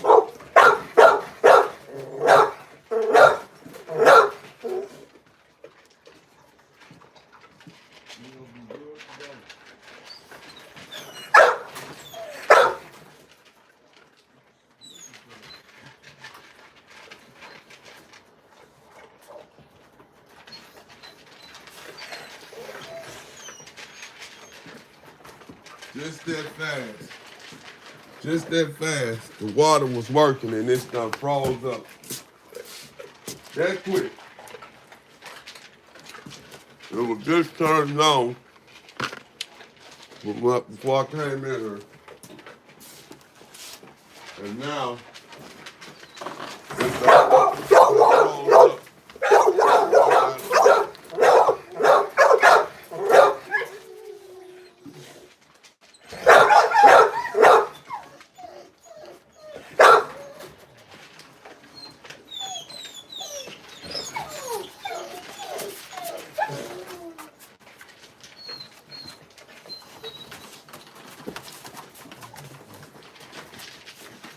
Because, believe it or not,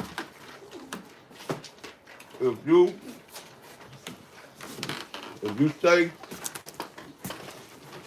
consistent with your training, you'll come out perfect. Because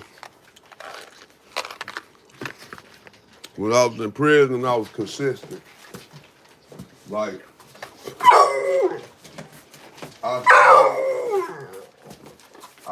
I stayed on my dogs every day. I ain't had nothing else to do. Hey. Okay. What you doing? So give me that ball so you start turning now.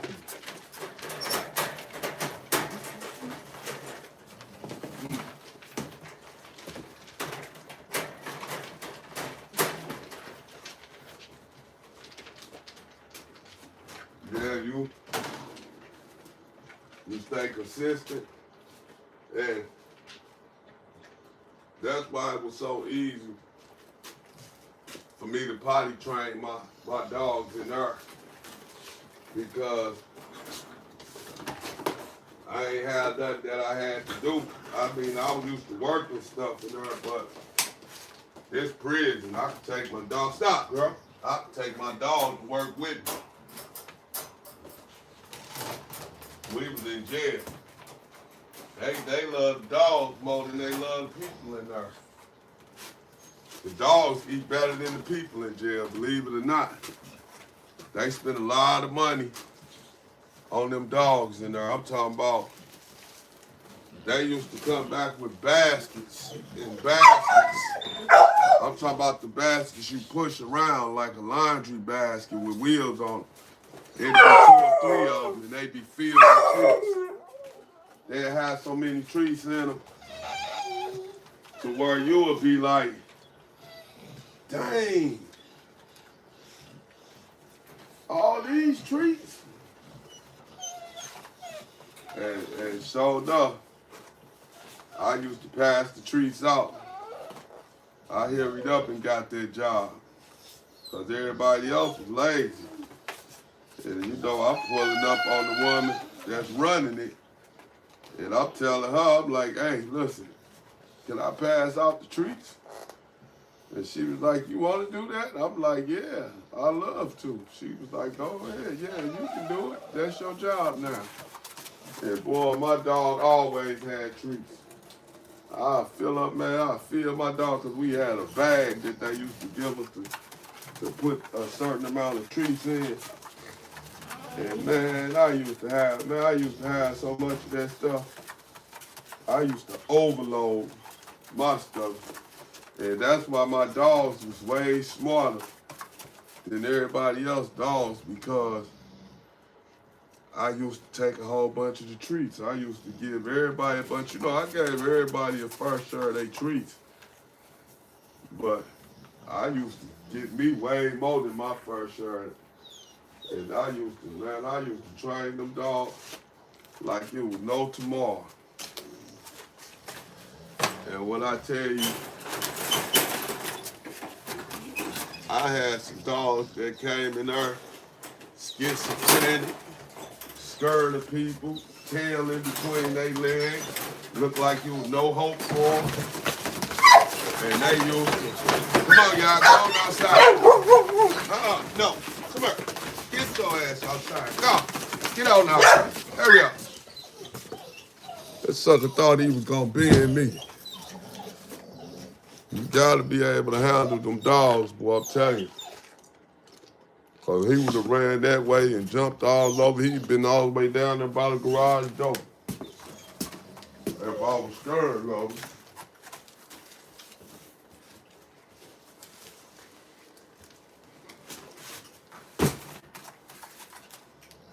You see how I grabbed his little butt? I grabbed him like he was a teddy bear. Get back over here. You throw him right out the door. Get on out there. Cause they being here, and believe it or not, They love being in here.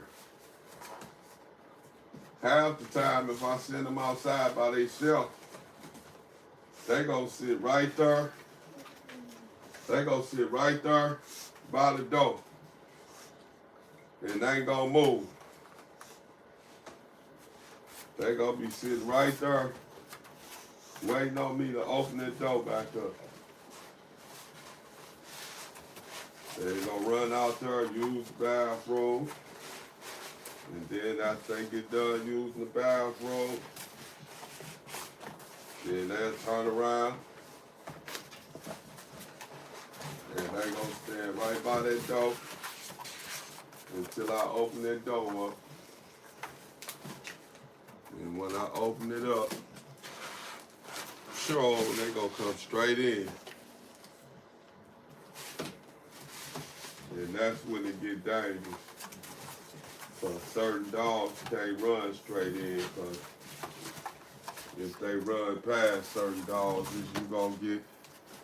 you gonna have a challenge on your hands.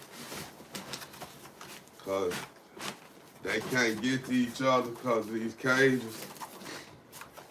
But every now and then, one of them be a goofy, one of them be stupid, and stick his face, or stick his nose or mouth, lip, through the cage. And the other dog grab a hold of him, grab his mouth, grab his lip, and almost rip the lip off or something. So you gotta be on point when they coming and going.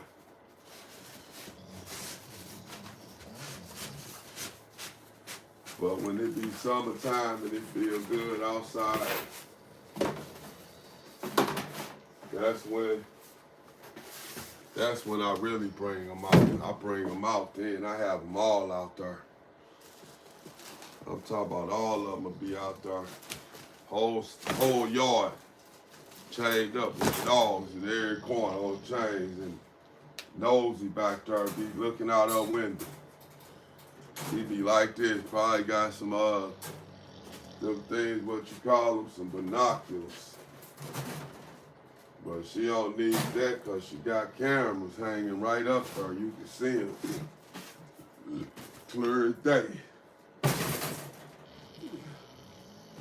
And so, when she tried to get me in trouble with the city, and I let them know that she tries to provoke my dogs with her dog, they told me, well, she the one filing the complaint. You ain't filed no complaint. I said, yeah, because I really don't do stuff like that. And so he told me, he was like, man, if she letting her dogs out all the time and they provoking your dogs, because you know how when you talking to somebody, you can tell when a person lying most of the time, or you can tell when a person telling the truth. You can kind of tell because there's certain stuff people do when they lying. And then when a person telling the truth, it's like you ain't really got to think about it. You ain't got to really think about it because you know it, and you ain't got to make it. You ain't got to make it up.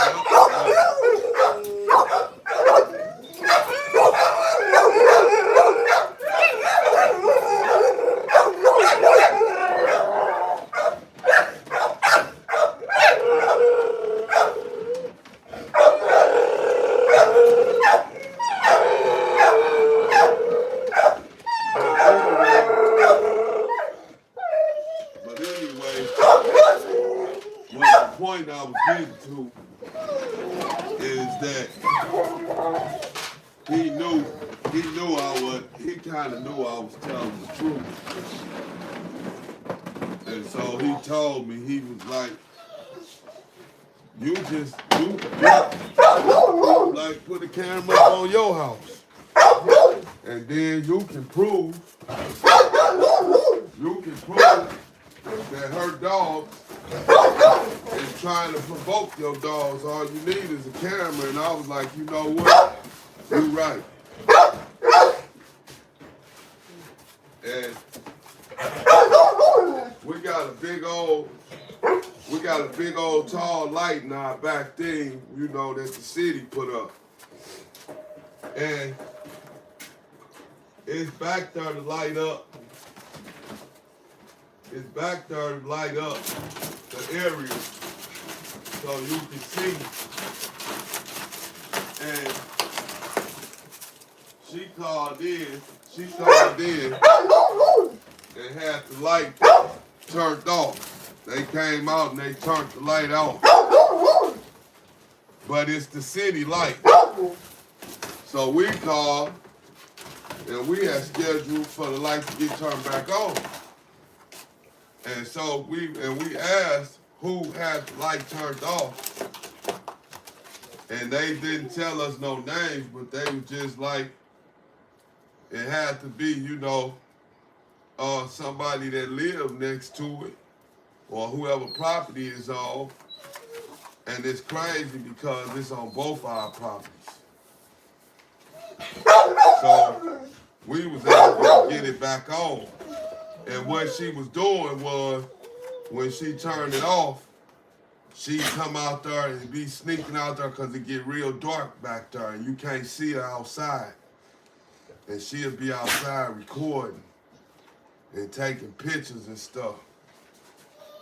And when I have my dogs out, or like now how they barking and stuff, she'll be out there recording it so she could show it to the city hall. And you know, when I went up to the city hall for my fence to talk about the gate, they asked me who I was, and I told them who I was, and the first thing they said was, "Oh, okay, you the guy with all the dogs, with a whole bunch of dogs." And I said, "Huh?" It was a woman, matter of fact. She said, you the one with all the dogs. She said, I heard you got a whole bunch of dogs. And I was like, man, I ain't got no whole bunch of dogs. And she was like, oh, well, that ain't what we heard. And I was like, well, that's what I'm telling you. I said, I got the legal limit. And I was like, shoot, I stay in the hood. So I know doggone well, y'all ain't tripping off no dogs. All the killings and all the murders that's going on over here, y'all tripping off a dog. I know that ain't so. And yeah, it was so, but y'all know how it go. They scared to mess with them killers. They ain't gonna mess with them killers because they scared some killers to come to them because they will know. Anybody that know some real people, know some real killers that you better not mess with. You better just let them be. They get scared of them. You know, I wish I was still. I mean, I don't wish. I take that back. I was finna say I wish I was still in that like that, but no, I don't. Cause it's hard to be a killer. I'ma say that. And I'ma say that meaning anybody can pull the trigger. But the question is, after you pull the trigger, can you live with it? Or is your conscience, or is you a person that got a conscience? Because if you a person with a conscience, then you can prepare for your conscience to eat you up. Man, you better stop, boy. You better quit biting me, boy. What's wrong with you? What's up, boy? What's up, boy? I know you feel good. I know you feel good with all the teeth in your mouth. But anyway, yeah, if you got a conscience, then being a killer ain't always the best thing, ain't the funnest thing. Because you gotta live. Damn, man, did I give you this food yet? You gotta live. Man, no, I ain't feed you yet. You gotta live. You gotta live. You gotta live with that. And then the worst thing you can do is get caught killing somebody and still gotta live with it, and you in jail for it. That's even worse. Because anybody that know any type of killers, meaning people, not just no street killers, people that's done been to Vietnam, people that's done fought in the wars, you know, killers come in all forms and fashions. But if you a person that's done seen, you know, that's just done been around a killer, whatever type of killer he is, if they fought in the war, whatever, you know that the first thing you know that when the killers come home from the wars and they done did all that fighting for this country, the first thing they do is what? They medicate themselves. First thing they do is they start medicating themselves. They start using drugs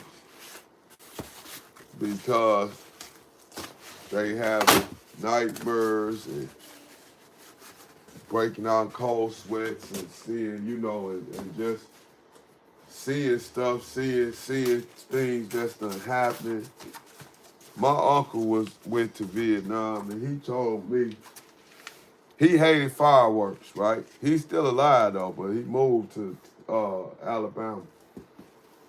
He loved he hated fireworks, and he hated when 4th of July used to come around and New Year's, because he hated to hear all the gunshots and all the popping sounds. And so, we're back. And so, he used to tell me about Vietnam. He used to tell me what Vietnam was like. And he told me one story where they was being attacked. They was under attack. And it was a dude, it was him and another soldier. They was jumped down, they was in the foxhole. And for people that don't know what a foxhole is, it's a hole that they put in the ground when you in wars to jump down in when people trying to, you know, kill you. Because they got to come and stand over the hole to shoot in there. And y'all got guns too, so you can easily kill them before they kill you, unless they throw a grenade down in there on you or something like that. But anyway, he said they was in the foxhole, and the soldier that was with him, he tried to peek up out the foxhole to see, you know, he tried to peek out the foxhole to see where the enemy was at. And when he peeked up out that foxhole, he said his whole head exploded. He said he seen his whole head explode. So yeah, quite naturally, you don't really care for that type of stuff once you done seen it. And that's why a lot of street killers, that's why they always end up becoming OGs to the youngsters, because they be trying to tell the youngsters, like, man,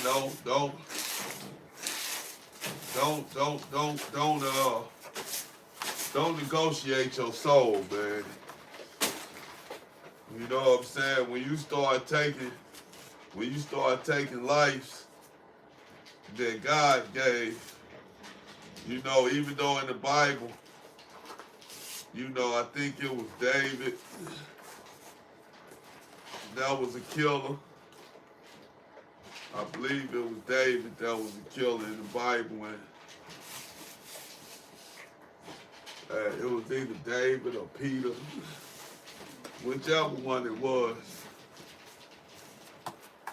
He was a stone cold killer, and the Lord forgave him. The Lord still forgave him, so you know, you can get forgiveness for anything. People might not forgive you, but the Lord always forgive you for what we understand. Unless you do some unless you do and I forgot what you call it. The only way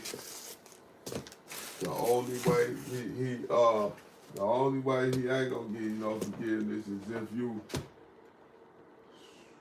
what did he say? If you blasphemy. If you do that, then the understanding is you won't get no forgiveness for that. So, yeah, if you do blasphemy, then ain't no forgiveness. You know, you gotta take that one on the chin, and whatever happened,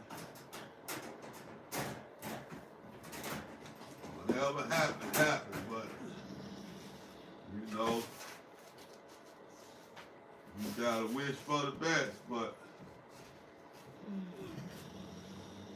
I don't know how a person could, I don't know how to even commit blasphemy. I ain't gonna lie. I don't even know what you gotta do in order to be even judged or to be looked at like you committed blasphemy. But anyway, the point I was saying, when you want to cross that line and negotiate your soul because you want to kill, then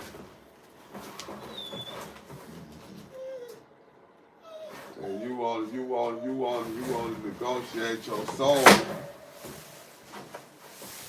then that's on you. But most killers, and I was saying why the OGs start telling the youngsters that you don't want to do that, because he know the stuff you see when you do that. You know the killers, they know the stuff you gonna go through, and once again, only the strong survive.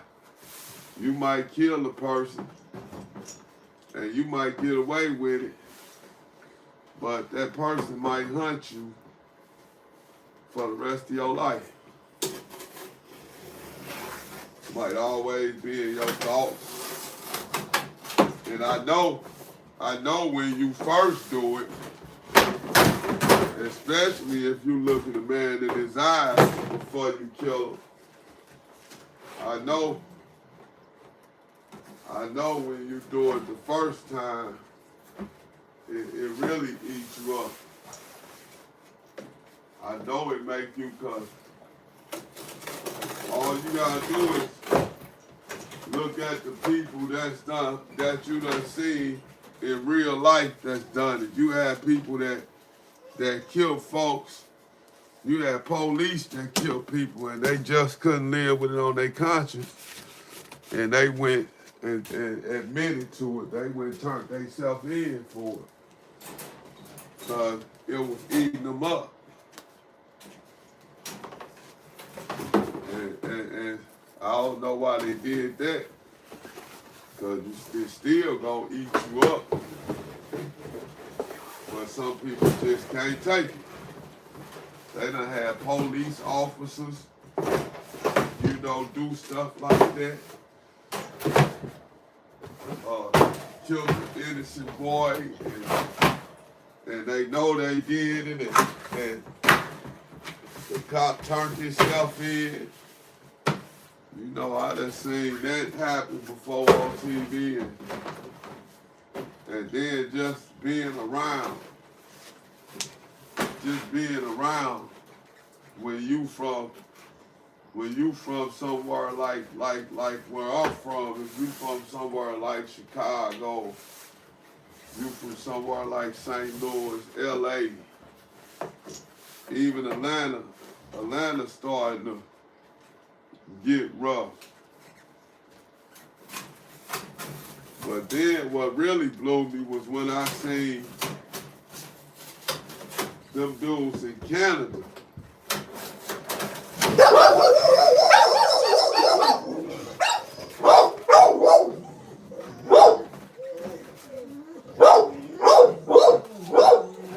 When I see Drake's little buddies on TV, and they was over in Canada, and they was talking about how they killers, and dude was like, I'm Drake hitman. Drake hit a home, and he was talking to Kendrick Lamar like he gonna smoke Kendrick Lamar. And dude that was talking, he looked like his mind was gone. He looked like he was fucked up like that too. And I could tell, I don't know, because he got on YouTube, and when he came home from prison, he got on there dissing Kendrick Lamar and just kept saying, I'm Drake hitman. I'm home. I'm Drake hitter. And it didn't help him because Drake trying to stay out of that stuff with that dude XCX or whatever, Triple X whatever his name is. Because he told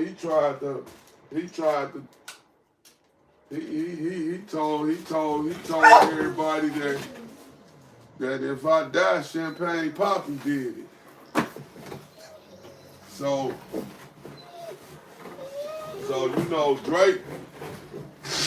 Drake already in enough hot water. And here it is, he got this dude coming on TV talking about he no hitman. And you already ducking and dodging heat. And that's why I really didn't understand that when I seen it, because I was like, maybe dude did it on his own without Drake's permission. And Drake ain't know he was gonna do it. But I can't see that. I believe like Drake knew he was gonna do it, and Drake just ain't say nothing because don't know. Drake don't appear to be, to me, no guy that really want to go out and shoot and pull the trigger on his own. I just don't see that in him, and I don't know him. But me watching him and seeing him on TV, I don't believe that he's a guy that'll do that himself. Now I ain't saying he won't get it done, but as far as doing it yourself, that's a whole different program. These rappers, these dudes be so crazy that when these rappers get on, they be trying to protect these rappers and be they hitmen. They want to be the rapper hitman and all that. And I'm like, how you gonna try to be? If I had a hitman, I'ma kill too, because when somebody kills somebody for you, when somebody kills somebody for you, you have now what's called the outstanding debt. You got a debt that could never be paid. You can't never pay that debt off. I don't care what you say. If I kill somebody for you, you can't never cut that. That debt will never go away.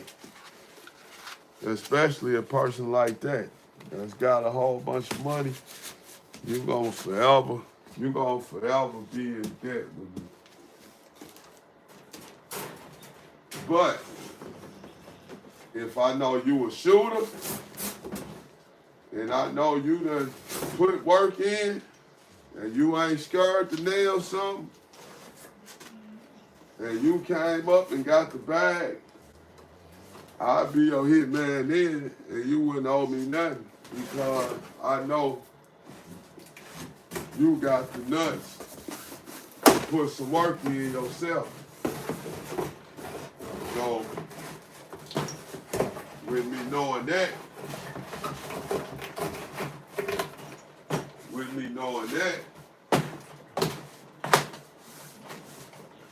it's good to the bone. But if that wasn't the case, then yeah, you would be in debt to me for the rest of your life.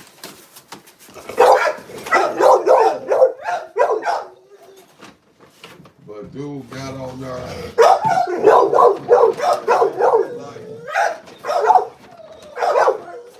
And he kept saying Drake's name. So that one was crazy. He was just like, I'm Drake's hitter.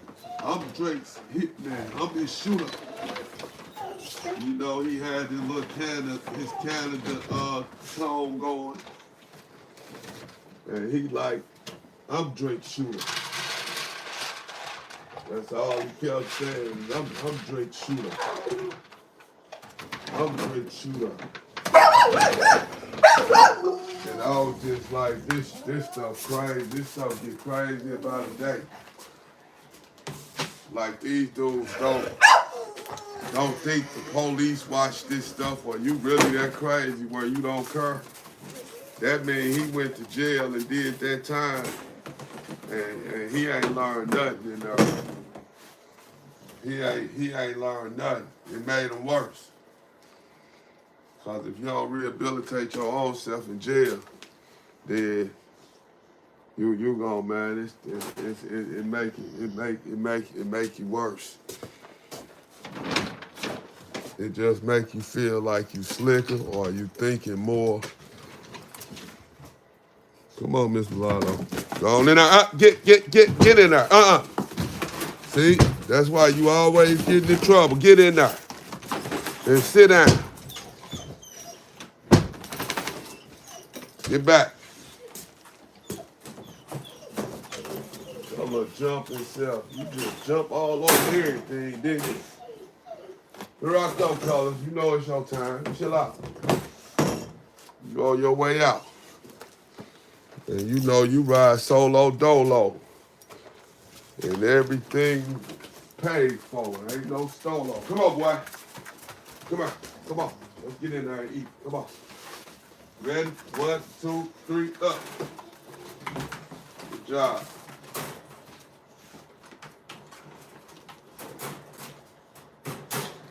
I'll be glad when it get hot so I can get y'all a bath and get y'all all the way together.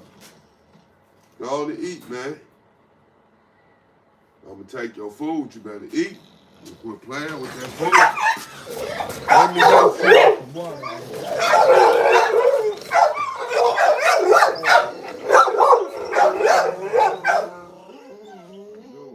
They took the water bowl again. And where do they be taking? Where y'all taking the bowl to, man?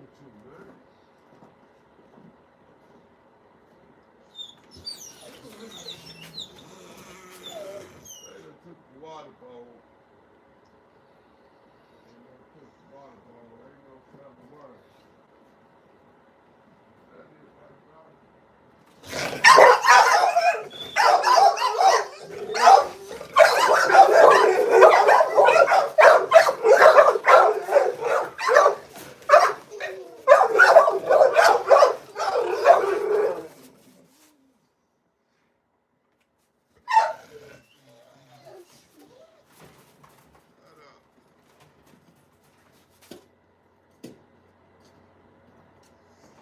They take the water bowl. They take the water bowl all the way to the back of the yard. They all know they be on some bump. Now, why would y'all take the water bowl and drop it off all the way back there by the gate? Y'all too. Miss Milano and Crook. Y'all took the water bowl, yeah. Get a good look at it, because you took it all the way back there. Crazy stuff. Took all the water up there and took the bowl. All right, y'all. What? Did you get some water? You took the water bowl, didn't you? Sure. Did you get some? Sure, man.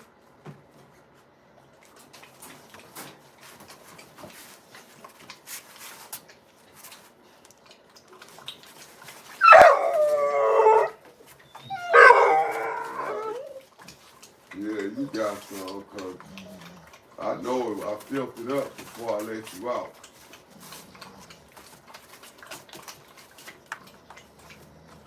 All right, no, nope, that's enough.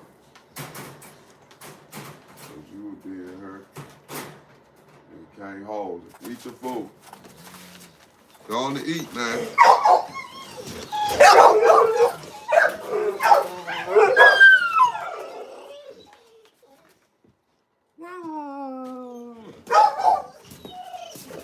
Y'all make so much noise, especially just Milano, your big old mouth. Come on, colors. But today you definitely, you had some fun in your cage. Come on. What's up, man?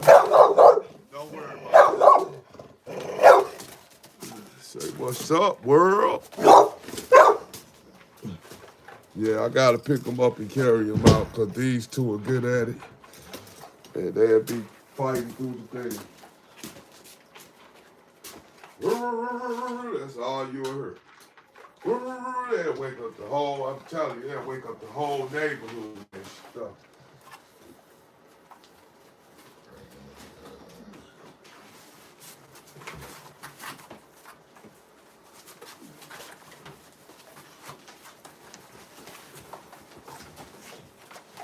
I'm trying to figure out, I be wanting the world to tell me about how did Charleston White come about? Where did this dude come from? I be seeing this guy, and I be seeing him on different stuff, and they done dressed him up and made him, you know, he be putting on, he be having jewelry on, and one thing I learned about that game is a lot of that jewelry be fake, them guys be wearing. So I ain't gonna say he that dude because of his jewelry, because that jewelry might not even be right. And the way he seemed to me, yeah, I know the jewelry probably ain't. I really feel like he probably ain't right, but if it is, it don't matter. I just want to know where the heck he come from. I'm trying to understand how a boy like him, how he come up? How did he come up? What was he doing so interesting on YouTube that somebody decided to help him get rich?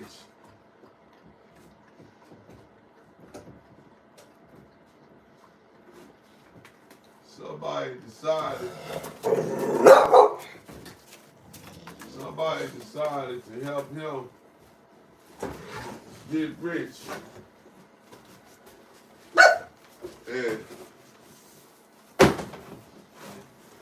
And I don't know. I'm trying to figure out what the heck, where did he come from? What did he start with? What made him hot? Like, where because he just kind of looked like he just came out of nowhere, like, and I'm trying to figure out when people on YouTube get on most of the time, they be rapping or they be, you know, they don't just be sitting around. It's like he sit around and just, he be talking about folks, and I ain't gonna lie, I'm surprised the brother's still alive. Cause when it come to running them lips, folks don't be going for that. And that's what be making me believe like all this stuff is just a hoax. I don't believe I don't know. I don't believe, you know, that dude just, I don't know where he came from or what he done, but he got in and got on. It looked like he making some money on YouTube. So I just be wondering who this guy is.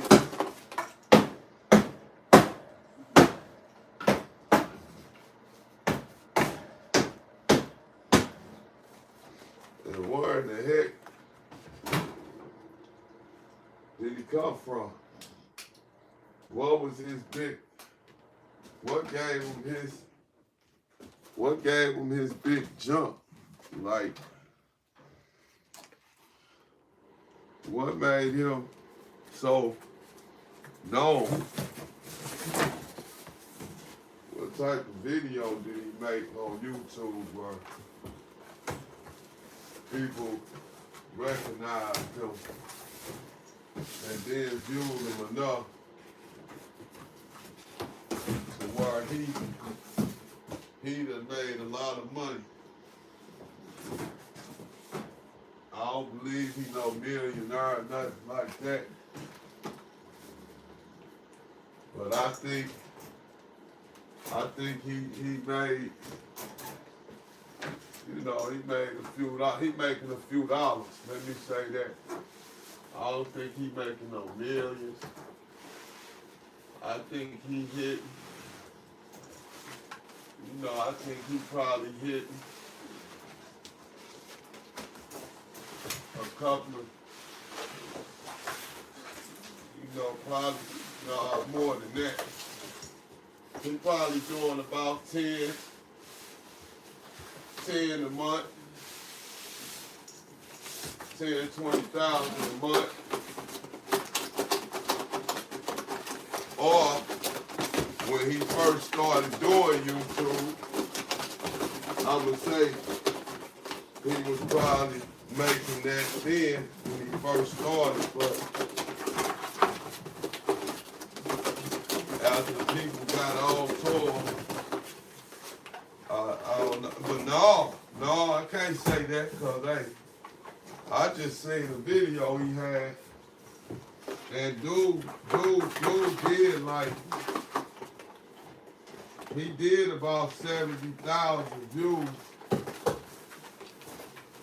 He did about 70,000 views on his video. So he's still putting up numbers. But I'm just trying to figure out who is he, where he come from. I know he's from Texas. But I want to know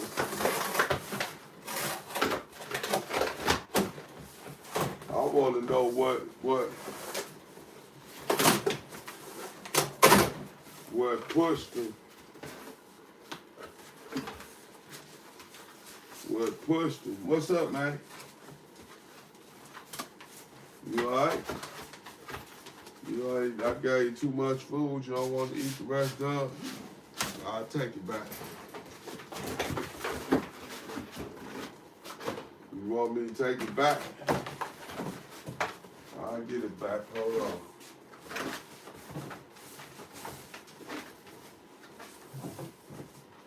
But yeah, I was just trying to figure out for real, like, and the reason I'm asking, the reason I mentioned Charleston White is simply because I'm monetized on YouTube, and I'm trying to figure out where all the big money coming from. Because I ain't getting all the big money. I want to know how in the heck do I get the big money. I'm on her. Shoot, I got people who be watching me. I got a cool little loyal fan base. And then I got a whole bunch of haters too. But my haters, they part of my fan base too. I love my haters. And I ain't gonna even call them haters because you know what they are? They people that don't like to see dogs in cages. And I understand that, but at the same time, I know that they are not people that have a lot of dogs. Like, so I understand why they feel like that, but I'm eventually I'm gonna give me some money, and I'm gonna build me a state of the art kennel.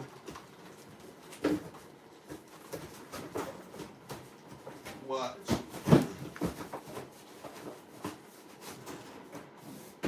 I'm gonna build me a state of the art kennel.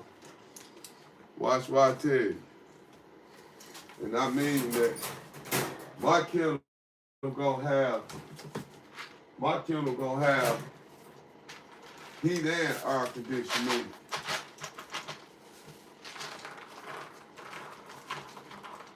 And past that, I'm gonna have it's gonna be hard. It's gonna be hard. It's gonna have air ducts in it, and it's gonna be made behind thick glass. My stuff they gonna be behind glass. Cause I already want to get me a dog museum. I got a lot of different ideas about what I want to do with dogs that I just can't put them out. I know if I put them on YouTube, somebody will steal them and do it before me. And I know I got some ideas that ain't nobody thought about. And if I get the right sponsor behind me, I'ma make both of us a whole bunch of money. Watch what I tell you. And they probably already gonna have a whole bunch of money, but I'ma make they net worth go up. I'ma make like what they making, what they been making, I'ma make that go up. Like if they made 60 million last year, I'ma make sure this year they make 80 million instead of 60. I got them type of ideas. That's gonna work too. That's the thing, they gonna work. And one of them just a simple plain Jane. But it's gonna take the world by storm. Watch what I tell you.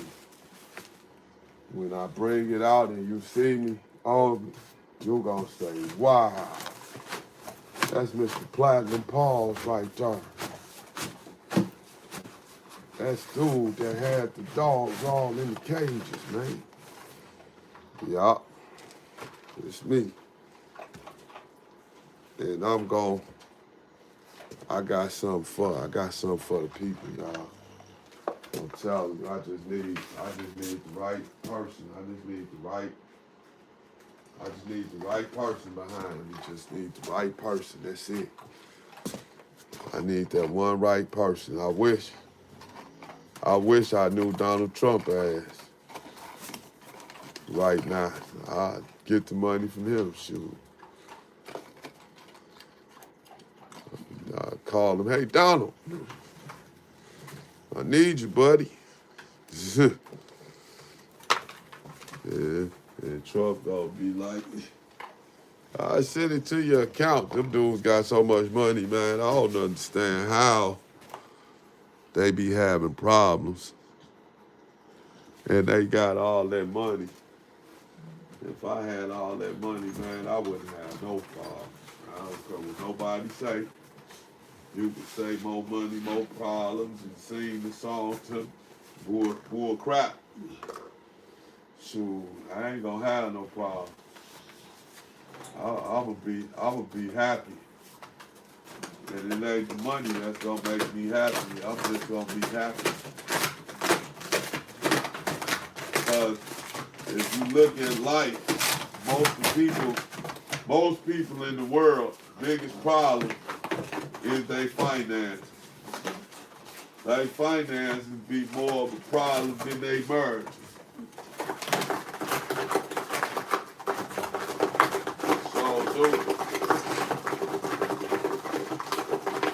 Hey, Miss Mulatto, what is going on? What you trying to get from up under there? Come on now, cut that out. But on some real talk,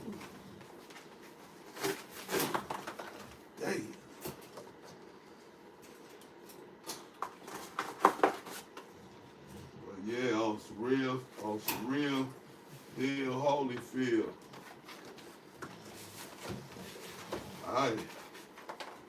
I wouldn't have no problems for real. And if I did, it wouldn't be nothing I couldn't handle. It wouldn't be nothing. It wouldn't be nothing. It wouldn't be nothing, because I done been through what I done been through. Shoot, I done lived around the miserable. I done been in the most miserable place you could be at life.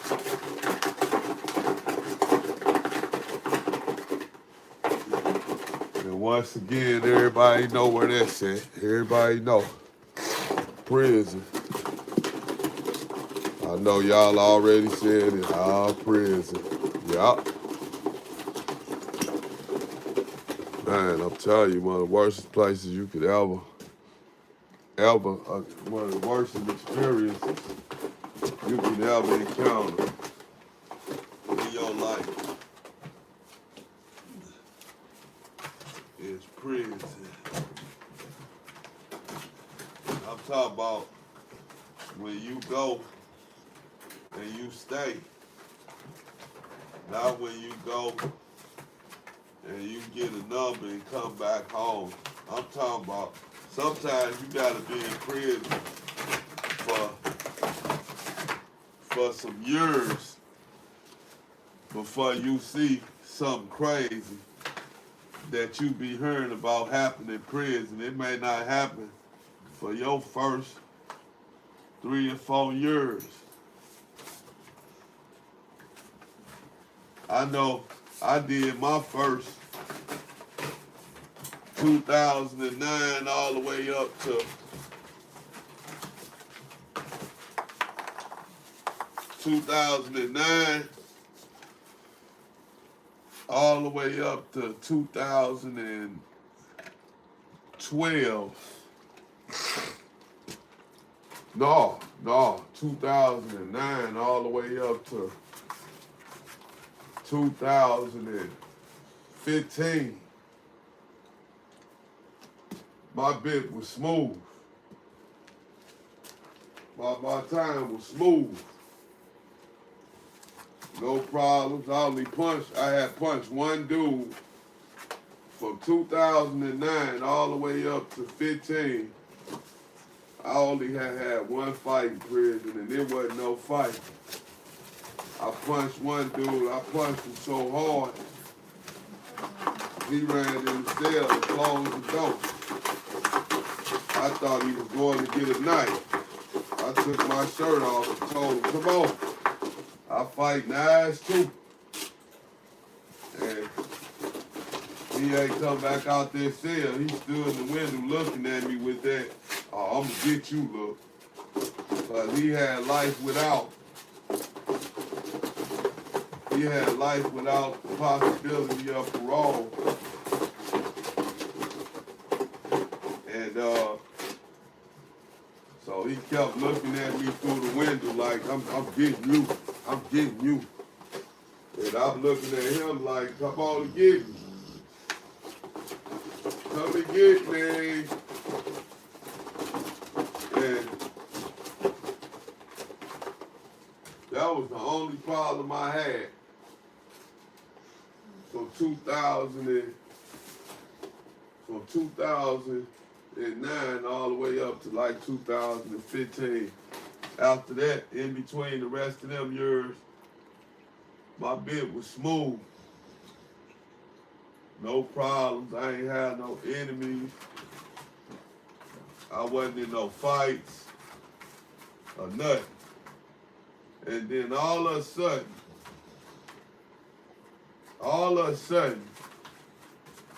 I look up, I'm fighting, people walking up on me, stealing on me, and I ain't even know he was finna steal on me. And so I go to the hole. Well, first, no, take that back. The first thing happened, a ride jumped off. A white and black ride that jumped off. And when that black and white ride jumped off, that was I was involved in that. And we put our work in, you know. A lot of dudes ran and hid and didn't fight because they was more worried about going home. And so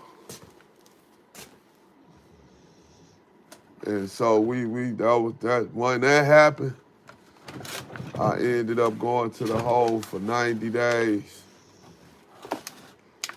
And after that, I got out the hole, and a white dude slid up on me and snuck me. He slid up on me and punched me, and I ain't see it. I ain't see him coming. But when he punched me, he ain't hit me hard enough. He ain't hit hard enough. And he was about he was every bit of close to 300 pounds and about 6'2". Big boy. Big old country boy. You know, they don't like us, but the crazy part is they act like us. They walk like us, talk like us, try to be cool like us, but they don't like us. Like they racist. So you know, it's shit confusing. And so when he did that, I told him up, broke his collarbone, wore him out pretty good. And the next thing I know, you know, I'm staying in fights. I'm staying in fights now. I'm in my 40s. Yeah. Yeah, I was in my early 40s. Hey, Coach. You all right? Huh? What's up, man? Huh? Come on, let's go, big boy. And so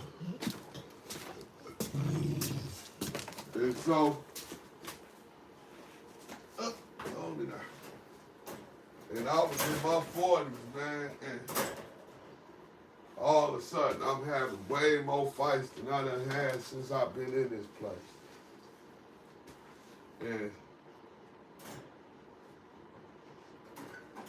And that's the point I'm making, though. The point I'm making is like,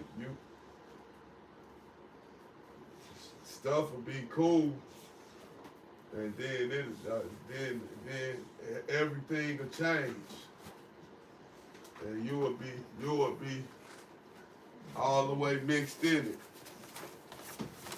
And y'all need to know how you got this mixed in it. And the crazy part was, I got into it because it was a race ride. It was white on black. And when we all got put in the hole, they came and got us. They was coming to get us for about 2 weeks. They came and got us for about 2 weeks straight, putting us all in the hole. And so now we in the hole. And I heard one of the black dudes ask the white dude, could he see his magazine? And I'm like, what the hell? I said, man, did he just ask him for his magazine? I yelled to him, I say, man, what the heck you doing, dog? I say, you sit down here being friendly, asking to see magazines, bro.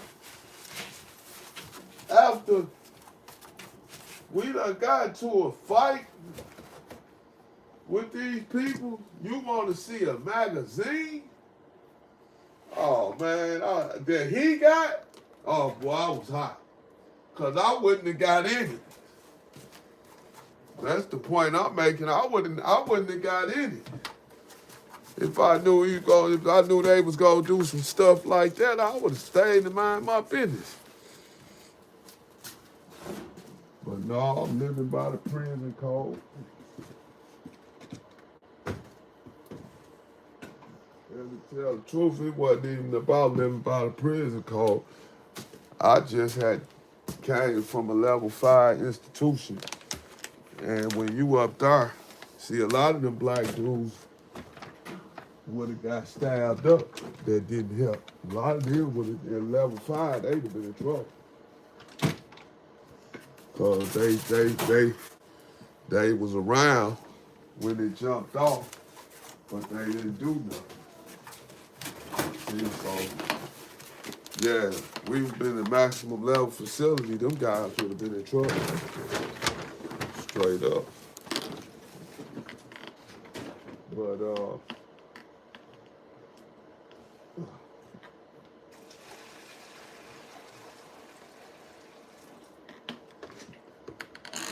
But it is what it is. But they was in there talking to them guys, man.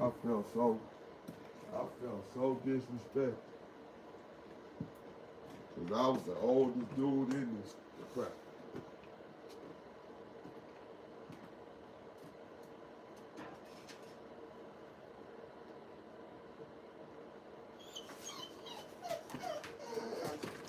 Yeah, I was the oldest. I was the oldest dude that was mixed up in that mess.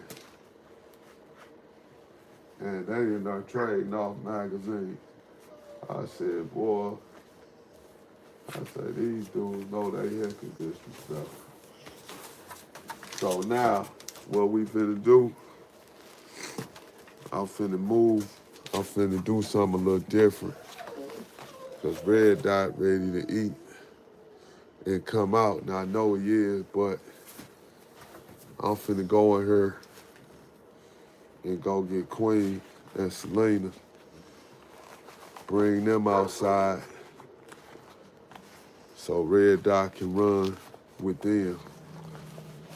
And then I'm gonna give him his food after he get through running and playing with them. So y'all just stick in with me a little while longer. Help me, help me, help me. Don't forget me. Man, I got about 3 bags of candy, 3 boxes of candy in my pocket. I thought I only had 1 box left. Boy, I'm getting old, forgetting everything. What's your name, boy? Funky Fresh, Easy E. Here's a little something about a brother like me. Never should have been let out the penitentiary.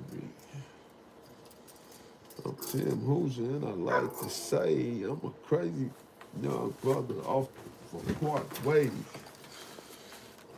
Ever since I was a youth.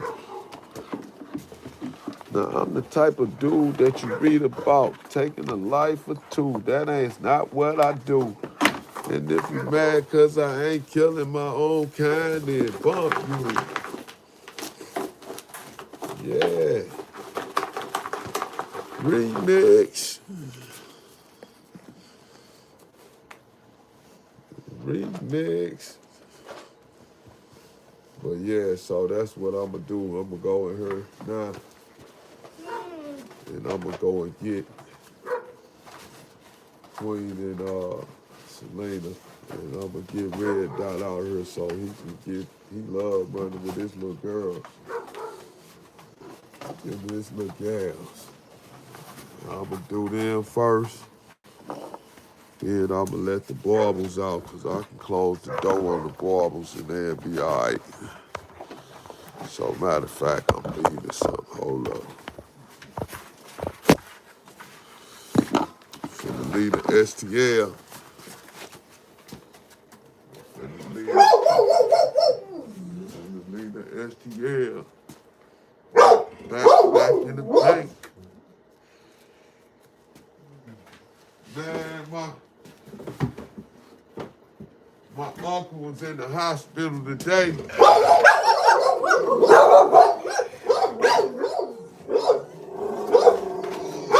And he had 2 pints.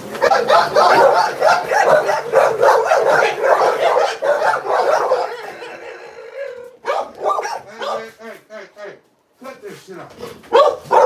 Cut it out. Cut it out.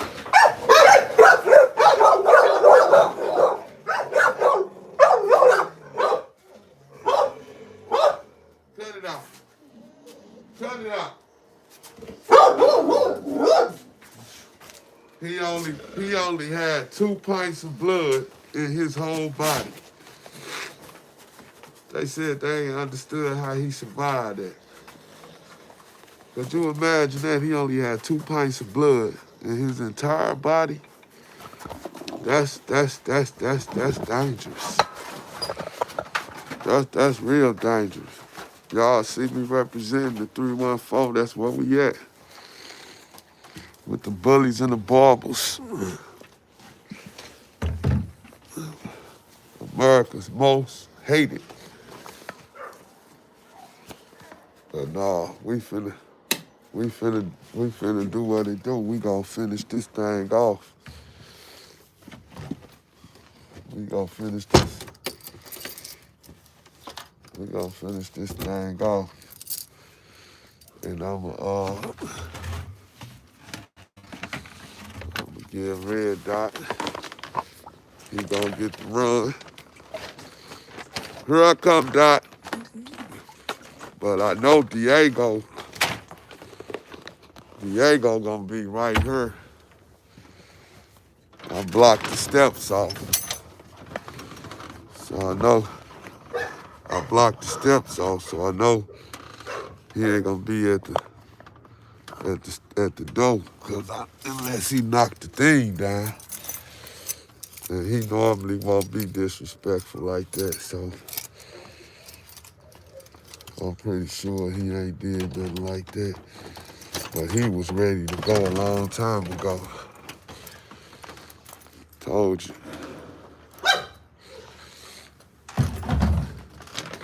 Don't want to say I told you so. Man, you all right, dude? You ain't used the bathroom down there nowhere, did you? Because if he don't hold it, if he don't let him out, he'll use it. Hold on.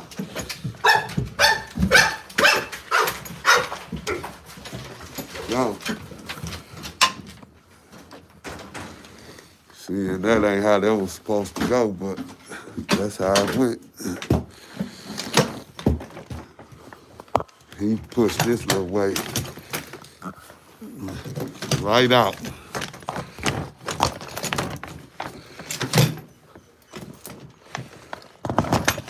He pushed this little way right through, didn't he?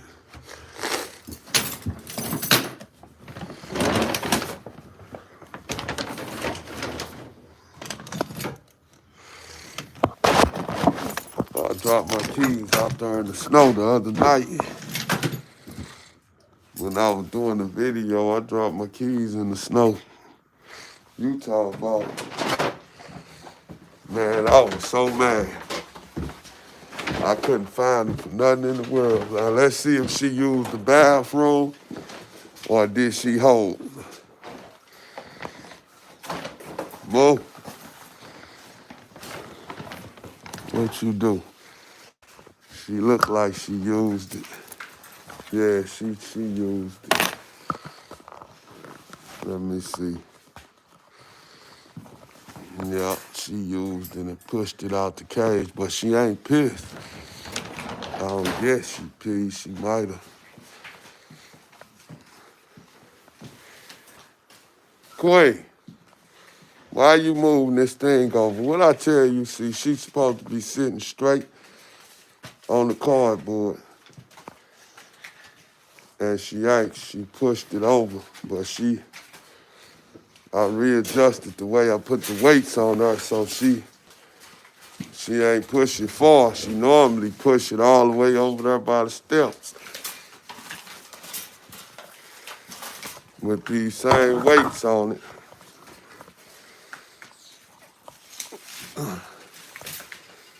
But I guess she couldn't make it that far today.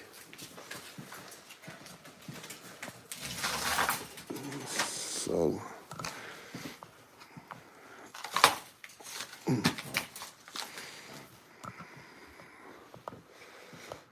little nasty right here. She gonna do everything but go outside. Told you. Get, outside.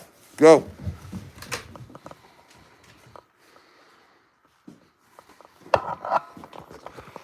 It's a full thing of water out there for her to get into. I gotta clean this boo-boo up. So I'll clean this up. She gonna have the house smelling like turbulence. And y'all like, what the hell is the turbulence? What is turbulence? A turd. A ticky turd. So we go make it. What you were hearing about? What's up? What did I do? with the gloves. See, they all drop.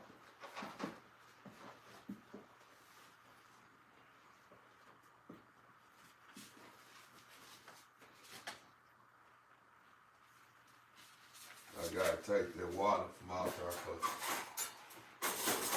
she'll drink all of it. She'll drink it and be so slow. I gotta actually control her water intake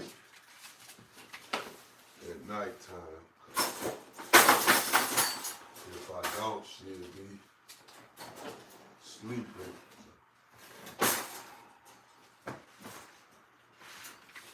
She'll be sleeping and pissed. I'll be upstairs sleeping my own self. And I wouldn't know. I came down here the other night just on GP late at night. Just on the humbug. And she was laying down and boo-boo and everything. And she trying to squeeze in between the boo-boo and the cage, and trying not to lay down in it. And she said, I told her, you lucky. So what if I wouldn't have came down here 3, 4 o'clock, 5 o'clock in the morning? She done used the doggone bathroom. I think I came to turn the heat on. And that's how I noticed it. This shit stinks. She knows she got some of the worst smelling puppy shit I ever smelled in my life. Her puppy shit stink, man. I ain't never smelled a puppy that stink as bad as this little dog. And I ain't just saying that, I mean that. I'll be right back, y'all. Be easy. Is that the dog? Yeah, that's the dog food. I ain't finna play with her. She don't have to. Go potty. Go potty. Go potty. Go potty.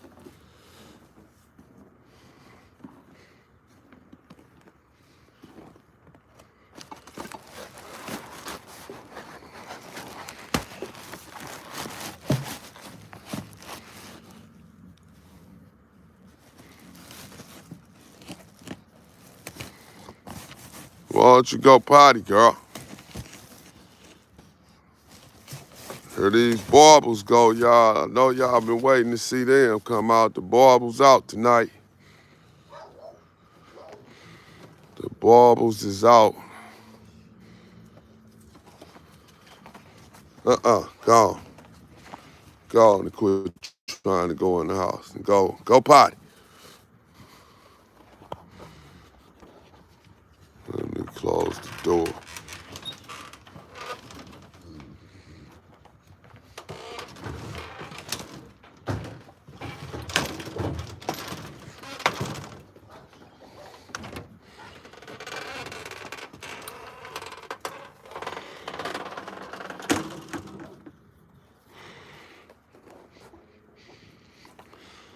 All the party people, be quiet. I mean, what I say?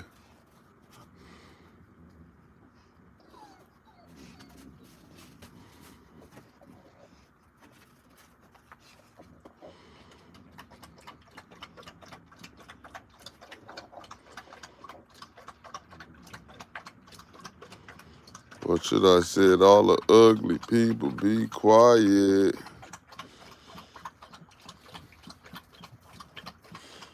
Oh.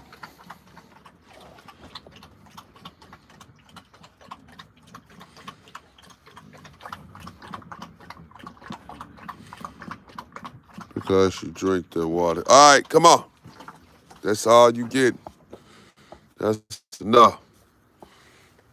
Looking like Miss Pig. Look at her little fat self.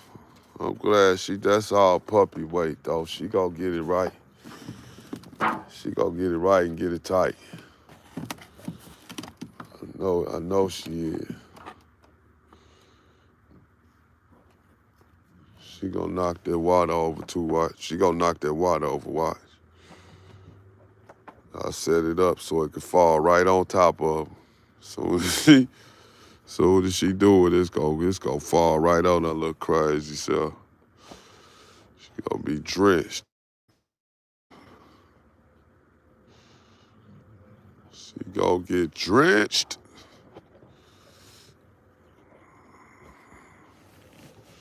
Trying to take my gloves off, so be cool, y'all. Diego over there eating on ice.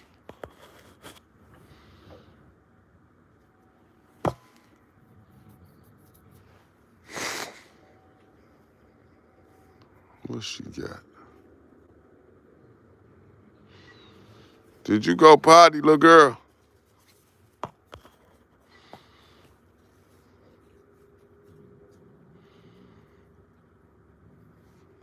Go potty. Nah. Go potty, girl. Hurry up. Hurry up. Go potty.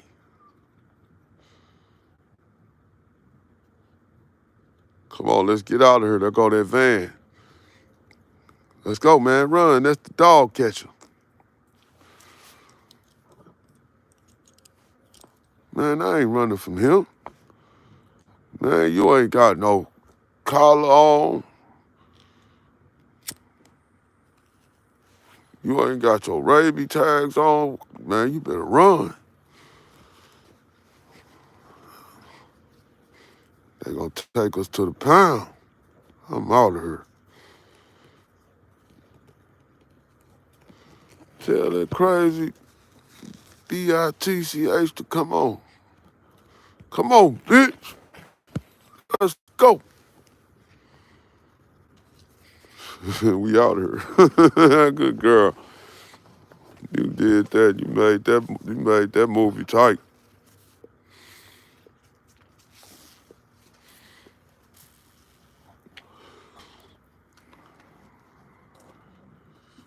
Five-month-old Boerboels puppy.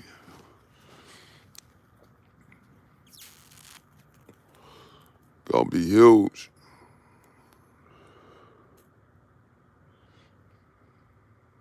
Get away from over there. Leave it. Leave it. I'm gonna show y'all that she know what it mean. I taught her that. Leave it.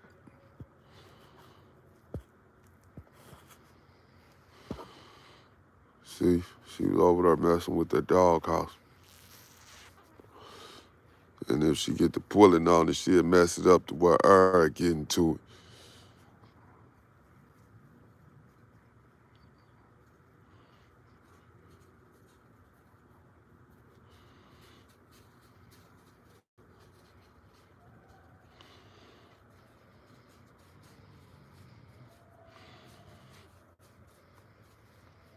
She knows she be riding Diego job.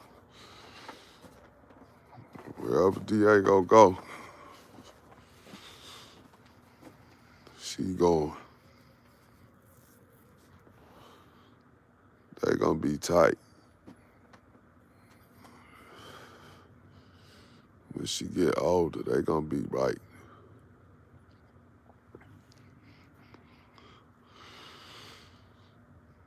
Yo, if you ain't subscribed to the channel, hit the button for me, man. And then hit that bell so you can see when I'm coming out. There she go. Good girl. Good potty. Good girl. Yeah, good girl. That's a big girl. Yeah, that's a good girl. Good potty, girl. Go potty again, girl. Hurry up, Nana.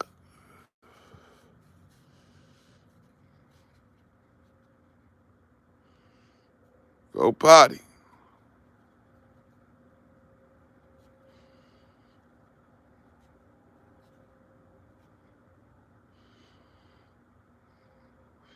That's a winner there.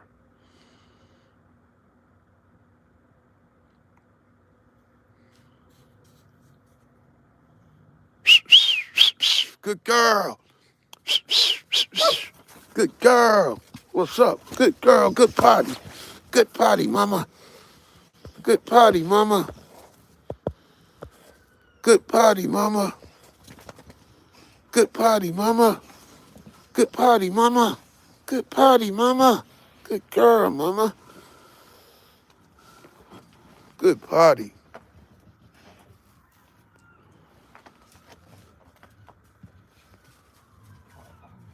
Get off that. Leave it. Leave it.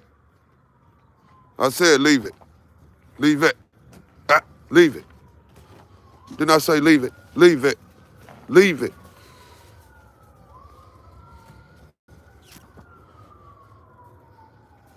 And leave it. Leave it. Ah, I said leave it. Go in the house. Go get in the house. Let's go. Go in the house. Come on. Get in the house. Get in the house.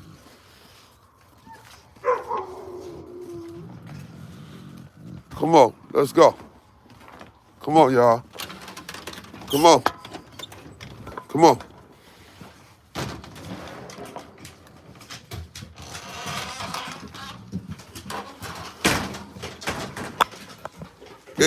Leave it. Get out of there.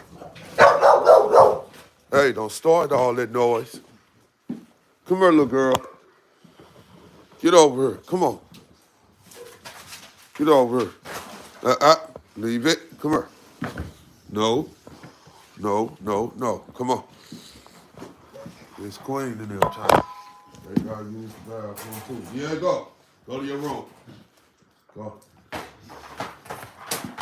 Good girl. We're gonna get you a treat. Hold on. That was a good girl. Good pie. Pie, good girl. Come on, Diego. Let's go to your room. Come on. You want your treat, Diego? Go to your room. Come on. You want your treat? Go to your room. Good girl. Come on. Good girl. Come on. Go on in there. Go on in there.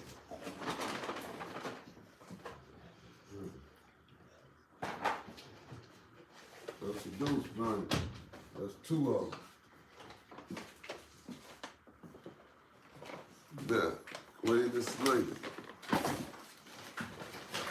Will I take y'all out here? Take y'all to play with Red Dot. If Maverick come outside, y'all bet not. Don't go where near that gate.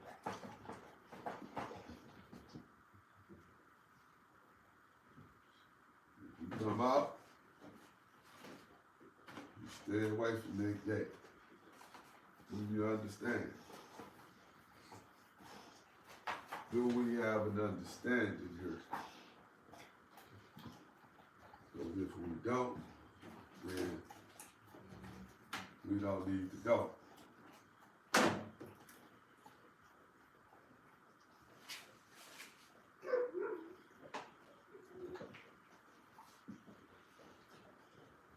You know?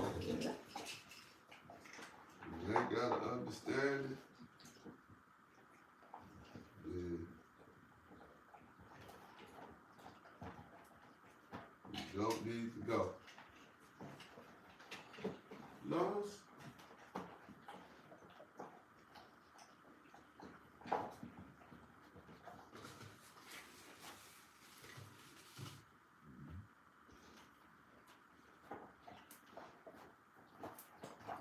Check the edge out. Get red dot off. Let him run around and do his thing. Are you ready?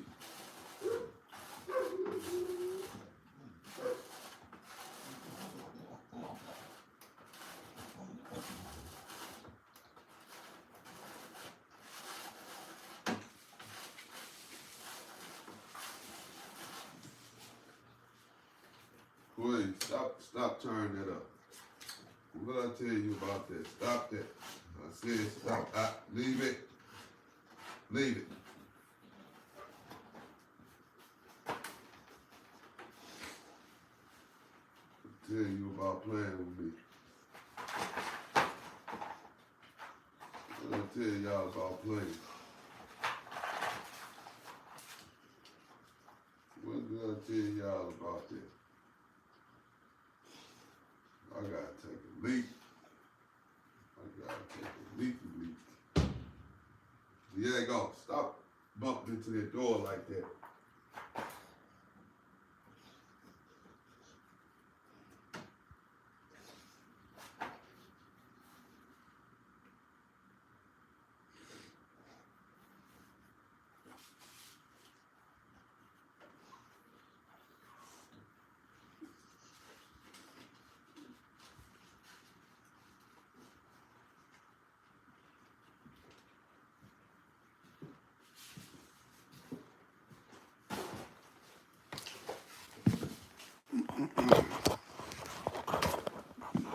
Y'all ready?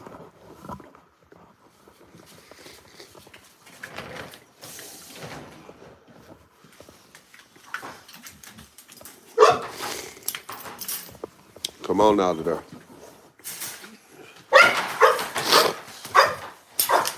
Let's go. Potty, outside. Outside, let's go. Come on. I got water outside. Come on. Come on, Queen. Go. Come on. All right. You gonna get back in there. You better come on, Queen. Come on, Queen. Come on.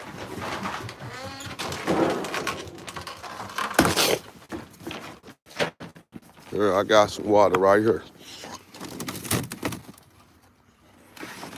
Come here, Selena. Get back here. Come on. Get back out here. Selena, come on. Selena.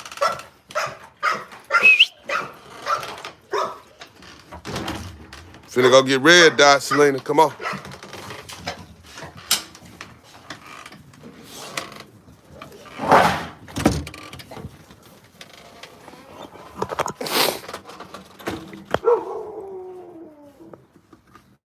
Here I come, red dot.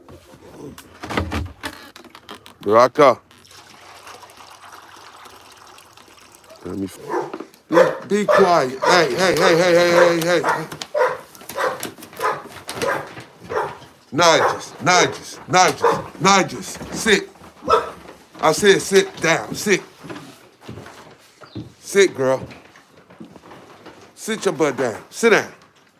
I said sit down. Sit. Nigel, sit. What I just tell you do? Then I say sit down, sit. Sit. Sit, girl. Sit down. Mama. Nana. Come here. Hey, do me a favor. Sit down. Sit. Sit, Nigel. Good girl. Sit, girl. Come on, sit. Thank you. That's all I wanted. Was that hard? Was that hard? That wasn't hard. Come on, y'all. No way. No way. Get on over here. Come on. Come on. Y'all thought what y'all going to sleep on the couch? Go ahead, get up there. Go on in there. Y'all ain't Diego. That's Diego area. I would let y'all, but y'all don't know how to act. Y'all the turn the damn couch up. Don't think I don't know that, because I know y'all will. Y'all rip that, shred that couch like y'all do everything else y'all get. Anything I give them, they tear it up. So no, I'm not going to let them sleep on that couch. And plus, I don't sleep on it. It's the collecting dust. Okay, so now, what did I have in here? What did I need to do that I didn't do? I did everything with you. I did everything with y'all. I know what I gotta do. I got a mop and get rid of your little boo-boo smell that you put down,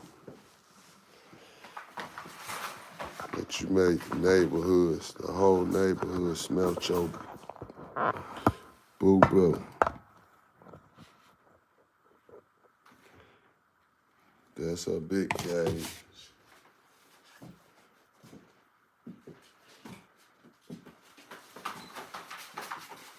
Come here. Sit.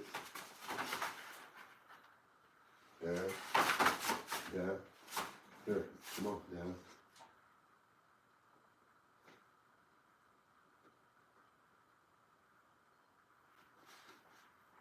Down.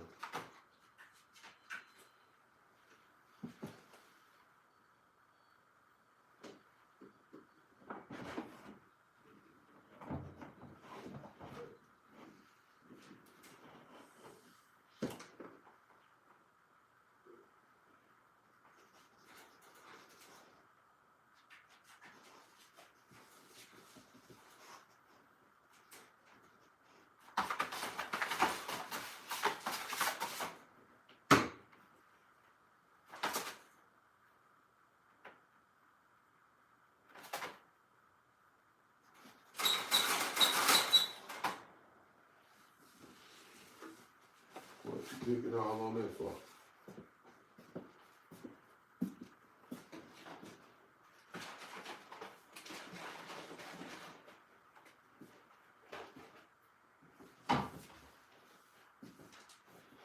You got this whole wide world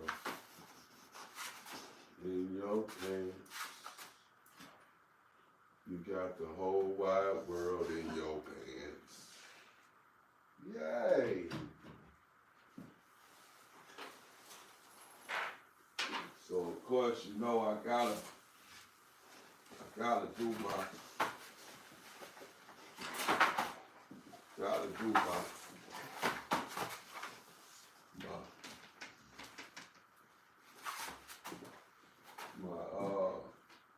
what's the name?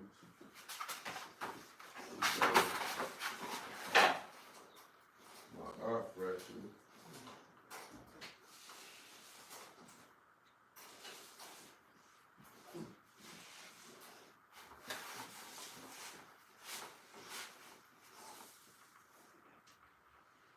I know a lot of dogs don't. A lot of dogs can't handle the bleach smell. So that's why you don't.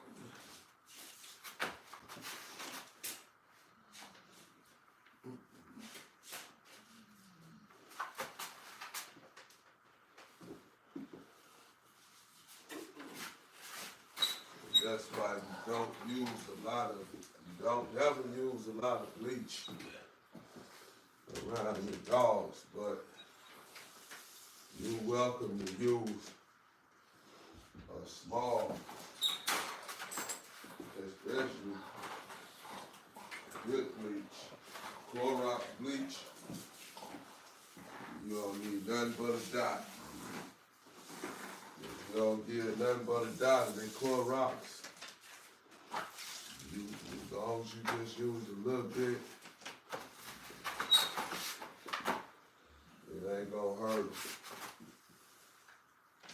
They can't take it when there be a lot of it. When it be strong enough to make your eyes water. If you got it that strong, then that's too strong.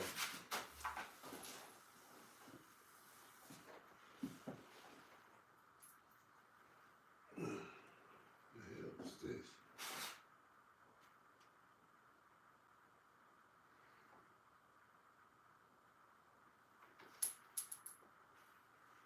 Something that done broke.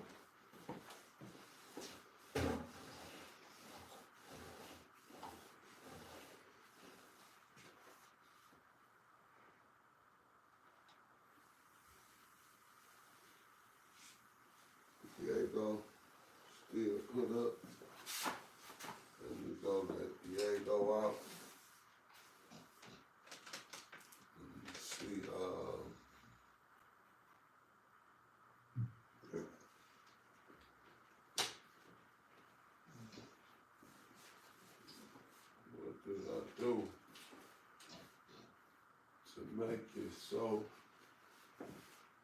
about who? Gangsta, gangsta, who? Did the ghost really scare you? Stop. I told you about that. I told you it's no-no. I told you it's no-no.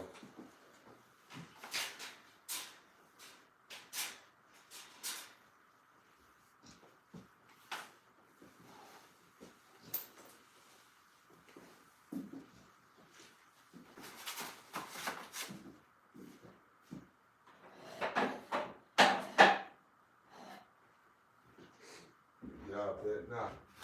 I really know. Queen, and later. Nice this. Nice. Be quiet. You know, that's Queen and Selena fault right there.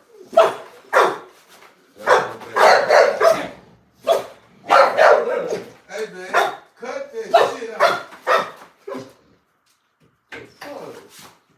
Cut it out. Making all that doggone noise like you crazy. Shut up.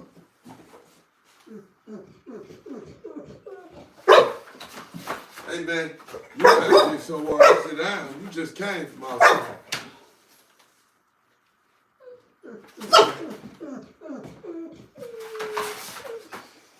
What is your problem, Diego? Did you just come from outside? I know dog on the way.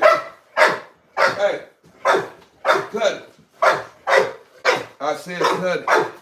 Cut it, bro. Cut it. No, ain't no roof shit. Hey, cut it. Cut it. Cut it. Cut it. What I tell you to do? Sit down. Sit. Sit down. Sit. I said sit. Sit down. Sit down. Sit. Sit down, nice. Sit down. Sit. Sit down. Sit, girl. Now, why was that so hard? Dry them off.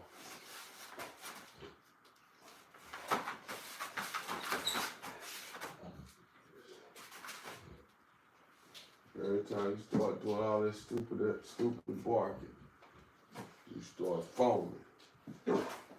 Nope, shut up.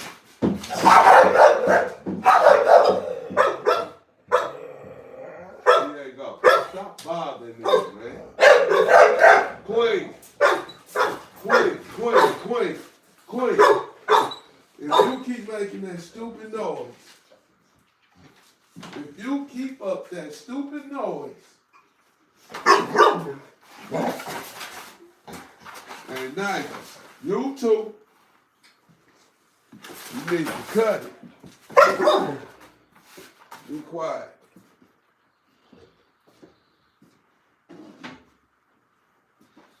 Be quiet. All that noise, all this unnecessariness, just loud, no reason. Diego, you need to go back in your role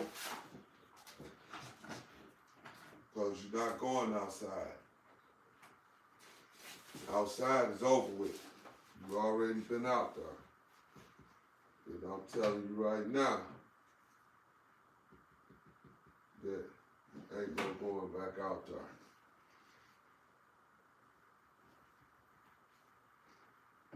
I got 2 phones.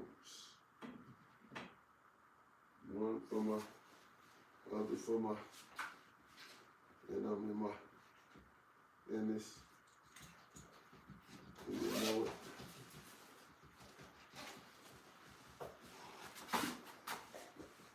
If I had $100 grand, I probably would just blow it. But if I had $2 million, I probably throw it. Doing investments, making some money. tell you one thing, dog.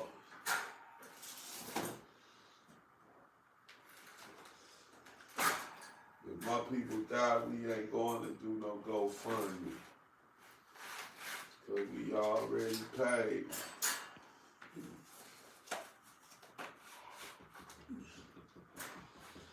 It's called life insurance. Hey, man. One thing about every young black brother or every older black sister and brother, if you got a child, a young black child, do me a favor and make sure you get some life insurance on them. I know that sounds crazy, like just to say, but nah, it's real. Hey, quiet it down. Yeah, go. Don't start that. Do not start that.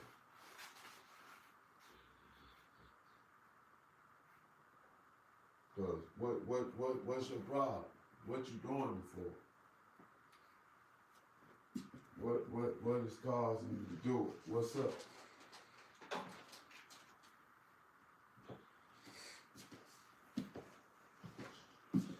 What's up? What's up? Huh? What's up? Hey, shut up. Nice. Cut it. Stop. No. Sit down. Sit, girl.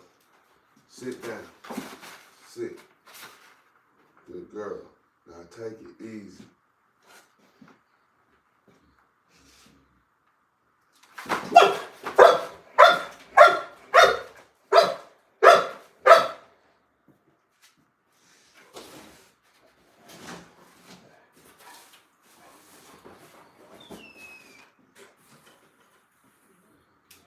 Keep on making all that noise, I'm gonna put you in your punishment box.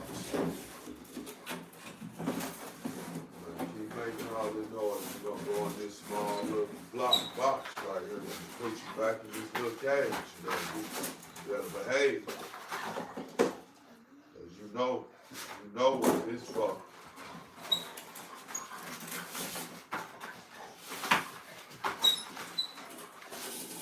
Nice, cut it out.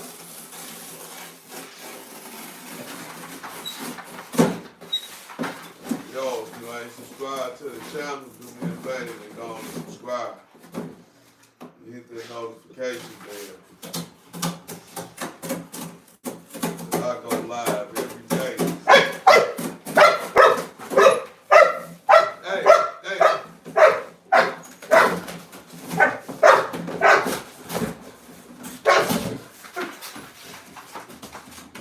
Y'all don't face Diego. You know she's that stupid when you come by. Why would you keep coming by? And you know that's what she gonna do. Get away from her.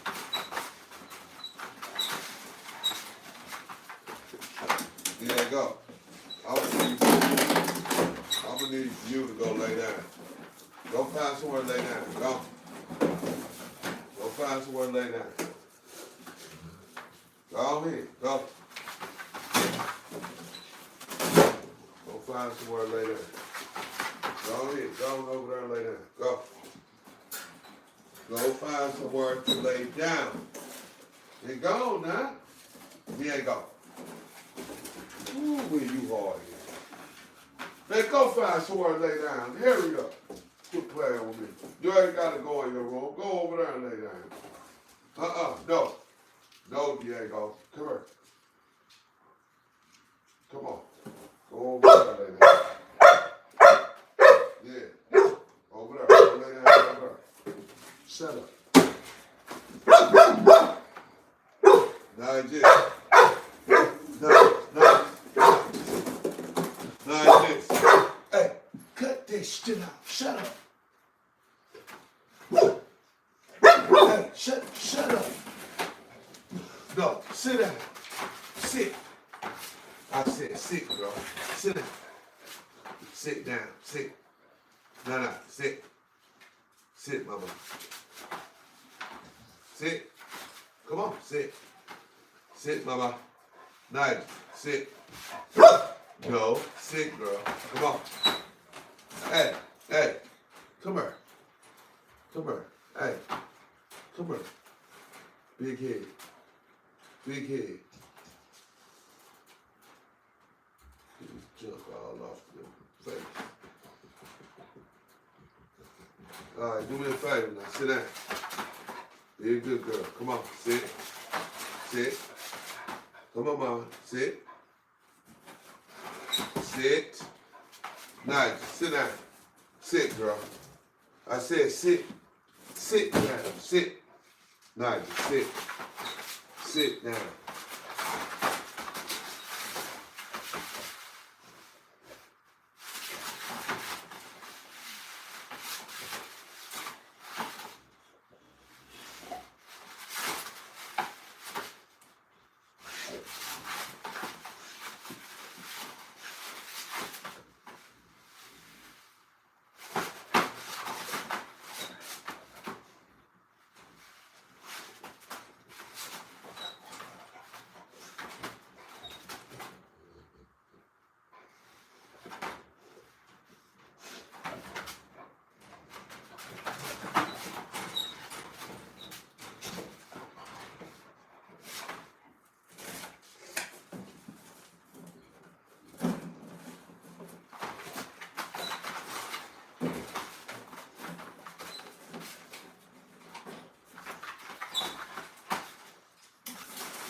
I don't know who hip to the rapper Larry Joe.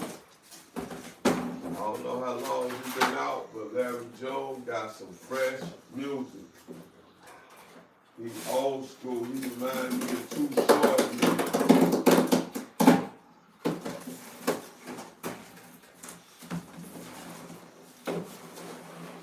He kind of remind me of, who could I say?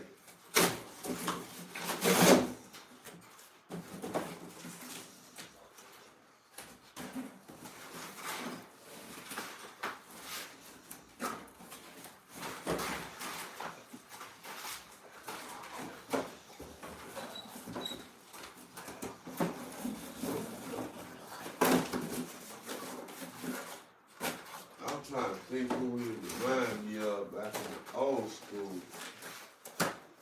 On the clock, turn it 1 to 2. I can't remember. But he remind me. Same dude on the clock, same dude on the clock, turn 1 to 2.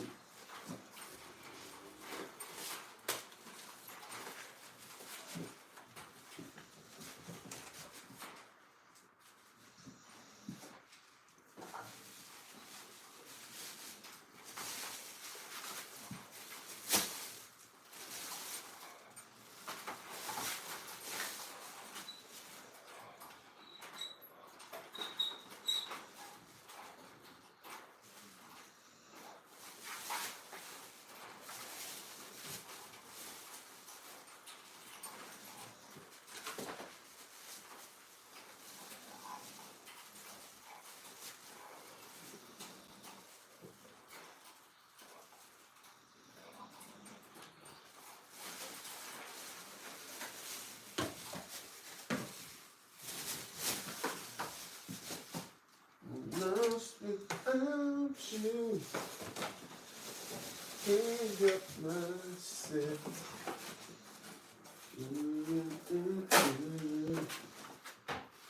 Love is funny. They gonna love trying to, I don't know why you trying to get out this door. Cause you gotta go to the bathroom. Cause you get hurt. If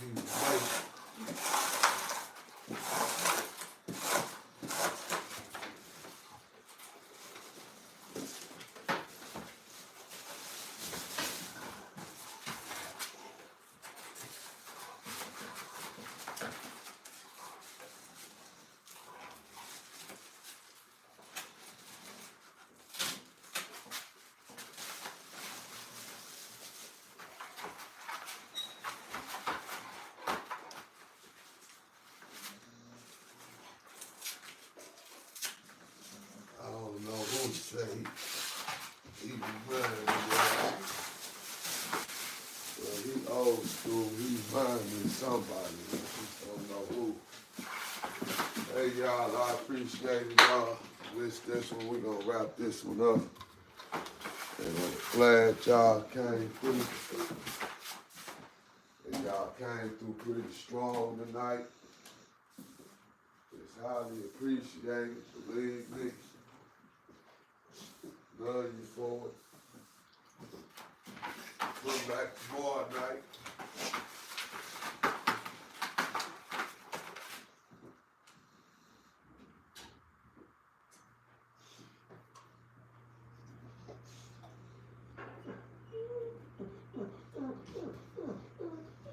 Hey man, hey, if you don't get somewhere and lay down,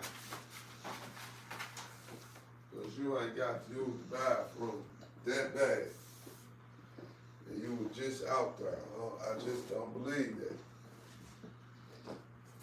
And I'm gonna let you out just because you're making that noise.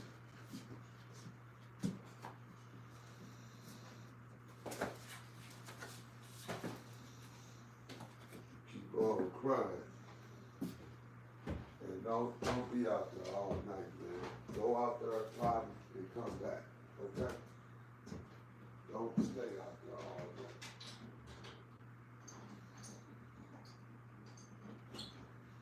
Oh, yeah.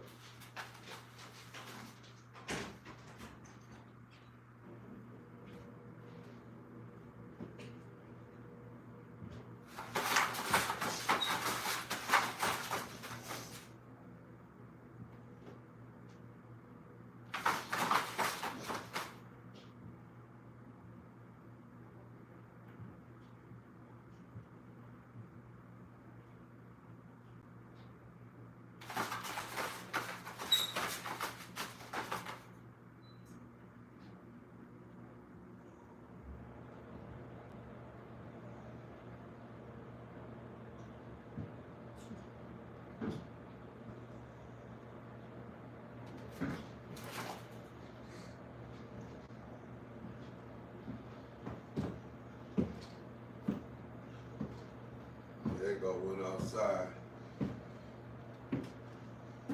just to drink some water.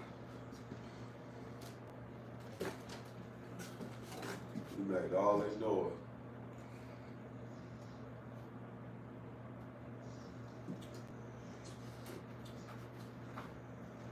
Drink some water.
Going to lay down like the other girls. Lay down.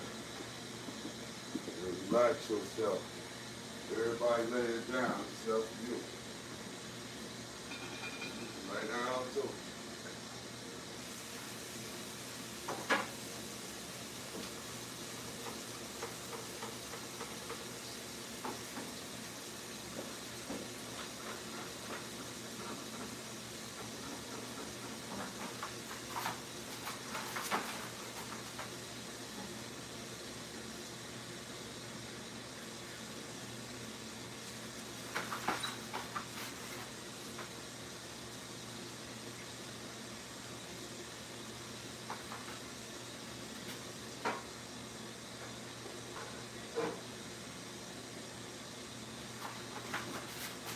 Same brother on the block, turned one into two.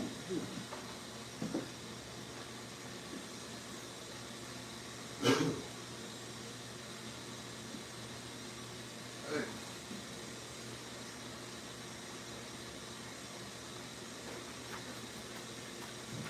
And the beat goes on. What? The beat goes on. All right, y'all, I'm shut this thing down for real. The sun gonna be up. And I'm gonna be listening to the roosters in the head that belong to my friends. And the squad gonna get her. And we gon' what? We gon' do it again. So y'all make sure y'all tuning in, cause tomorrow I'm gonna be right back with some more footage, some more loud dogs, and it's gonna be for y'all. I'm out of this joint. Peace, pause up.